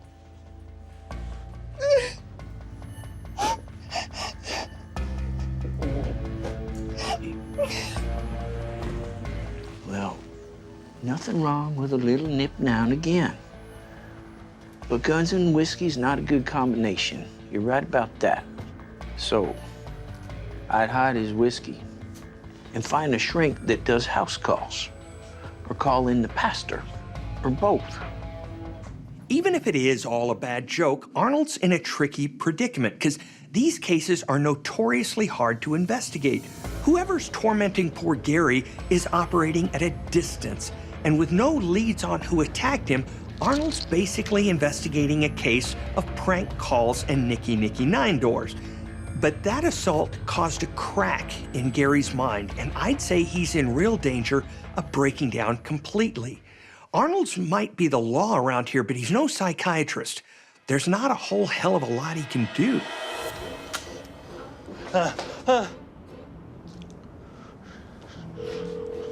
My days are numbered.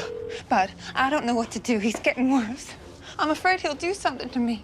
Now, why don't you come on down to the office? I can send a patrol car around. My days are numbered.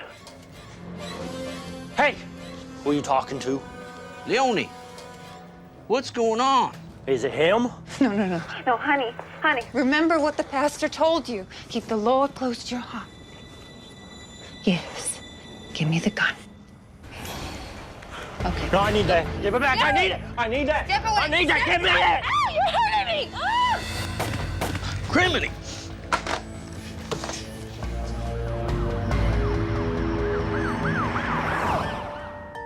When Sheriff Arnold's arrives at the scene, he fears the worst. Oh, Lord. But the situation isn't what he was expecting.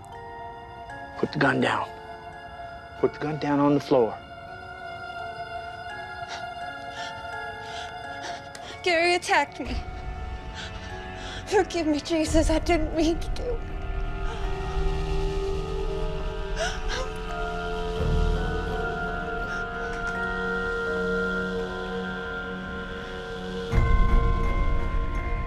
Yeah, Betty, it's Arnold's. I'm gonna need backup and ambulance right away. Got a male gunshot victim. Vital signs absent. Roger.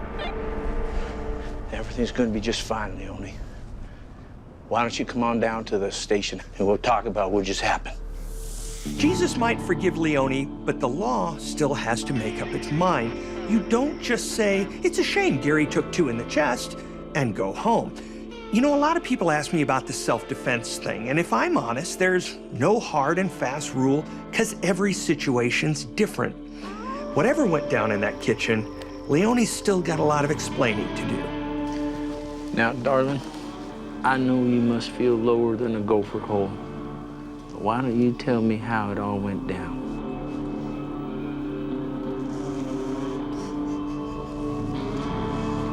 I was on the phone with you and he just snapped. Oh, God. Leonie tells Sheriff Arnold's that she had no choice but to defend herself. I knew he was going to kill me. He came at me with a gun, but I managed to get it away. But then it went off.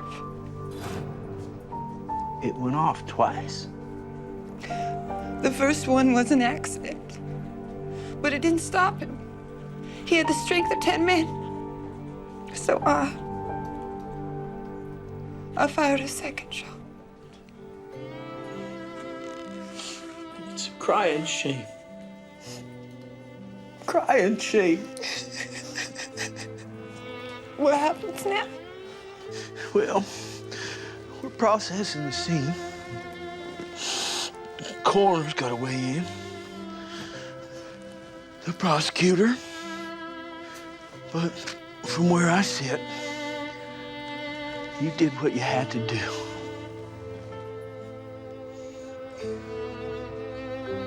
Sad to say, but we in law enforcement hear Leonie's story all the time. A woman who's forced to defend herself from her violent husband. And around these parts, good luck finding a jury that'll take issue with using a gun to do it. I'm not saying it's a one-horse race, but the chances of Leonie doing any time for taking down her delusional husband are pretty slim. Gary's death is ruled accidental by the coroner, and no charges are laid against Leonie. He was a good man, Bud. God bless him. He was a good man. With Gary now laid to rest, Sheriff Arnolds closes the case.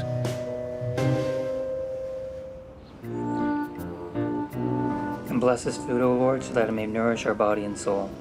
Amen. I do so love your manly praying voice, dear. With Gary's generous life insurance policy, Leonie starts rebuilding her life. Now, what was the surprise you said you had for me?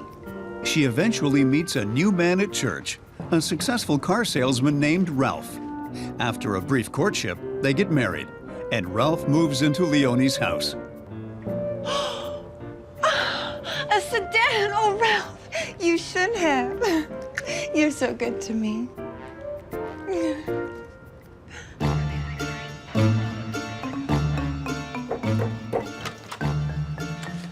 What can I do for you, son?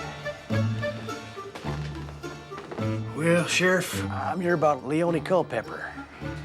What about Leonie? The man says his name is Colton. He's a long-haul trucker and an old acquaintance of Leonie's. Back before she settled down, mind you, Sheriff. Let's just say Leonie and me, we used to shoot the lights out something fierce, if you get my meaning. But these days, well, I think she's fixing to shoot something else. Or should I say somebody? You still going to church? Sure am. Dang, Leonie, you're looking hotter than a firecracker. And you're just as handsome as ever, ain't you, Colty? What do I owe the pleasure?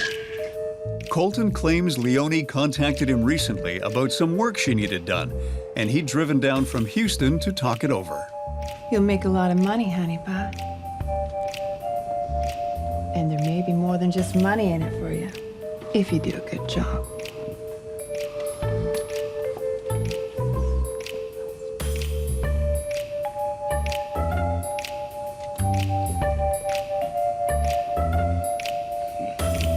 Colton reveals that Leonie asked him to kill her second husband, Ralph.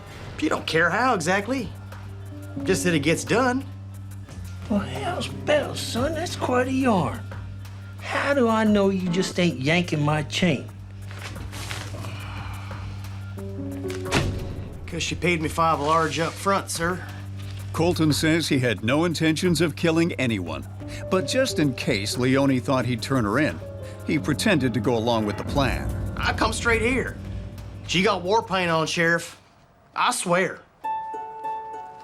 Just when you think you know someone, bam. Turns out they're the devil in disguise.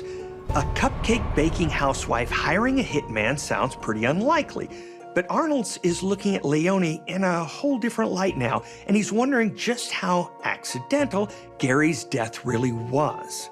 Looks like the long-closed case of Gary and the man in the mask just got reopened. When you supposed to see her next?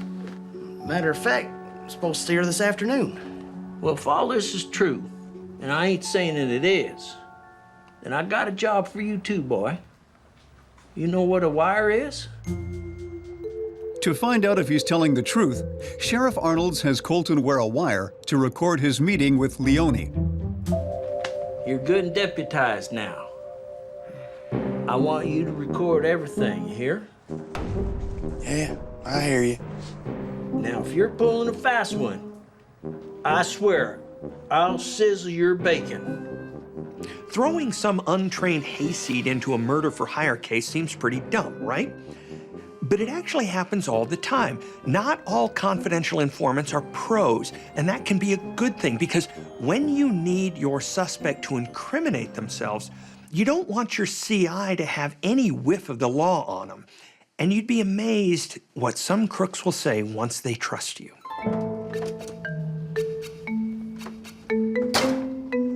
I just knew I could count on you, Colty.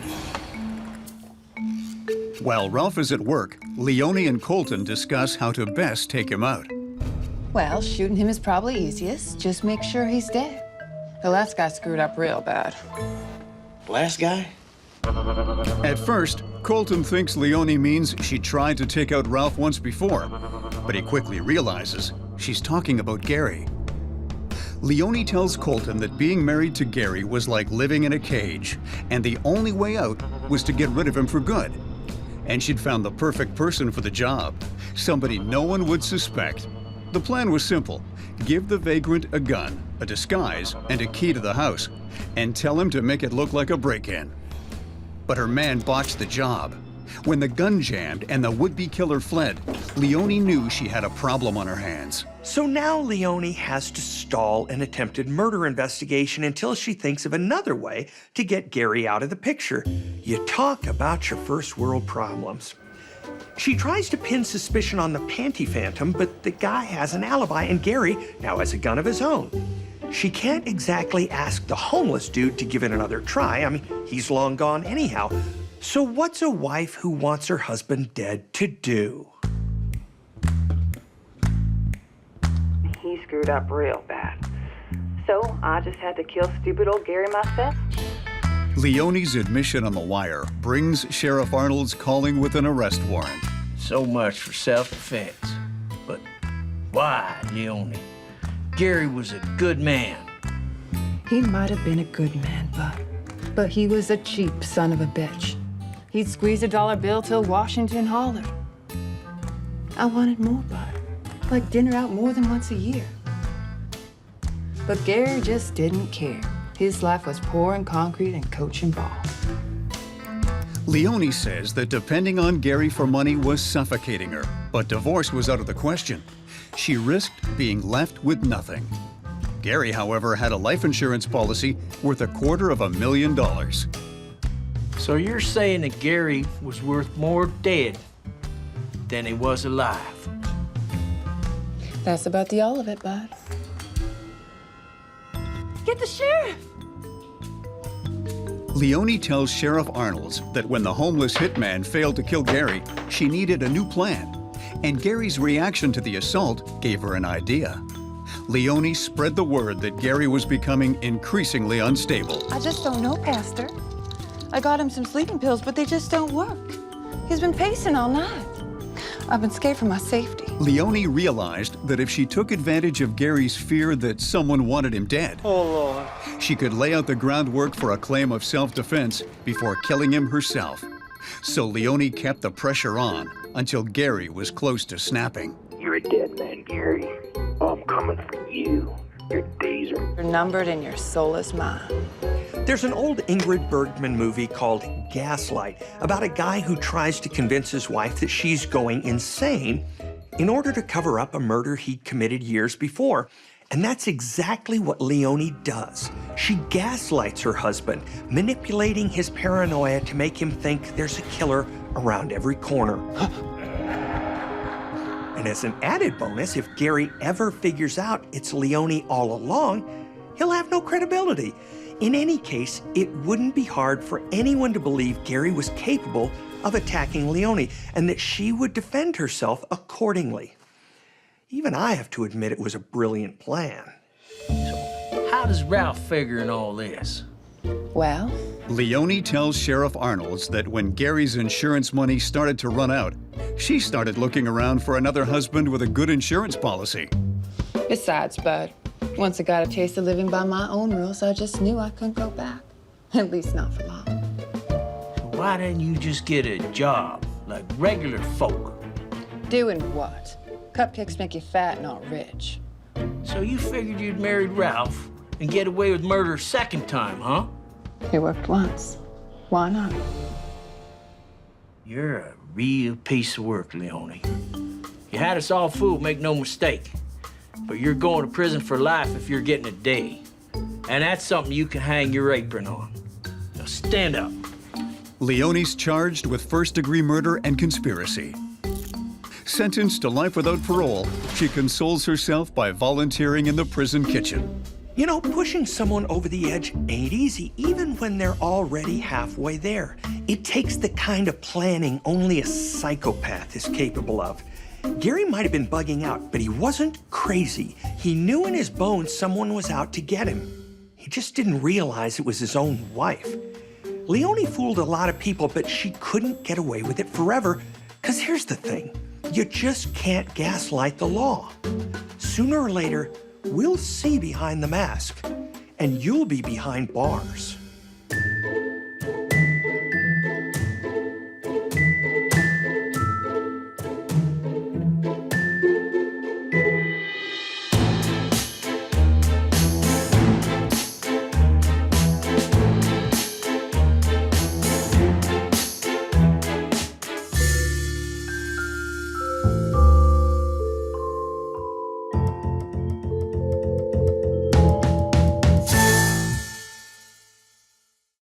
The events in this program are inspired by a true story. Names, dates, and details have been changed. Viewer discretion is advised. On this episode of Bizarre Murders, Oh my gosh! Patricia! when a young hippie is murdered in her co-op, Oh! Help! Somebody! detectives turn to her free-loving friends to track down her killer. Did you hear anything that sounded out of the norm? No, man. But when a strange clue leads to a dead end, I told you I didn't do it, man. they fear the summer of love might end with a killer going free. So what was the motive?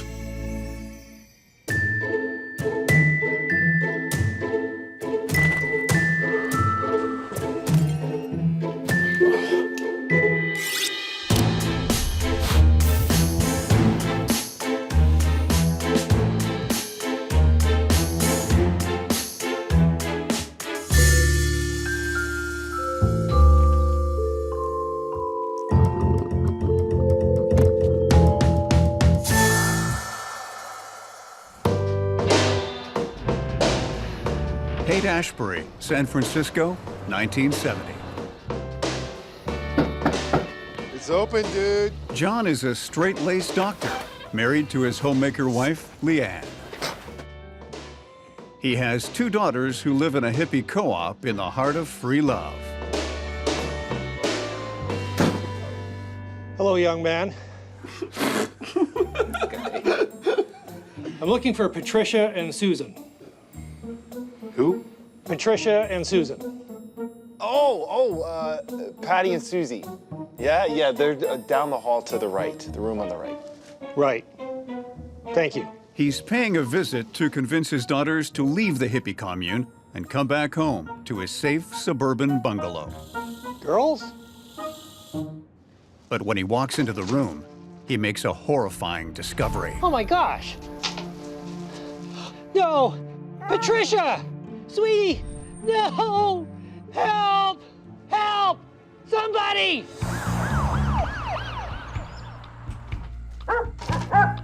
Detective Fredericks, a rookie with the San Francisco PD, is called to the scene of the crime. Sorry, she's not good with strangers. This is his first murder scene, and he's eager to prove his chops. I'm very sorry for your loss. He determines that Patty was bludgeoned to death with a lava lamp. He finds a bloody fingerprint and a man's glove lying in a pool of blood. He believes it belongs to the killer. He also finds a sketch of a young woman who appears to be Patty. I remember when I was a new agent, so I feel Detective Frederick's pain. Your first murder investigation can be pretty intimidating, especially when you've got evidence that raises more questions than it answers. Did the killer go there with the intent to kill? Or was it a crime of opportunity? Was it a sexual assault or a robbery? And why did the killer leave behind a sketch of the victim? This is a challenging crime scene for a seasoned detective, much less a rookie. My advice, just 1 foot in front of the other, brother. Do you know of anyone who had issues with Patty? No, man. No, she was a sweet girl. No one would want to hurt her. Patty's roommates tell Detective Fredericks that her sister Susie is on tour with her band, so Patty was staying alone in her room.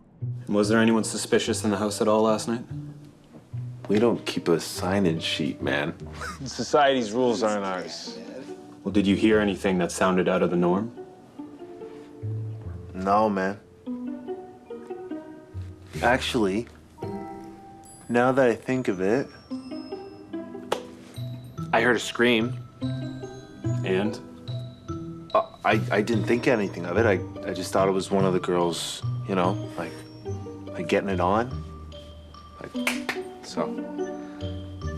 And what time was that? I was tripping, man. I wasn't taking notes. Well, did the dog bark at all? No. And you know what? The pooch is pretty vocal if she doesn't know you. I mean, you walk up and she'll just raise a holy hell. So the killer knew Patty. Or else the dog would have barked. If you say so, man. As an investigator, I know there's nothing more annoying than unreliable witnesses, especially when they're out of their heads on weed and goofballs. But as always, man's best friend comes to the rescue. The fact that Poppy didn't bark signals to Fredericks that when the killer walked into the room, he or she was no stranger. I'm gonna need to grab everyone's fingerprints before I leave. Yeah, of course. We're here to help you, man. I mean, we all loved Patty. She was a sweet girl, man.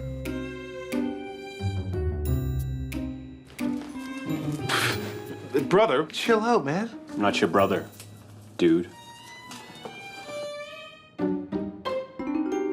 Oh. Detective Fredericks determines that nothing was taken from Patty's room, so he's able to rule out robbery. The autopsy reveals there was no sexual assault, and time of death is estimated between 12 and 18 hours before she was found. So what was the motive? I'm just gonna need your fingerprints? Yeah, of course. Detective Fredericks brings Patty's father, John, down to the station for questioning. Can you think of anyone who would want to hurt your daughter? She spent her time with a lot of seedy characters, so who knows who she came into contact with. And how was your relationship with Patty? Strained, to be honest. Is that so? So you had a strained relationship with your daughter? Why don't you tell me a little bit more about that? We had this big fight a couple of months ago.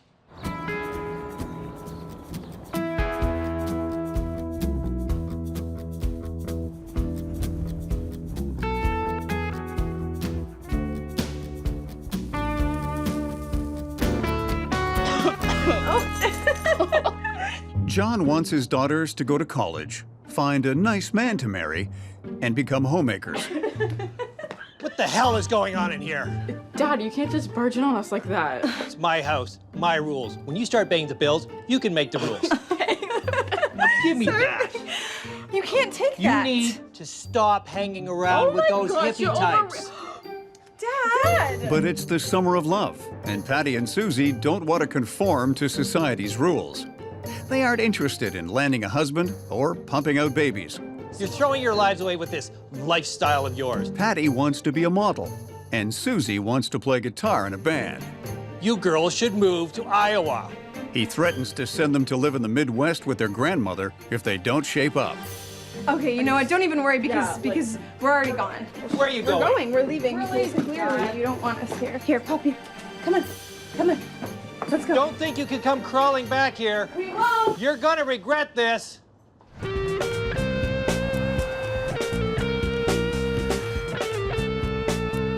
Susie and Patty move out of their parents' house, Suze, that sounds groovin'. Thanks, man. cutting off all ties with them. Hey, are you gonna finish rolling that blunt or what? I want to make sure it's perfect. Susie and Patty are doing what a lot of kids, including myself, did in the 70s. They're ditching anything that even resembled their parents' life and are embracing peace, love, and of course, weed. My parents are gonna see this, right?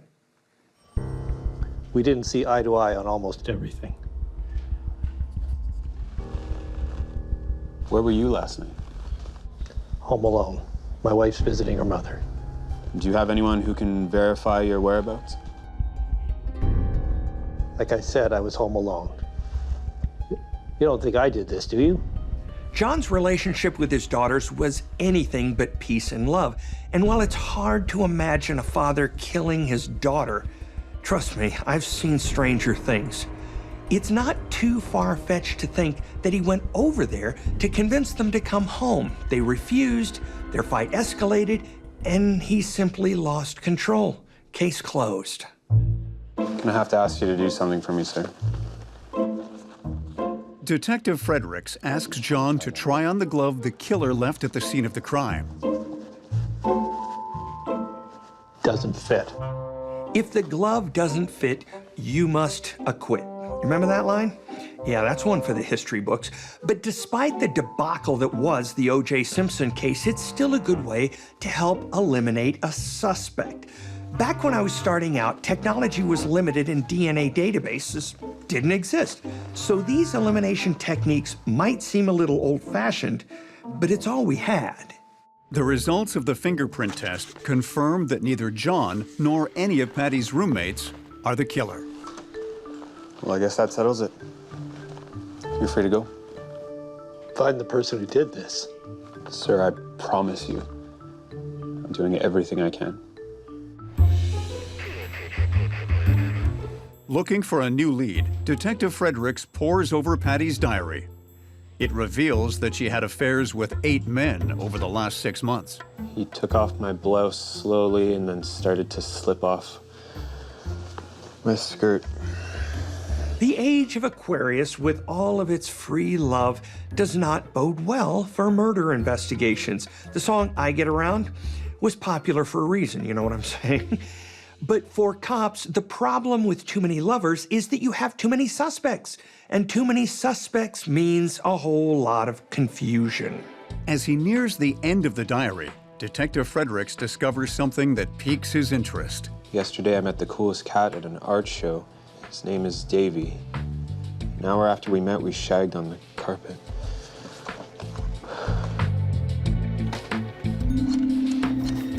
Detective Fredericks learns that Davy is a well-known artist in the hippie scene who has a studio downtown. Bingo. This is what I call a good day in Copland. It's basically a lead that could crack the case wide open. Detective Fredericks knows that Patty was likely killed by the person who drew the sketch of her and left it at the murder scene, and who she knew intimately. And lo and behold, the final entry in her diary is about a lover who also happens to be an artist. As investigators, you never rely on getting a lucky break, but when you do, you thank the detective gods and move on.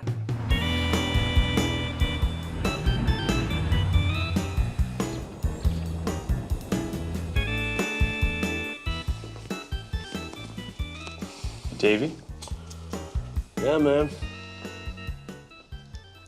I'm sorry to tell you that Patty was killed a couple days ago. Detective Fredericks, determined to solve his first murder case, believes he may have tracked down the killer. I can't believe that. This is tragic.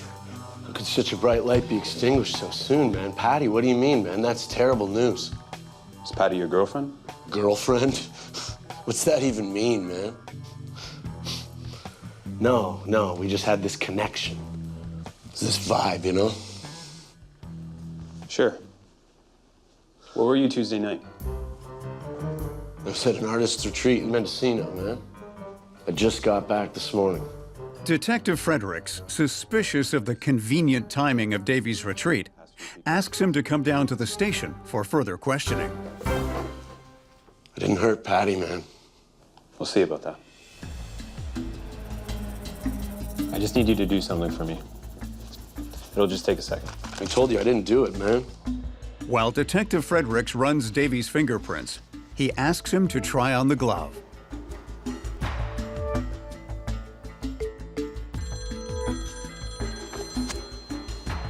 Detective Fredericks is informed that Davy's alibi checks out.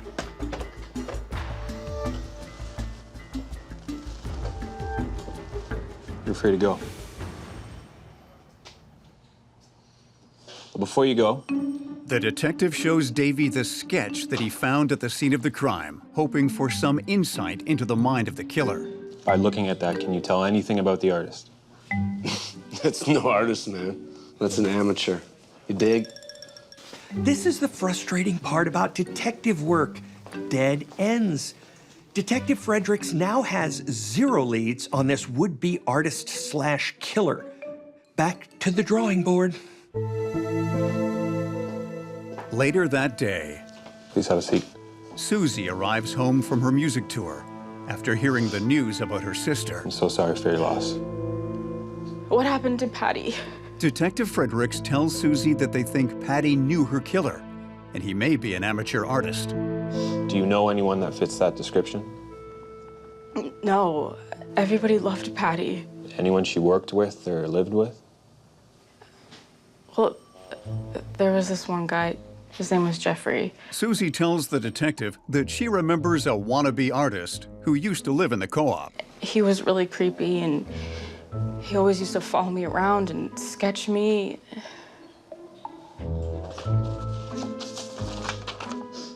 Does this look familiar at all? Yeah. That's me. Whoa. Detective Fredericks thought the sketch was Patty. If it's Susie, that's a whole different ballgame, or peace circle, or whatever you want to call it. Basically, Susie's revelation opens up a whole can of worms. You dig? Are you sure that's you? What makes you say that? Because I have tons more just like that one. Oh. This is what detectives call a whopping curveball, for lack of a technical term, and for a rookie detective, that's a pretty big setback. So now he's left with the big question. If the drawing is Susie and not Patty, then why was it left at the crime scene? Susie's a musician, I'm not getting it. Oh, nah. No.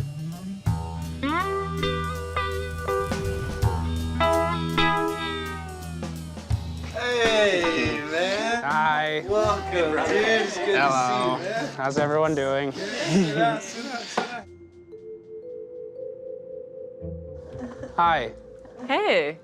Susie tells Detective Fredericks that a guy named Jeffrey used to live in their house. I'm Jeffrey. Hi, I'm Susie. He would sketch portraits of her all the time. Would you mind if I draw you? Yeah. Yeah, that's cool. Cool. Despite his lack of talent, he thinks he's the next big thing to hit the art world. He doesn't let anything come between him and his dream until he meets Susie. You're very beautiful. Thank you. At first, Susie is flattered, but soon, Jeffrey can't seem to draw anything other than Susie. Susie. And starts to follow her around the house. Can I draw you? The light is so beautiful in here. Yeah, I guess.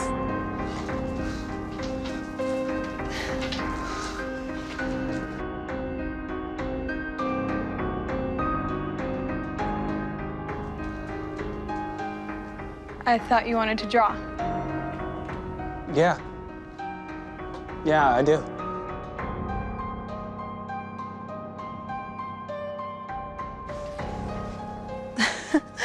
You call yourself an artist? Dream on.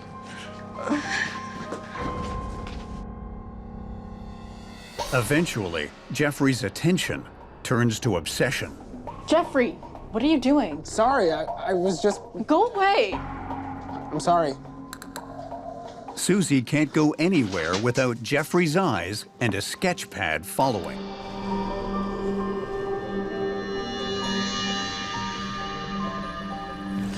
Jeffrey, what are you doing? I'm just... Get out, you freak! You're so beautiful. Get out! This is borderline stalker behavior, but here's the thing. A typical stalker doesn't bring their sketch pad along for the ride, so Jeffrey's got more serious issues going on, and one way or another, that means trouble for Susie. Sorry, brother, that's crossing the line. You gotta go. I just can't draw anything else but you, Susie. That is not our problem, Jeffrey. Peace, brother. Jeffrey is eventually kicked out of the co-op.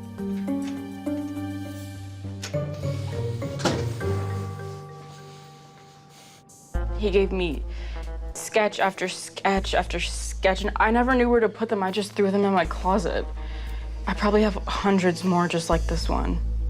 Detective Fredericks tells Susie that he'll need to collect the sketches for evidence. Okay, but if he was obsessed with me, why did he hurt Patty? That's the million-dollar question, isn't it? I don't know. Patty wasn't cool with Jeffrey stalking her sister, so he could have been looking for revenge. Or maybe he thought that Susie would give him more time if Patty wasn't in the picture. Or maybe Jeffrey's not the killer at all and he's just an eccentric artist. Detective Fredericks already made the rookie mistake of assuming, so he's going to be careful this time. With no registered address for Jeffrey, detectives ask Susie to work with a sketch artist to compose a physical likeness of him. Here you go. And the cops plaster it all over the city, hoping someone will recognize him and turn him in. The thing about the 70s is cops didn't have the technology that we have today. This is before social media, where you could find a digital footprint of a perp within seconds and track them down. Back then, you had to do a lot more legwork. Think of this as an old school Facebook. Cops want to tap into a social network, and the only way they can do that is by posting his face in the areas a wannabe hippie artist would hang out.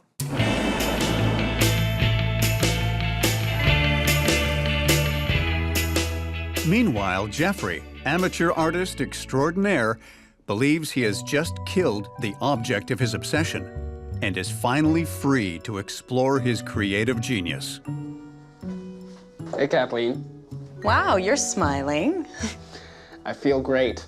I'm so ready to unwrap the true artist inside me. You know?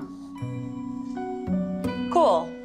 This guy is fooling himself if he thinks he's headed for greatness, with or without his muse.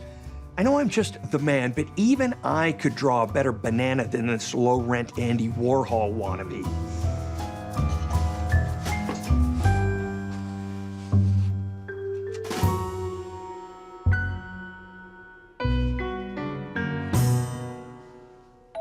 Fearing she may be taking an art class with a killer, Kathleen makes a phone call to the police. Yes, hi. I'm not sure, but I think I'm sitting next to the guy in the wanted poster.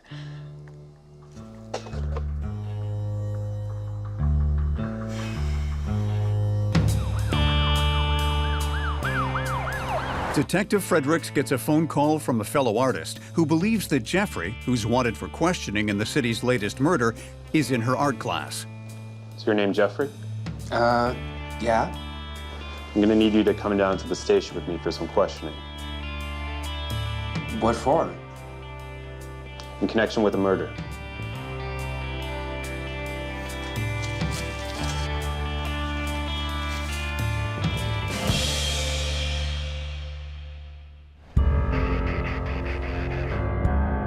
I'm just gonna show you a few things. Detective Fredericks tries to pin the sketch found at the murder scene on Jeffrey. Recognize that at all? No. How about this one? Or this one? Or this one? This one? How about this one? Should I continue? Okay, Okay, it's my artwork. I like to draw Susie. She was beautiful. Why was one of your sketches found at the murder site? I don't know. Detective Fredericks asks Jeffrey to try on the glove that was found at the scene of the crime. It doesn't fit. Try pulling a little harder. Well, strike 3 for you. Are you ready to talk? I had no choice. What do you mean? I would never become the artist I was meant to be with her alive. As a motive for murder, it may sound far-fetched, but obsession can do strange things to people and can actually cause them to lose sight of reality. Jeffrey admits that the moment he met Susie, he was overwhelmed by her beauty and talent. His admiration soon turned to infatuation. Jeffrey, what is this? This is Susie. He becomes unable to think about, much less draw, anything but Susie. This is a still life class, not a portrait class. But she's my muse. Make the fruit your muse. His art teacher tells him that he'll flunk out of her class if he doesn't learn to draw the basics, and never amount to anything if he continues to draw the same model over and over.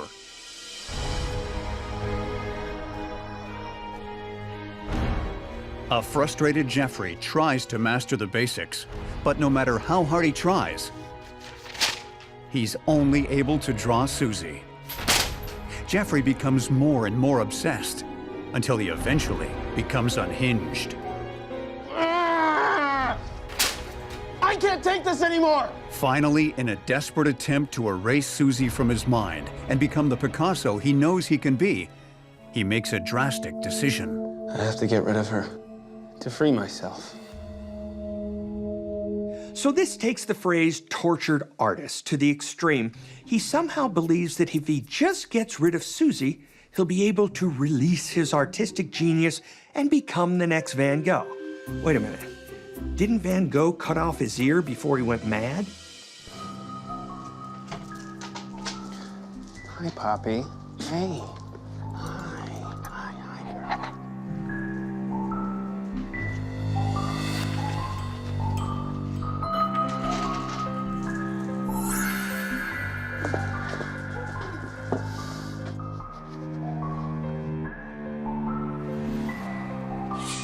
I can't take this anymore. I have to get rid of her. I have to destroy her. To free myself. I can't take this anymore!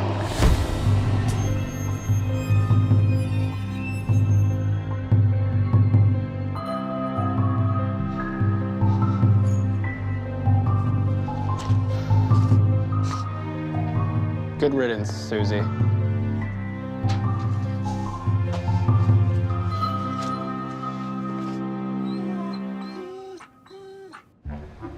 Having freed his tortured mind, Jeffrey is able to move on and explore his creative genius. What I don't get is, if you're so fixated on Susie, why did you kill her sister, Patty? I didn't kill Patty. I killed Susie. No, you killed Patty. No, I killed Susie. No, you killed Patty. No, I killed Susie. No, you didn't.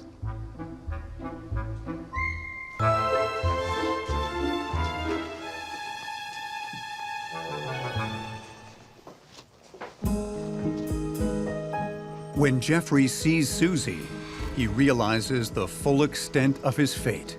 No. No! No! No! Whoops, that's one you can't take back. What do you do when you've just killed the wrong girl in order to free your inner artist? You rot in jail, that's what you do. To everything there is a season. And this cool cat's gonna be chilling in prison for a very long time. After confessing to killing Patty, Jeffrey is convicted of first-degree murder. He is sentenced to life in prison. In Jeffrey's mind, his potential as an artist was somewhere between Da Vinci and Dali, if he could only unleash it. His obsession with Susie and the fact that he could only draw her convinced Jeffrey that if he could only get rid of his muse, he might finally master his art. In reality, his true talent probably lies somewhere between narcissism and delusion. And now it turns out Michelangelo is not only stuck in jail for the rest of his life, but he's also trapped in a prison of his own mind, doomed to draw Susie forever. Peace out.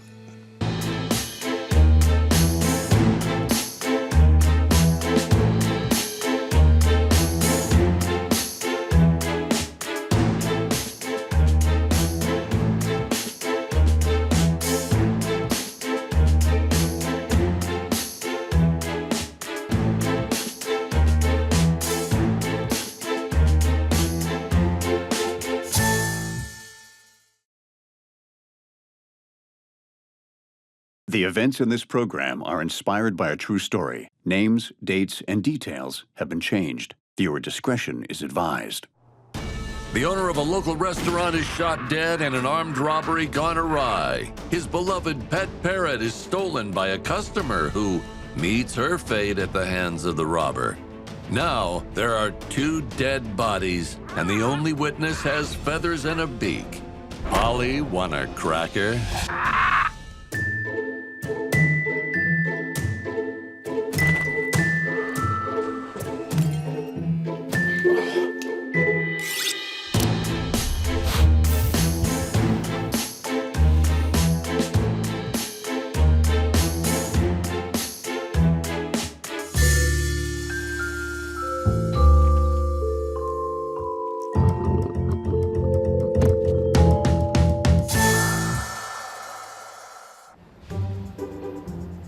Living peacefully in his small apartment just down the street from his diner, small business owner Morty Nelson rises from bed and starts to get ready for his day.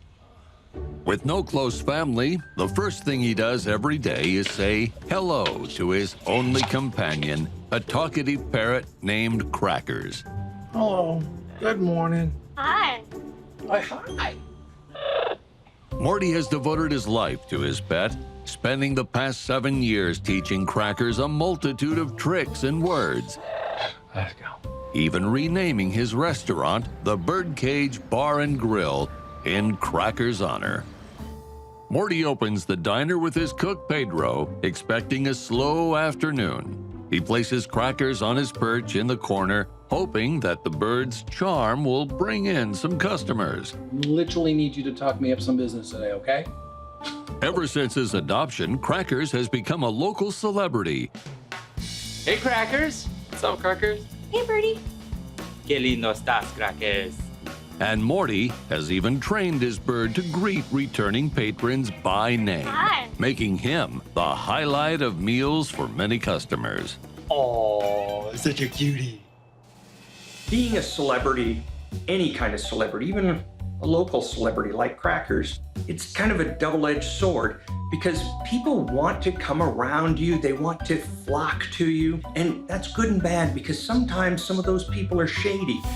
And when those shady people get involved in your life, sometimes things go bad, and they go bad quickly. Right, Crackers?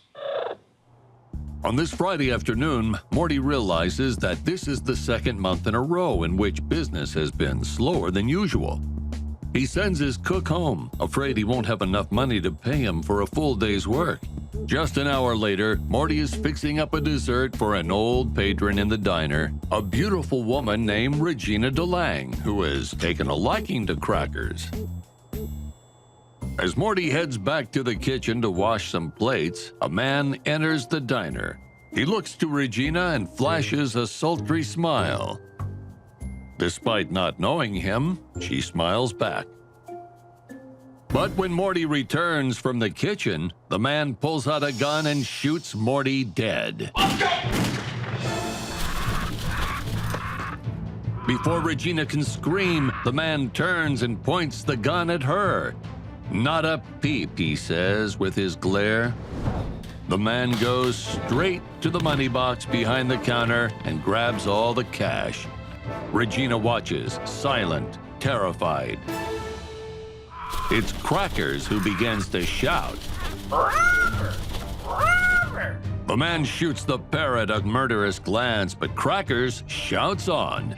Crackers, shut up! So, he shoots the parrot a cold, hard bullet. He misses, but Crackers shuts up. The man approaches Regina and asks for her license. He takes a look and gives her a parting gift. If she tells anyone about the murder, he will track her down and kill her. I'm not gonna tell anyone! Then he winks and disappears. Regina quickly pulls out her purse, pays for her meal in cash, grabs Crackers, and runs home.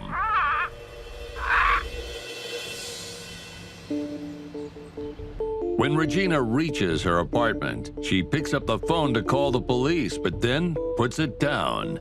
She remembers he will kill her if she talks. Everyone reacts differently to traumatic events, and this lady had no idea that staying for dessert was going to drag her into a homicide. And the icing on this cake is that her life will be threatened if she calls the police. And what about Crackers, she thinks?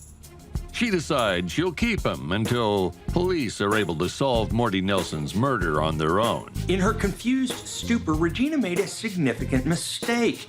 She took something that was recognizable by anybody in town. So what does she do? She can't give it to somebody because they'll know immediately who it is. And here's the problem.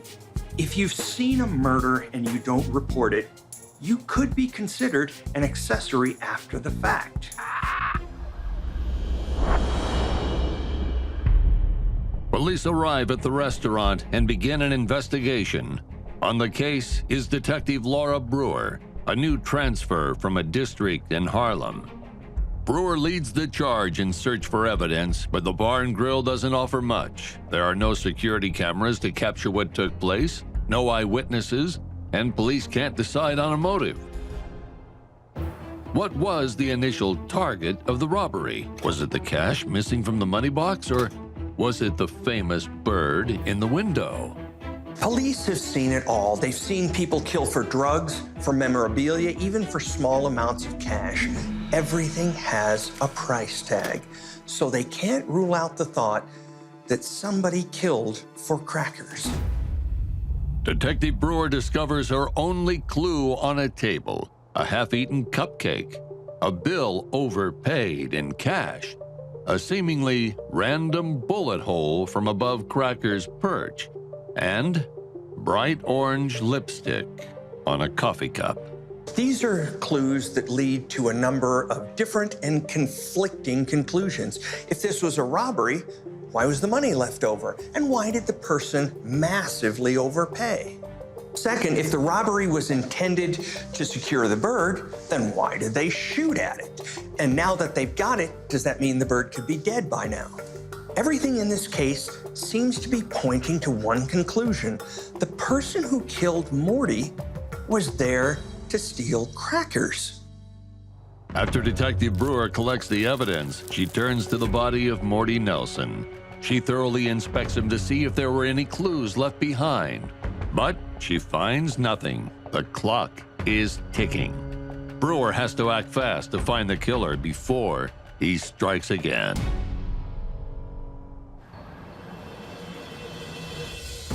Detective Brewer knows that bright orange lipstick is worn by very few women, and she begins asking neighbors to the diner if they were aware of any woman who wears that particular shade. Police! Hours of door-to-door interviews finally give way to a name, Regina DeLang, a woman known in the area for being eccentric. Neighbors all offer fantastical stories about Regina, but despite all the hoopla surrounding her personality, not a single person who knows Regina knows where she lives.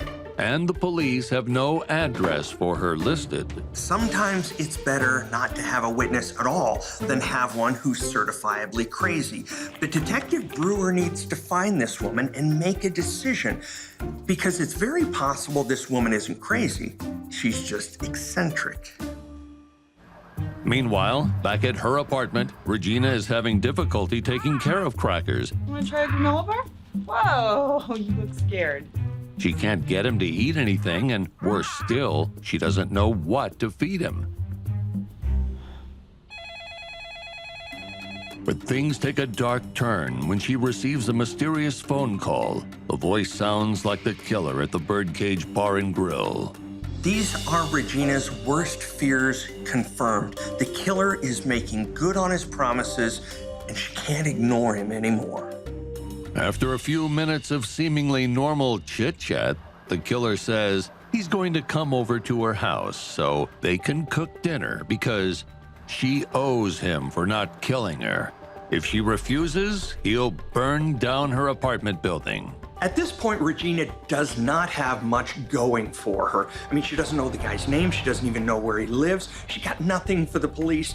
And she's afraid that they might not believe her anyway because she was the one who took the bird. So if she then goes and accepts this guy's plan instead of going to the police, though, there's something wrong with her brain chemistry. Regina dances around the man's request for as long as she can, trying to form a plan of action, but the more they talk, the more he turns on the charm. In just a few minutes, Regina's guard is down, and she jokes with the killer. She asks if he has any plans to kill her when he comes over, and he says he only wants his thank you dinner, and then he'll be on his way. Regina hesitates, and then agrees to the dinner if he promises she will not be harmed.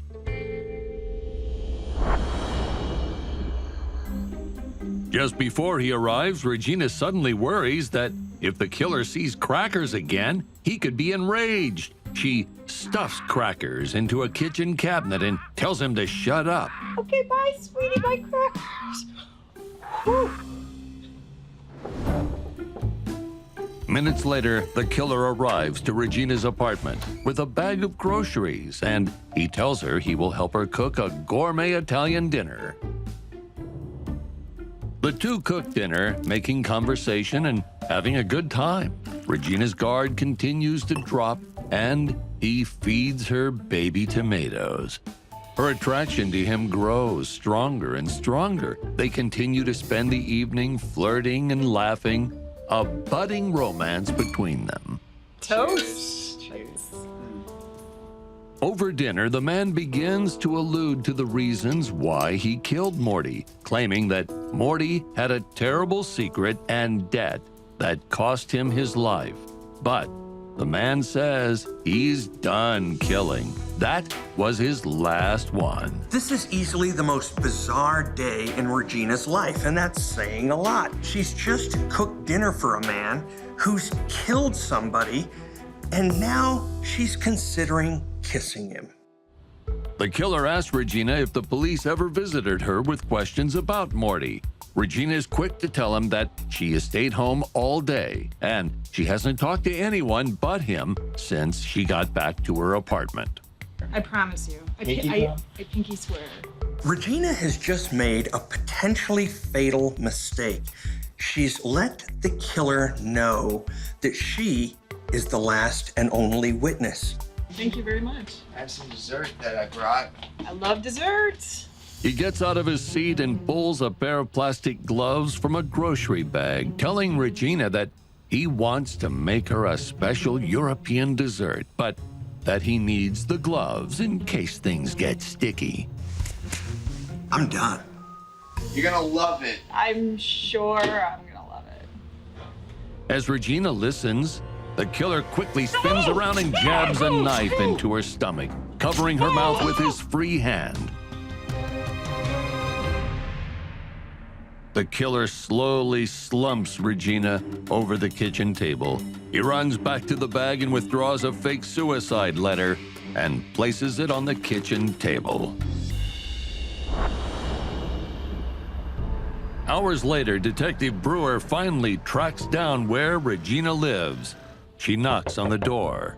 No one answers. Upon entering Regina's home, Detective Brewer stumbles on a gruesome sight. A fairly new crime scene in which Regina DeLange has major stab wounds and is dead. Brewer quickly takes a first look over Regina, only to hear something chattering from a nearby cabinet. Inside, she finds crackers and immediately puts the bird on the counter as he keeps saying, "Robber, robber."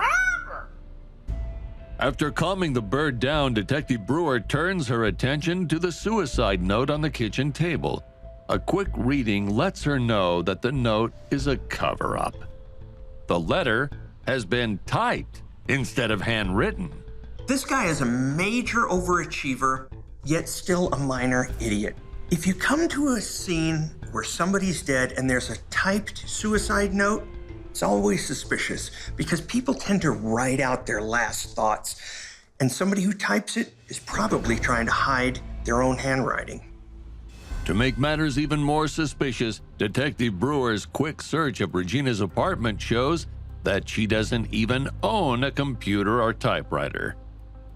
But Brewer does find a stick of orange lipstick in Regina's bathroom. This means they're on the right path. Now they've cleared up a few things. The killer was actually after whatever was in Morty's cash box, and they could care less about the bird. Otherwise, they would have taken it when they left Regina's house. The one thing they know for certain is that there's still a killer out there, and they need a break in this case. Detective Brewer quickly tosses out the theory that Regina committed suicide. Now, her only clue may lie with Crackers, who continues to shriek.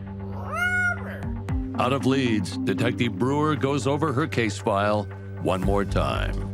It's gotta be feeling pretty impossible for the detectives at this point. I mean, this was a really messy murder and there's a lot of evidence, but none of it ties together. But as Brewer watches forensic experts go over Crackers with a comb for any physical evidence, she listens closely as Crackers continuously shrieks, "Robber, robber." Brewer finds it odd that out of all the words that Morty would have taught his parrot, that he would have taught him robber, as it would be a word the parrot would really never use. She remembers from an interview with the diner's cook that Morty taught Crackers the names of certain customers. That way they could be greeted when they entered the restaurant. And suddenly, it clicks. They might have their best clue right in front of them.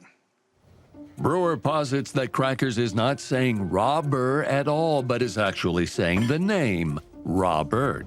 On a hunch, she races back to the bar and finds a number of receipts from the past few days on the counter. She thinks Morty must have known his killer, which is why he was killed instead of just robbed. It's a crazy Hail Mary kind of hunch, but when somebody is on the loose out there killing people, you have to follow every lead.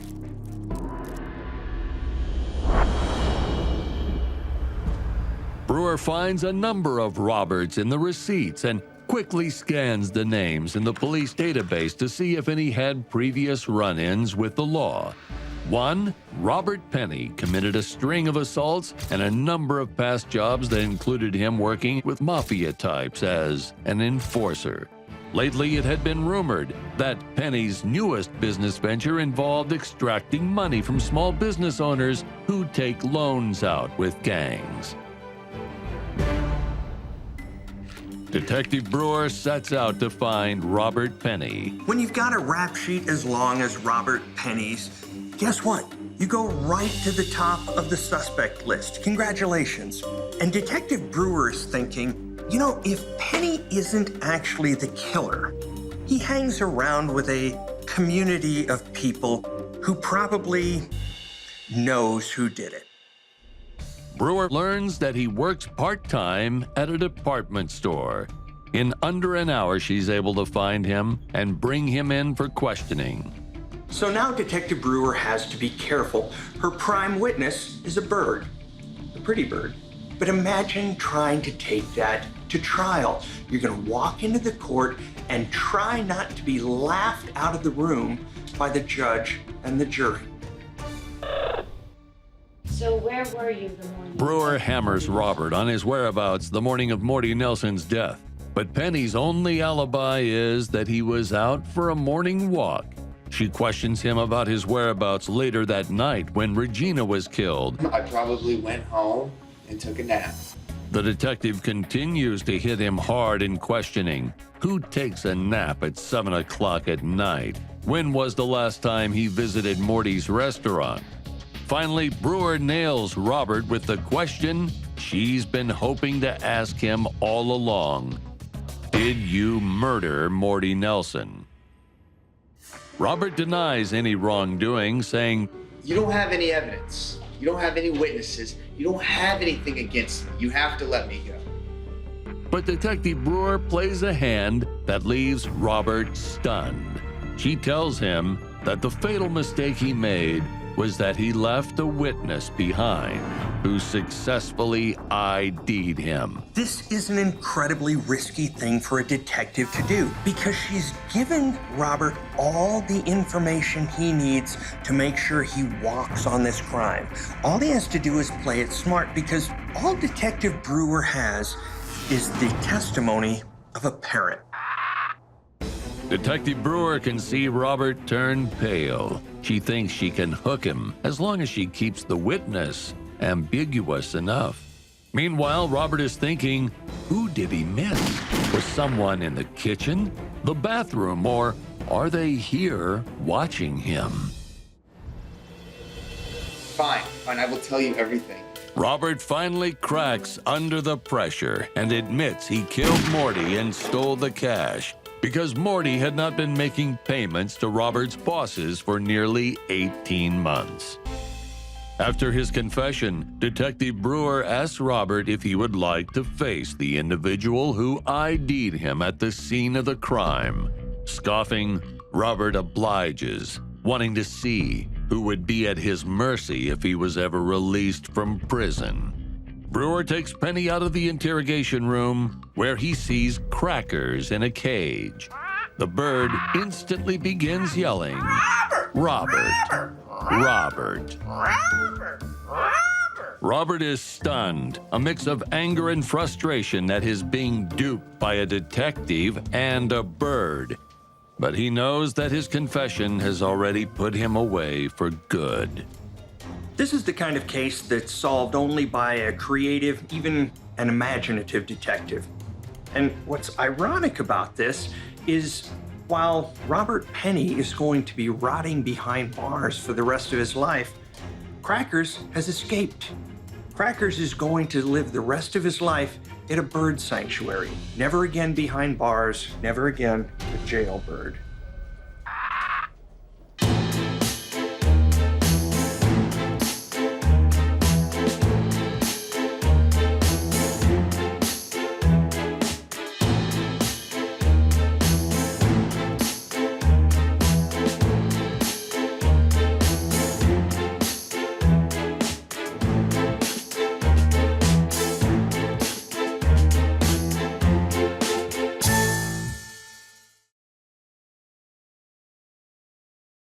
The events in this program are inspired by a true story. Names, dates, and details have been changed. Viewer discretion is advised.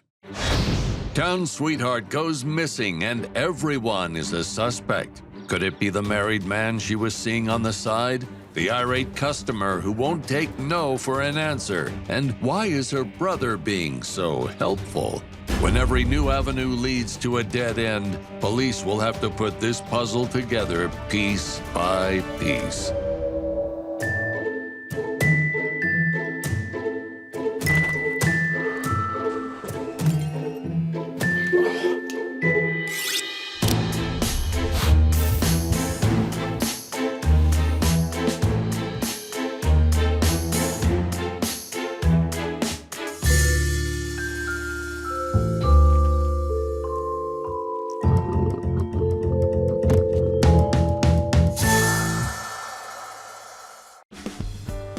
Appleton, Wisconsin, 2007. Gloria McLean had long been Appleton's pride and joy. Having spent the majority of her childhood on a semi-popular 1990s sitcom, she was as close to celebrity as many in her town would ever encounter. After her stardom faded, Gloria returned to Appleton to attempt a new life.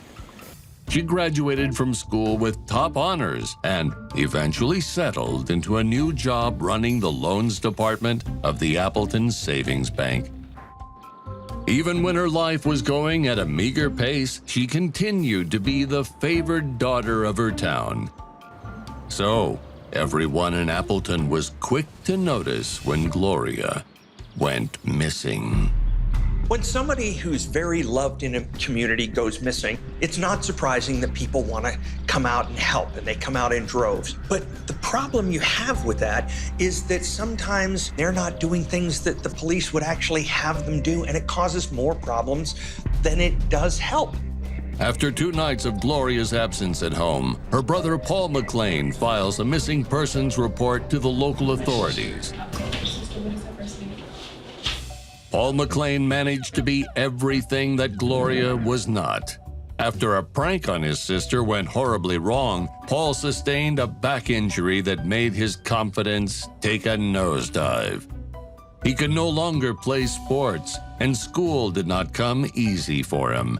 He began to isolate himself, obsessing over Japanese anime, and spending his free time testing new combinations of sodas.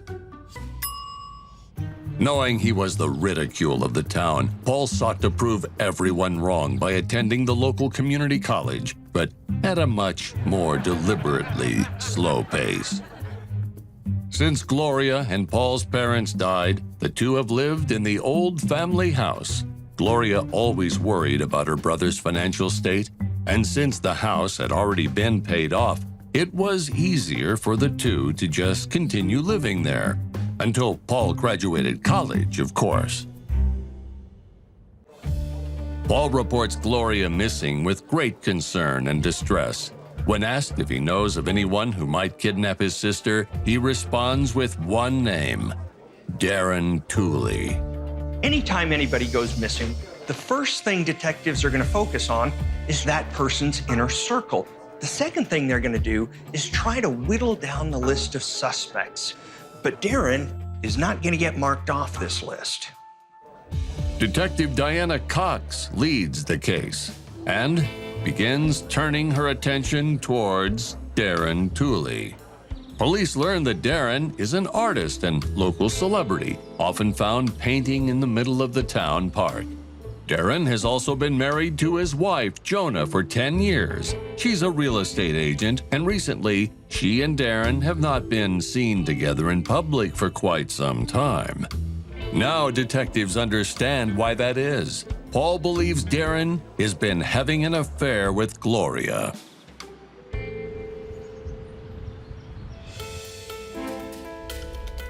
While Detective Cox began tracking down Darren Tooley, Paul starts making missing person flyers to help find his sister.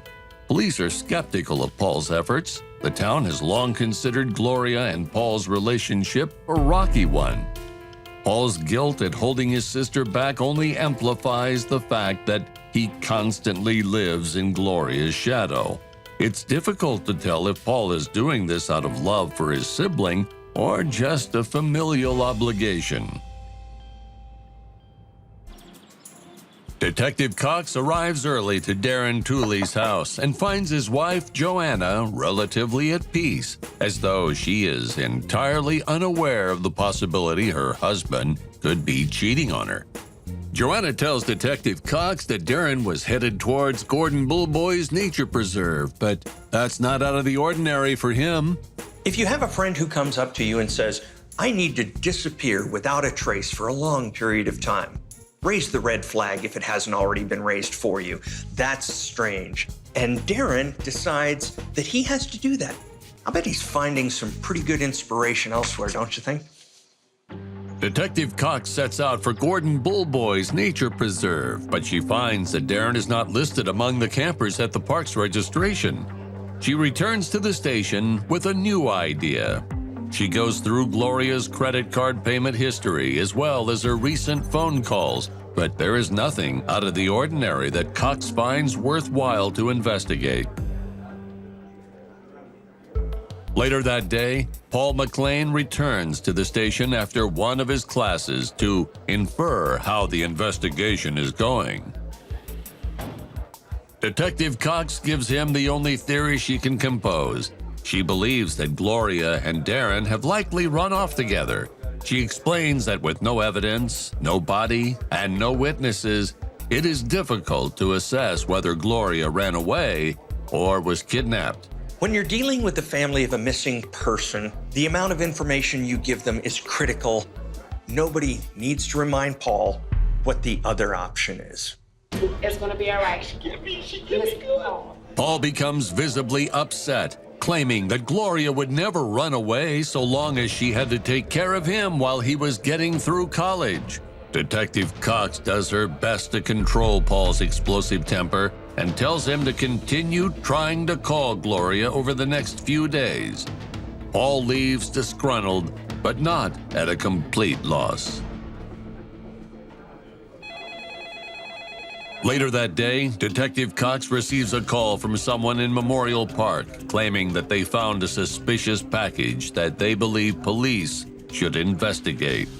Police arrive on the scene to discover a sizable suitcase lying near a large electrical tower in River Creek. Carefully, they pop it open, only to find a sight that sickens them to their stomachs. Detective Cox pops open the lid of the suitcase and finds a woman's naked torso.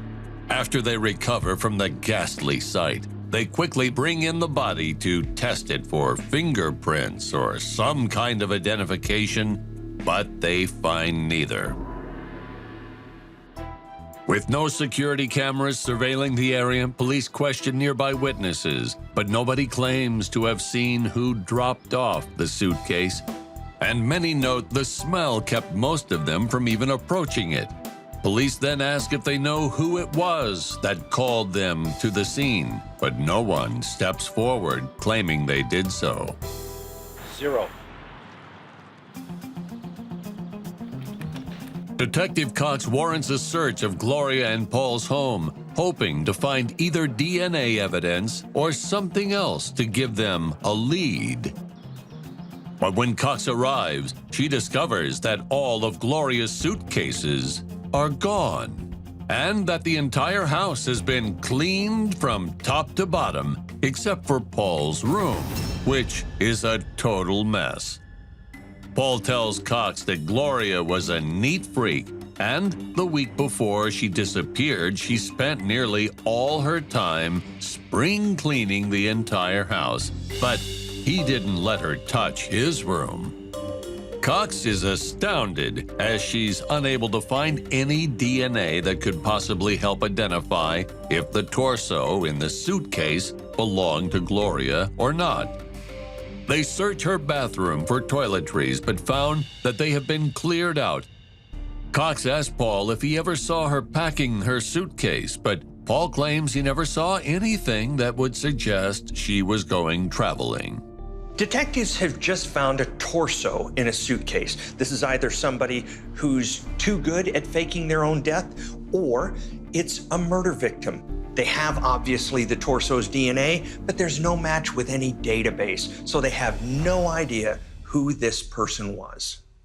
Not wanting the investigation stalled, Paul tells Detective Cox that he remembers hearing his sister complaining about a customer she had at the bank. The customer was screaming at the top of his lungs and making a big scene. Detective Cox visits Gloria's bank and pulls up a list of customers that she had previously denied loans to. There she finds the name of Tim Sparks and calls his cell phone number. Hello, Tim. Tim, a repentant con man with a history of business scams, answers, and Cox asks him about his involvement in a scene in the bank just a week ago with Gloria McLean. Tim is surprised to be asked about the incident. Detective Cox asks him if he would be willing to come down to the police station for an interview. Yeah, that's a problem. Currently, I'm unable to move or walk. When Cox presses as to why, Tim explains that after he exploded on Gloria in the bank, he was so angry on his drive home that he got into a massive car wreck that broke both of his legs. He says he will be in the hospital for a few weeks and will be unable to drive due to his broken legs and lack of car. Cox looks up Tim's medical records from the nearby hospital to discover that his story is true. What they thought was a break in the case turned out to be just another dead end. If this guy was in the hospital the day after his fight with Gloria, how can he be responsible for her disappearance? I mean, look at the guy. He's got broken legs. He's got no mobility. He can't drive. He could have nothing to do with it. And if he had dumped it in the park, somebody might have noticed a hospital bed. Then another anonymous call comes in with a new tip. A new suitcase has arrived in Memorial Park. Detective Cox finds the suitcase on the other side of the park under a tree, a long shot away from where they found the torso. Preparing for the worst, police open the case, rearing back at the sickening smell of 2 arms cut off at the shoulders. Cox is quick to get the parts to the lab as they have to make sure that the arms are a match with the torso they found days earlier. No prints could be taken because whoever did this burned the fingerprints off. The first thing you want to do, though, is match that arm to that torso, because if they don't match, you don't have one dead body, you have parts of 2. A blood match confirms that the arms and the leg do, in fact, belong to the torso discovered days before, but the question of who the torso belongs to still hangs in the air. To make matters worse, police have still been unable to find Darren Tooley, who is now the investigation's only notable suspect. As Detective Cox is about to head home for the evening, she is stopped by a man who has just entered the police station.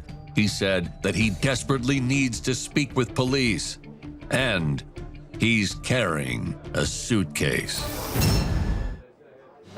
The man in the police station identifies himself as Darren Tooley, the man police assume is having an affair with Gloria McCain.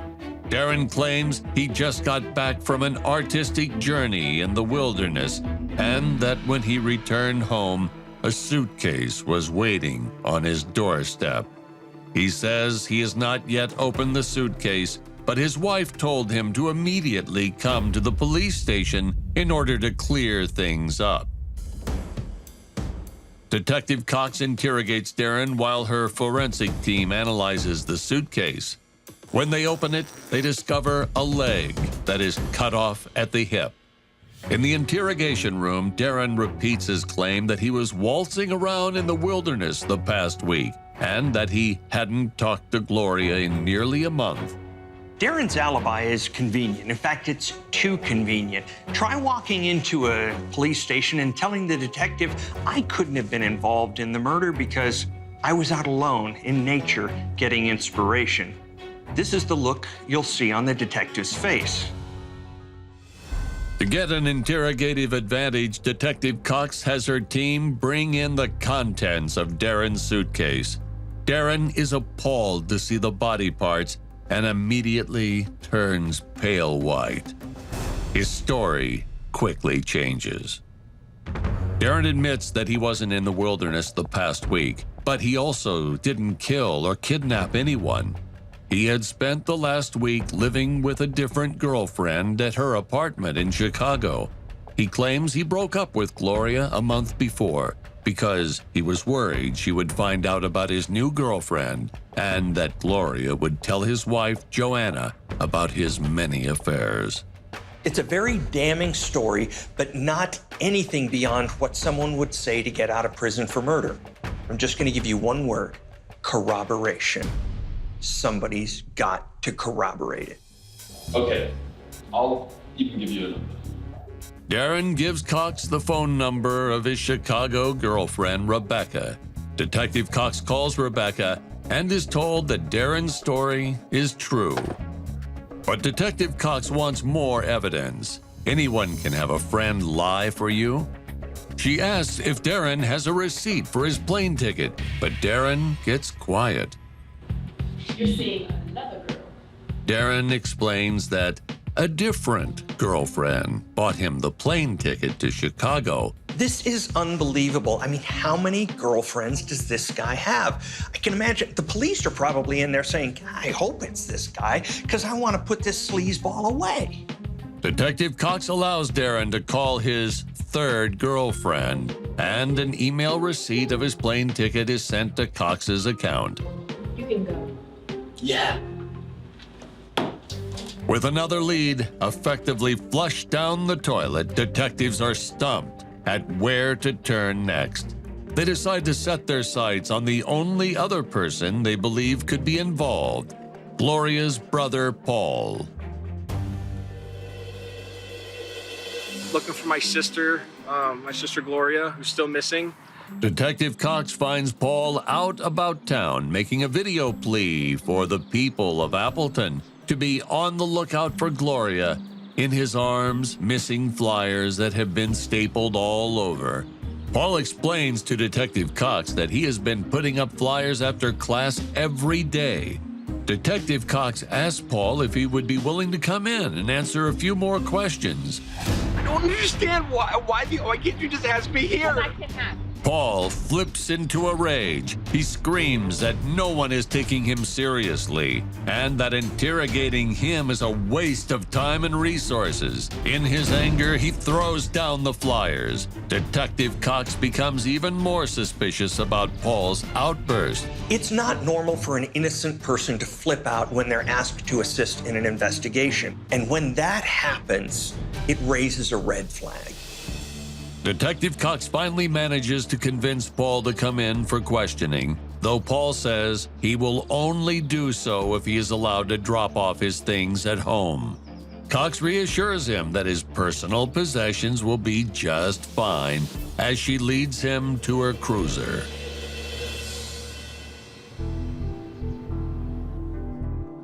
As they enter the station, Paul asks if his bag will be searched, as is the usual protocol at a police station. But Detective Cox says she will let it slide this once, hoping to gain his trust back. Detective Cox instructs another detective to take the bag into the evidence room, but not to open it until she gets permission from Paul, because she needs a warrant to do so on her own. In the interrogation room, Paul is visibly nervous and shaken. Cox recalls that every time she has seen Paul, he has been dragging his backpack behind him. Paul confirms that he has a rolling backpack due to his back injury, and every time he has seen Detective Cox, it has been after he has finished up a class. But Detective Cox brings up something that Paul hadn't mentioned when she was visiting their house. The past week was also the local community college's spring break, meaning that he was lying.